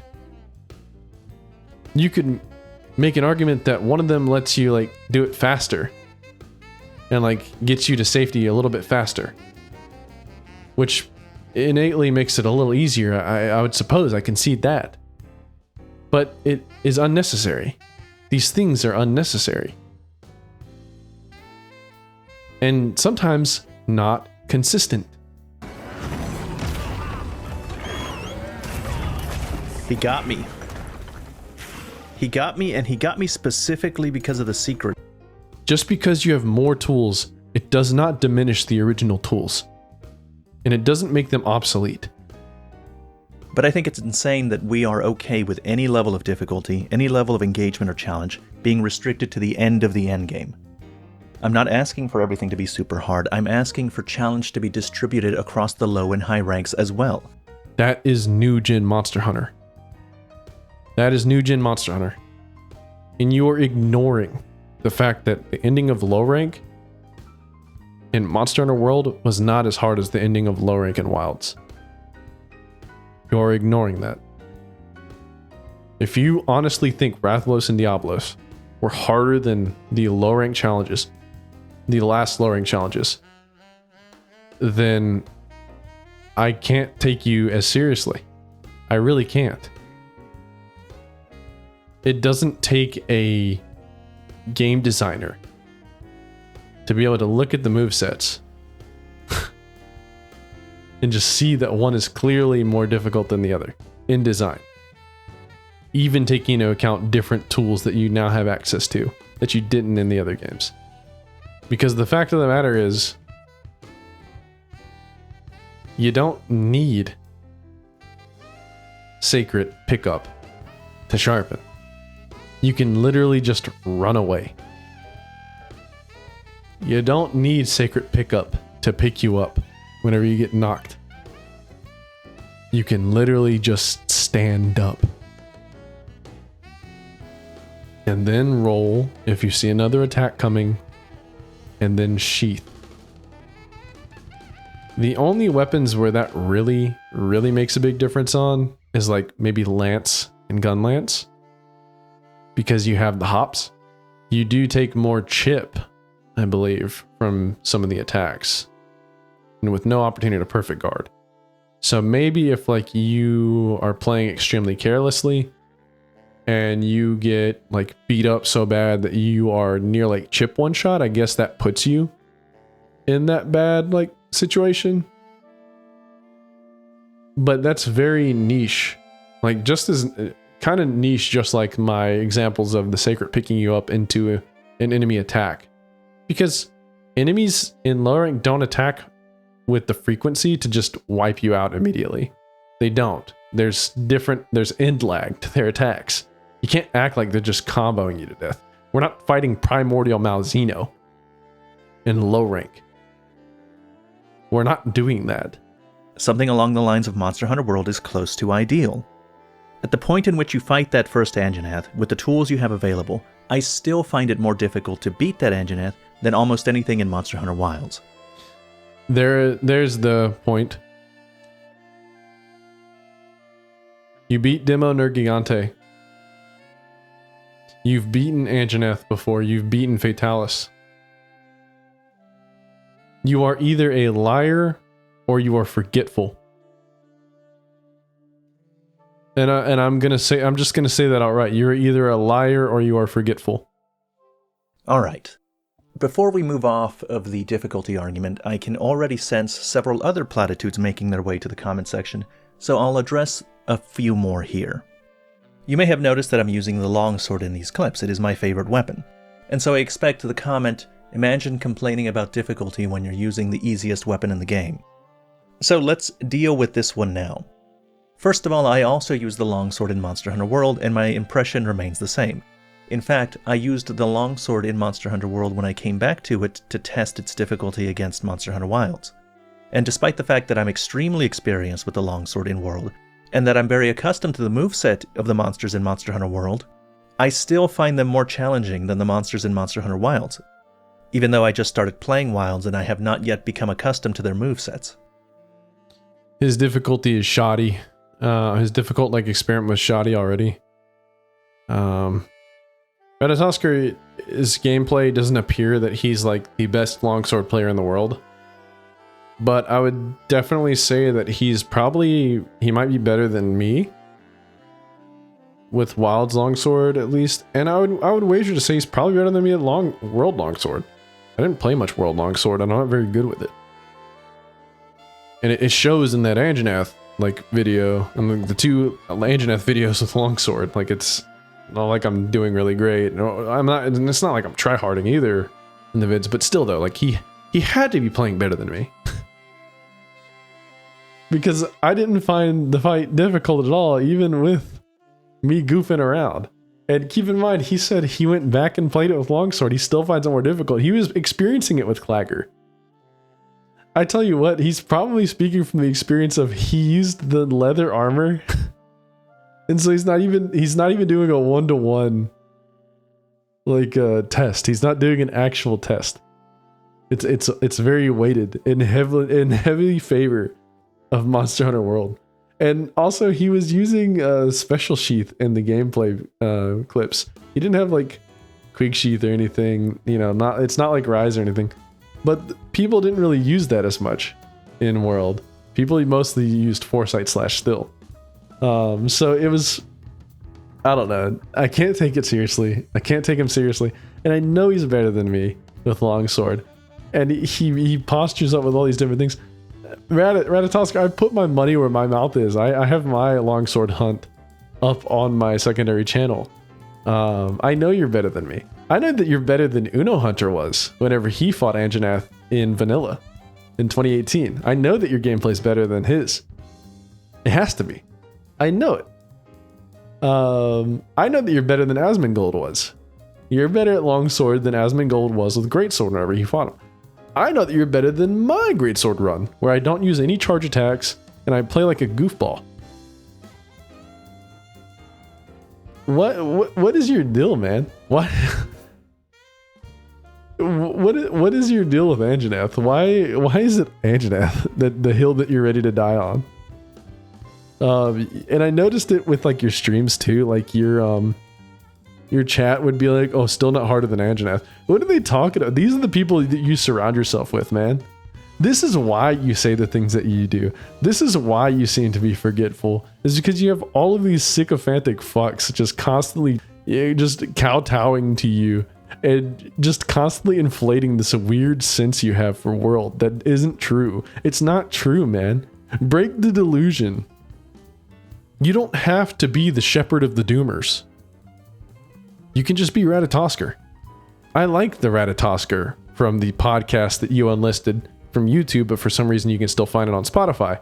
I like the Ratatosker that is reminiscing over whenever the base Rise Elders dropped and you got triple carded by Teostra and you were talking about how Wirefall wasn't as strong as you thought it was going to be with Nova Bushido and K Plays, and how you guys were all having a good time talking about how, oh man, yeah, I'm watching people get decimated because they're wirefalling into attacks, they're getting destroyed, and you sound like you're happy. You sound like you're actually kind of happy. It's quite hard, actually. I'm not sure if it's because my armor. I'm not sure if it's because my armor isn't upgraded, but yeah, some of these moves hit quite hard. Oh yeah, everything's been hitting pretty hard now. I just got the Teostra and break up those armor spears, guys. Yeah, I'm glad somebody mentioned that. So I got to Teostra today, and it's the first time I've triple carded in so far. And he seriously wrecked me. His new moves are wild. He's like predicting where I'm gonna wirefall to and casting an explosion there beforehand. I was just getting fucked up. I'm just getting fucked up, and I was like, okay, now we're getting there. Now we're getting there. I was complaining about the difficulty before, but now we're getting around to where I like it. Yeah. I think that's something that. Oh, sorry, go on. You first. Okay. Yeah, I'm definitely liking that. The wirefall is not the instant safety tool everyone thought it was going to be, because now things are just dropping explosions like you were saying, or like Kushala. I did a couple multi-hunts and I saw it take a lot of people out because they just wirefall straight into a tornado that was just coming through the path. Yes. It's not the safety tool anymore. Yeah. At least not if you're not using it smart. Apex Mizozune has the same thing with its bubbles, where you'll just accidentally wirefall right into them. I like this. This is a good evolution of the wirefall mechanic. It's it helps you. It's safe. It lets you get back into the action, lets you heal because it puts your weapon away. But it also can fuck you if you're not careful. Yeah. I definitely noticed that a lot. Even during the base game fighting Zenoga, I see a lot of people when they rifle right into him when he's doing his charges, when he hits down on the ground with his fist and another one and another one. They'll just rifle right into his next move, and even now with a Bazooka, seeing him and his bombs, someone gets hit by one, then the rifle get hit by another, and then they're dead. It's really cool to see the rifle not be just a get out of jail mechanic all the time. I miss the old Ratatosker.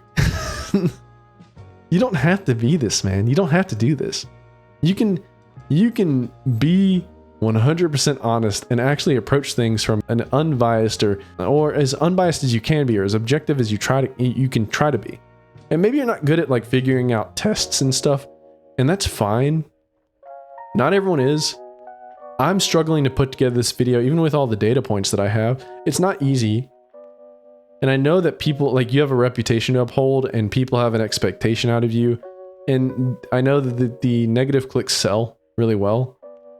But you don't have to do this, man. And the second point is a bit more controversial. People may not like this, but I think it's true. The longsword is not the easiest weapon to use in Monster Hunter Wilds. I think the dual blades are easier, I think the bowguns are easier, I think the gun lance is easier, and the sword and shield. I'm gonna do you one better. I don't think the longsword's the easiest weapon to use in World, or Rise, or Sunbreak, or Iceborne, or Wilds. It never was. And, people that say it is, they don't really have an understanding of the weapon or all the weapons at large. I think that Ratatosker is spot on. SNS is easier to play. Bowguns, dual blades, especially gun lance. Gun lance is super easy And I to think play. that had I used any of those weapons for my first playthrough, I would have had a much easier time and carded less. I like how he's almost aware. Of the discrepancies between different weapons having different difficulties across the board. And it's even from a monster to monster basis. I like how he's almost there. He's almost on the cusp. But he only talks about it from it could have been easier standpoint. He doesn't talk about it from it could have been harder. In fact, I think the only reason that I carded was because I was using the longsword, and let me explain why. You see, to get really good at the longsword, you have to be able to EI Spirit / monsters attacks. And the timing of certain attacks can be weird, and which ones are weird differs from monster to monster. So even if you understand the longsword very well, you still need to also understand the monster to look good fighting it. And the process of getting good at that means basically putting yourself in front of the monster in special sheath and getting hit over and over until you master the... Like, look at that damage. That's regular Arcveld, by the way. That's not tempered. Look at that damage. That's 150 HP. And I know that's one of his bigger attacks, but that's how hard tempered Nergigante hits you if you're running Health Boost 3. Well, a little less actually. It's a little less harder. And that's without upgraded armor, by the way. Or that's how hard like regular Nergigante can't even hit you that hard. He can't even hit you over that health bar. Even with 3 low rank pieces and 2 like mid-range high rank pieces, as long as you have Health Boost 3. Like, look at that damage. The timing. And since I was doing that even the first time I was going through the game, I was much more likely to cart than I would have been had I been using a different weapon. It's easier to just get out of the way, or if you're using the sword and shield or gun lance, it's easier to just get a perfect block. I feel that the perfect guard is much easier to do than the EI Spirit Slash. The timing is much more generous, and even if you fail it, you still happen to be blocking, meaning it's much less dangerous overall. So I don't believe that using the longsword made my experience through the low rank and the high rank easier. I think it made it harder. Finally, the next thing people will say when talking about difficulty is some version of don't use the palico, don't make armor, don't upgrade the armor, don't use weapons, or something to that effect. And it's true that you can have a harder experience by foregoing certain mechanics, but what I'm criticizing is the game's balance. I'm not a challenge runner. I have no problem with challenge runners, but it's not the experience I'm looking for. So Ratatosker's dead on right here, in all actuality. The defense of don't run this, don't do that, don't upgrade, that also applies to World and Rise. If you want to make things more difficult. It's not a good look. If someone's like looking to get their balls broken in challenge, you just gotta be outright with them and just be like, look, if you want to play the game correctly, you're not gonna get that. If you're good at it or decent fundamentally, you're just not gonna get that. And this is why I say like Ratatosker is chasing dragons, because he wants that moment where he's back in base world getting stunned and beat up. But it's just not gonna happen. It's just not. As the series progresses and evolves, there are going to be like differences in the combat, and the monsters may or may not be like stronger, faster, crazier, whatever. They still have to have a onboarding mode. They still have to onboard new players. These games are also meant for the new players too, not just us. So naturally, the games are, if you're playing them as intended, going to have a way easier entry point all the way up. It's goofy to think otherwise, and it's unrealistic, and it's borderline foolish. But yeah, like the challenge run type shit, that's not a good defense. That's not a good like way to go about it, and that doesn't prove anything to anyone who believes a certain... If someone believed that World was way harder, you couldn't... That only bolsters their point. Because they would have felt like, oh, they didn't need to do that in World. Even though technically Ratatosker's quote-unquote test for World was basically that. Whatever. And this also goes into this point for me. I'm gonna loop back to Health Boost 3. He says all this. I don't know if he ran Health Boost 3 or not, but this would apply to that. Health Boost 3 is a no-brainer, as I outlined before. I'm not going to repeat everything, but you probably remember it. Elder Melder, easy to slot, really early high rank, literally before Pink Rathian, it is super strong. It's a no-brainer. If you didn't run it, that has nothing to do with the game's balance. You accidentally did a challenge run. And that's plain and simple. You might as well have not upgraded your defense. In Wilds, you might as well left the palico at home, because you did the same exact thing. In fact, leaving the palico at home and to a certain extent not upgrading your defense would be less detrimental than not running Health Boost 3. That's how strong Health Boost 3 was. A big part of the appeal of Monster Hunter is crafting equipment and making interesting builds with that equipment. Build making is half the game. Tinkering with your sets and optimizing is fun. To stop doing that for the sake of having a more difficult experience would mean foregoing one of the most interesting parts of the game, which would still be bad. And he's right. And also, another point to bolster my Health Boost 3. If you're learning build making, if you're learning skills, Health Boost is in your face. What I want is to use everything I have available to me, and then, having done that, still have the monsters be engaging in the low and high rank, and challenging at the end game. Just not realistic. I like the palico. I don't want to get rid of the palico. I like seeing him around, I like what he does. I just am objecting to how well he does it. Yes, I can have a more challenging experience by foregoing the palico, and I did. I put him away many times throughout my playthrough. But again, I would be foregoing the enjoyment of using my palico in exchange for an increased difficulty. What I'm asking for is to have both at once, and I don't think that's unreasonable. I think it's unreasonable for you and for any person who's beaten some of the hardest challenges to want to be battle tested. Because it's just not going to happen. It's not going to happen in low rank. And not in early high rank without alienating most of the player base. Whether Ratatosker is getting hit a lot in these clips, like we're watching. But Ratatosker is still better than the average player. And not just the average gamer coming to play Monster Hunter for the first time. No, the average Monster Hunter player. And if he beat Fatalis and he can do it solo, that puts him at a, like, I would even wager a top 30, top 20 percentile of all players.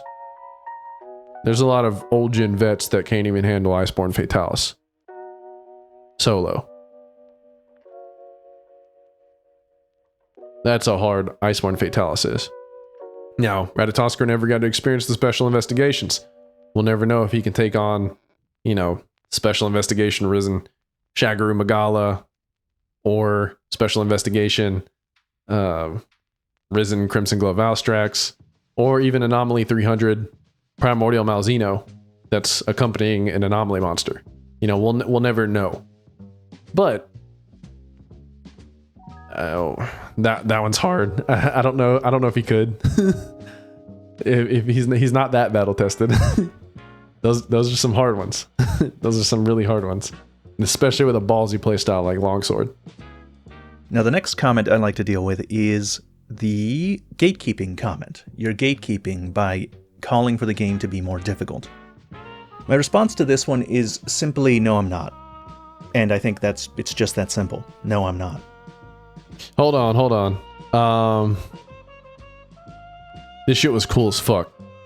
Watch this real quick. He manages to turn around his foresight slash, to use it to close the distance preemptively, while iframing the attack. Not. And I think it's just that simple. No, I'm That's not. badass. What I'm doing is simply criticizing the things I don't like. Yeah, look at this guy. Look at this guy claiming that lowering Anjanath would be harder than everything in Wild. Look at this fucking guy. Holy shit. Look at him. Oh, okay. What I'm doing is simply criticizing the things I don't like and calling for the things I do like. The fact that I want more challenge has nothing to do with anybody else. I am not thinking about other people. I am simply telling you what I want. And it just so happens that some number of people are going to agree with me and want the same thing. It is Capcom that is in the privileged position to see me express my grievances and my wants, and see everybody else in the community do the same, and decide the direction of the series.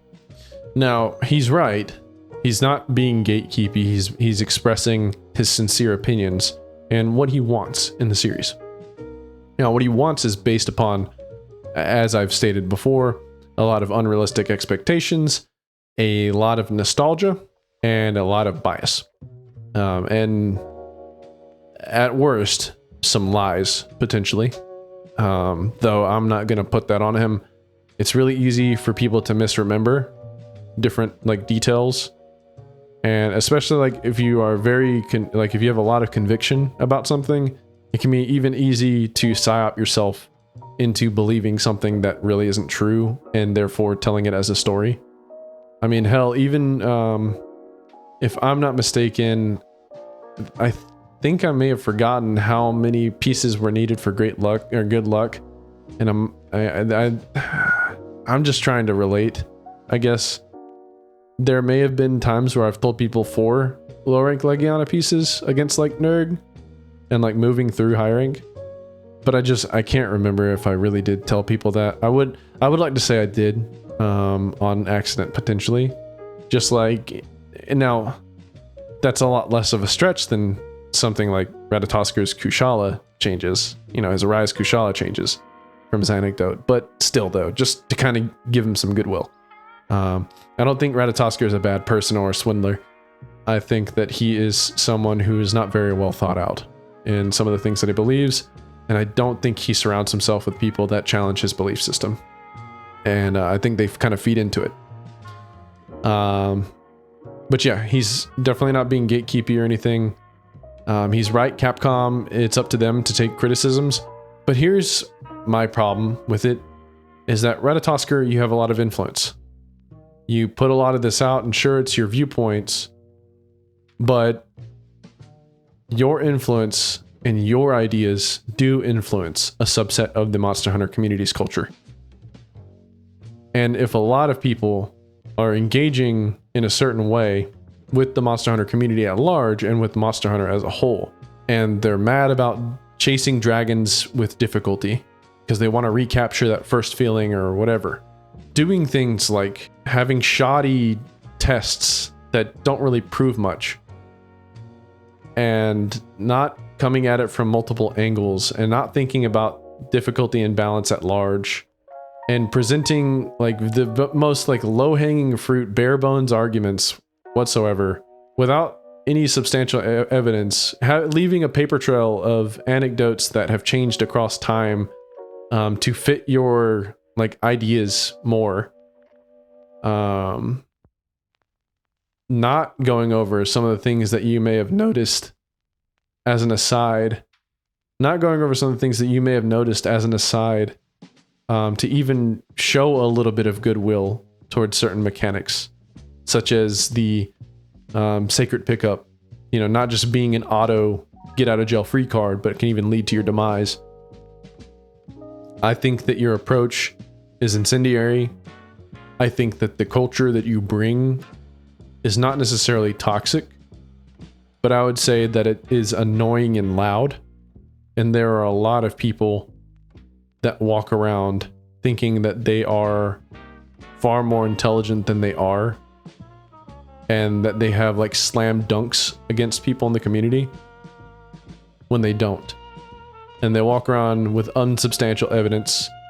They walk around with a bunch of half-assed tests and opinions, and they demand anyone who disagrees with them to prove it to some degree in a goofy way. And I think that that's extraordinarily annoying. I don't dislike Ratatosker. Like I said, I don't think he's a bad guy. I don't think he's a swindler. I think that he's a normal dude. He just happens to have 160,000 plus subscribers on YouTube. But that doesn't make... He may be getting paid, and this may be his job, but that doesn't make him any different than you or I. He can have bad opinions, just like anyone else can. Just like when I pointed out Rurikan's bad opinion, that's not realistic as well. These are just dudes. And me too. I'm just a dude. And I'm saying the things that I believe are true. And while, yes, I am presenting a lot of different data points and evidence points to bolster my arguments, that is what you do. You present until someone can present a more substantial evidence basis and beat you at that. And then you have the choice to present back or not. It's up to you. We're just normal ass dudes. So Ratatosker's about to move on to his story portion. Well, actually, let's finish off. Let's see if he has anything else to say about difficulty. Let's talk about the story in Monster Hunter Wilds and the story in Monster. Okay. The story is a lot of subjectivity. I don't really care much for his opinions on the story because we're different people and we probably dislike or like, you know, different things about the story. I mean, hell, maybe we have the same opinions on the story. The main place where I disagree with Ratatosker is on the difficulty portion. I think people overblow how difficult World was. I think people undersell Wild's difficulty curves, and they don't look at the game at large and as a whole. And I think there's a lot of rhetoric that's being spread around that just isn't true. And it's goofy and corny. Okay, that's it for Ratatosker's difficulty portion. He's only moving on to the story, and he also talks about the Seikret traversal and like the map and things like that. For the sake of time on this video, it's already way too long. I'm not going to go over those things. However, I do have a couple of asides to further bolster my arguments on difficulty. And this is kind of like my honorable mention section, I suppose. So I've got one more thing by Rurikon, just saying an offhand thing that doesn't make sense, nor does it line up with things he's experienced. And I have, well, I already showcased a little bit of Asmongold. I touched on Fighting Cowboy a little bit, but I'm also going to go over both of them. Fighting Cowboy has footage from base world launch, so we will be using him as another data point example. And Asmongold ran through the entirety of World in Iceborne, and it was one of the most infamous runs during Return to World because he had such a huge audience, and he was also kind of a meme in the Monster Hunter community for playing one of the hardest weapons, refusing to learn it. He didn't use Clutch Claw, he didn't use Slinger Burst, he wouldn't even tackle until Alatreon, I don't think he learned how to tackle until Alatreon. He just didn't understand how the game worked, and yet he still was able to brute force himself all the way into beating Alatreon, which was crazy. But let's get into that. So first up, we have Fighting Cowboy. For a little bit of background, Fighting Cowboy did play the Monsterhunterworld beta, and so he did fight Anjanath before. Here is him running Switch Axe against Anjanath, and well, I'll let you see how he played.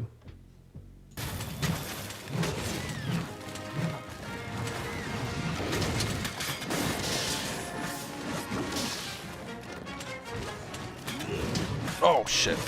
Don't let him munch. No! Oh my god. All I needed to do was avoid that munch. Now, despite playing like that, he did beat Anjanath first try. Now, I'm not going to do the whole like runtime breakdown like I did with Uno Hunters, but I would imagine it would be a similar amount of time in the fight. Oh, you might be wondering what that second cart was. Well, he forgot to restock potions. And instead of going back to camp, he just fought until he died. Because he didn't think he had any potions. Dude, are you kidding me? I have no potions right now? Oh no. Oh no. Ouch. You know what? I probably got herbs in here. I probably got some stuff in the box.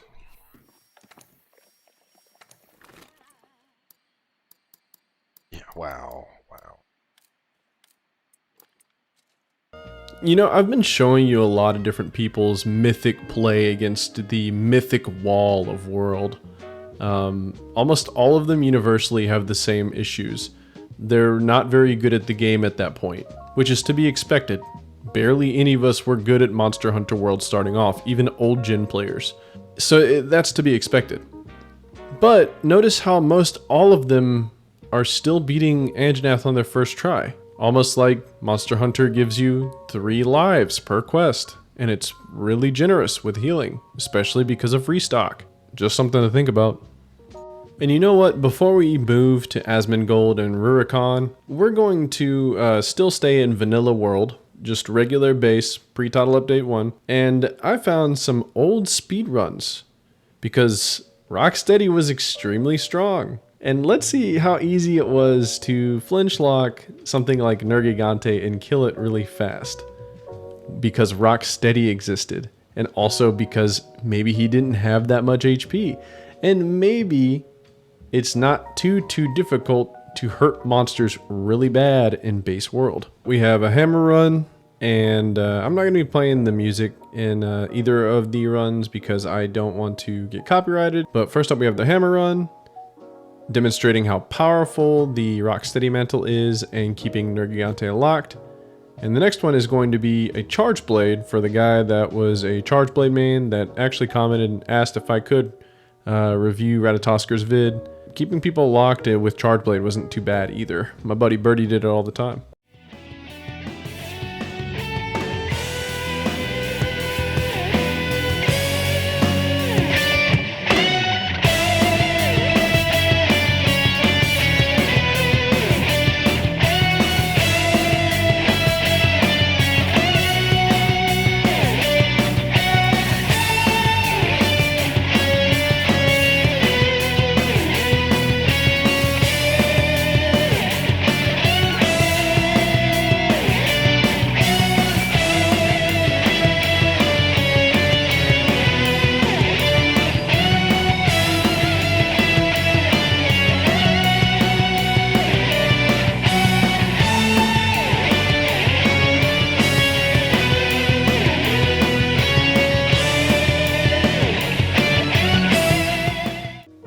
Alright, now it's time to move on to Rurikon with a really weird take in Ratatosker's podcast episode number 51. Now, of course, this isn't the first time Rurikon's been in this vid. Rurikon, I don't hate you or anything if you see this, man, and I hate that you're catching strays, but it happens. We say things off the cuff, we say things unscripted, and we had to be used as an example sometimes. But anyways, yeah, here's his weird take. And it seems that he has forgotten how New Generation has worked in Monster Hunter. And he's throwing this weirdness at Wilds. Talking about Aisha's speed, beating Ray Dow. I believe it was actually 13 minutes and 30 seconds. He beat Ray Dow without even knowing how to use Demon Mode with dual blades. But you know what? I'll let Rurikon take it away. I feel like you shouldn't be able to beat Ray Dow in a reasonable time if you don't know the most basic mechanic of your weapon. I feel like, okay, you can beat him. It's going to take you 40 minutes. Minimum. Because then you will realize, oh, there's something wrong. I'm doing something wrong. Clearly, this is not supposed to last 40 minutes. This makes no sense. But he beat it. I forget if it was like 11 minutes or whatever. So imagine beating Ray. Again, I don't know if it was 11 minutes. Maybe I'm exaggerating. It might have been 16. I don't remember how long it was. But it's like, imagine what it's like when you're a complete newcomer, no idea what you're doing, and you beat the apex predator of the region in a pretty reasonable amount of time without understanding the basic fundamentals of your weapon. I would argue that there's something wrong with the game at that point. I totally agree. So this is a really weird take, especially considering that during Return to World, Rurikon had a penchant for reacting to Asmongold fighting against certain monsters, including, here is his reaction to Asmongold beating Nergigante. Now keep in mind, Asmongold beat Nergigante first try, and he did it with multiple low-rank armor pieces. And game over.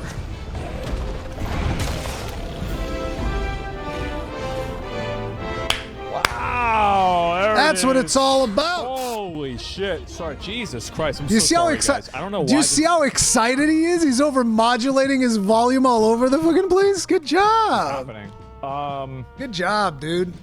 Now that TCS didn't look too bad, even though it looked like he was doing a wake up TCS instead of hitting Nergigante on down. This is how Asmongold was playing for the majority of the Nergigante hunt that Rurikon watched.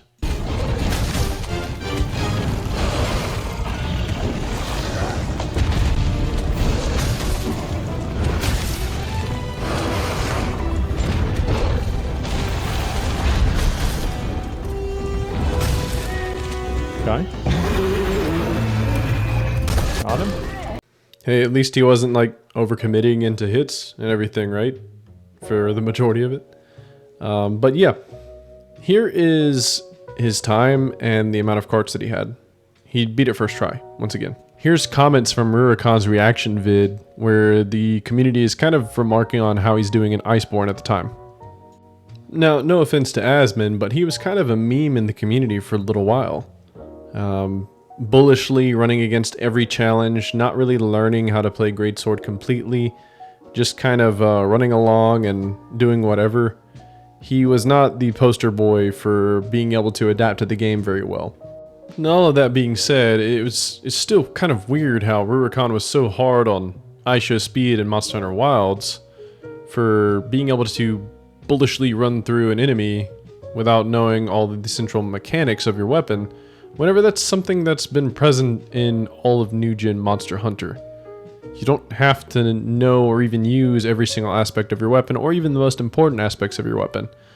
And he should know that, especially given the fact that he did dedicate time reacting to someone like Asmongold and his videos from Base World. I have another point. The background footage that you've been seeing from my end is my funny, goofy run with Greatsword. No palico for Vigor Wasp, and basically the challenge aspect is I'm using equipment that you would normally have whenever you're fighting Anjanath, not like the highest defense shit or anything, but I am just running up to him and I'm spamming Y. I'm not charging with the Greatsword. I'm not using the most important mechanic of the weapon. I still beat it, no carts, because Anjanath's easy, but I also kill it in like 10 minutes. That's not 10 minutes fight time, that's 10 minutes of the whole quest. Yeah, that's just not how these games work. And now finally, to close us out, the final data points belong to Asmongold. We have already talked about his Nergigante hunt, where he beat him first try with low rank pieces, and he did it with only one cart. But we're going to look at his Anjanath, his Pink Rathian, and then we will be done with the video. But I just wanted to give you a lot of different data points to look at because, like I said, I'm not just pulling shit out of my ass. I'm trying to speak to you, and I've tried to this entire video to showcase level-headed, actual data, level-headed viewpoints. I'm exhausted right now. It's currently like 2 a.m. Let's get this done, guys. Oh god. Jesus. Whoops. Jesus. You failed the quest. That's okay. Get yourself prepped. Finally we see a quest fail screen for Monsterhunterworld. Like Anjanath especially. Oh man. Yeah, Asmongold got triple carded by Anjanath. He did, however, get that get back on the second try.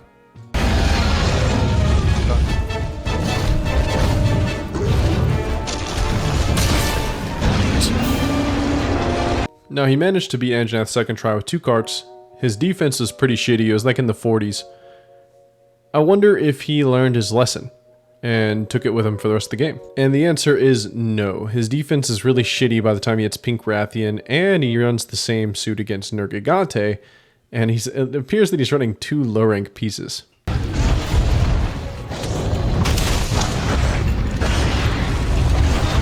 man, I thought he was gonna do something different there.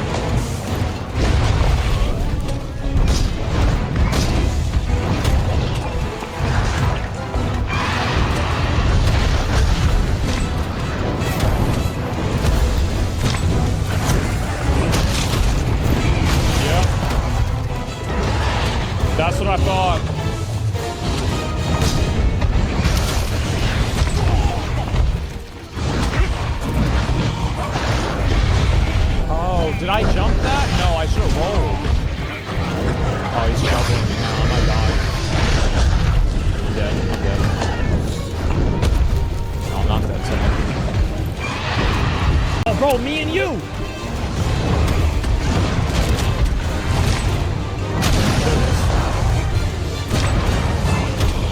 Ah, man.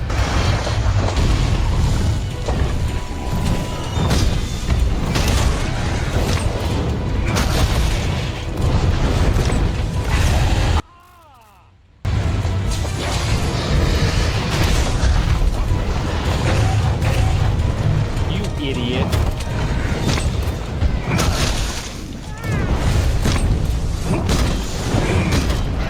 Damn, bro, this tail is hard.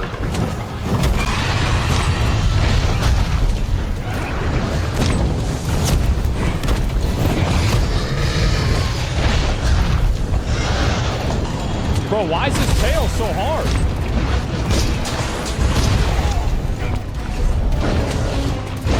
No, I'm green sharpened still. He's gonna get me. Did he get me? No. He almost did that.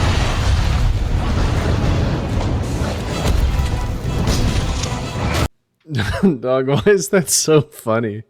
It's like he's a heat-seeking missile, only for the spot that he bounces, dude. Why is that so fucking funny? Okay, with all the whiffing and the heat-seeking bouncing and the terrible defense because of the low-rank pieces, how many tries do you think it took Asmongold to beat Pink Wrath? If you guessed one try, you're right. The Great Wall Pink Wrathian was beaten in one try, and it was only one card as well. To wrap it all up, maybe the real-world difficulty was the mass learning we as a community had to do. Maybe at a time when the game series had just reached new heights and not many people had guides to guide them, other games to teach them, even less accessible betas to learn from. Maybe the game was challenging to a regional base that had not hit the era of hyping up Japanese action RPGs. Maybe the game was challenging to a mass community that did not understand what good or bad play was. Sure, there are people to this day that get their ass kicked by Worlds still, but the same happens to this day with Rise and even Wilds.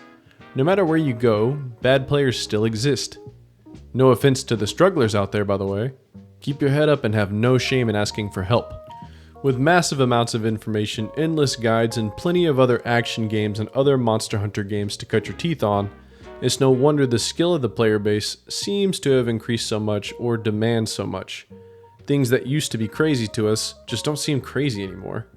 This kinda reminds me of quickscoping in first-person shooters. Stay with me. Here's a little montage someone had 19 years ago in one of the first Call of Duties. This looks like it could be any average Joe's gameplay, nothing special, but it was special. This quick sniping montage was one of the best of its time. This used to mean something, but as the player base grew and evolved, as new strategies came to play, and more people became seasoned and practiced up, there became a new standard. Maybe that's what's happening to Monster Hunter. Well, anyways, guys, I love all of you. If you watched this far, thank you. I hope you have a great day. I hope you have a great week. And stay meaty, my friends. I've got dinner ready. Let him cook.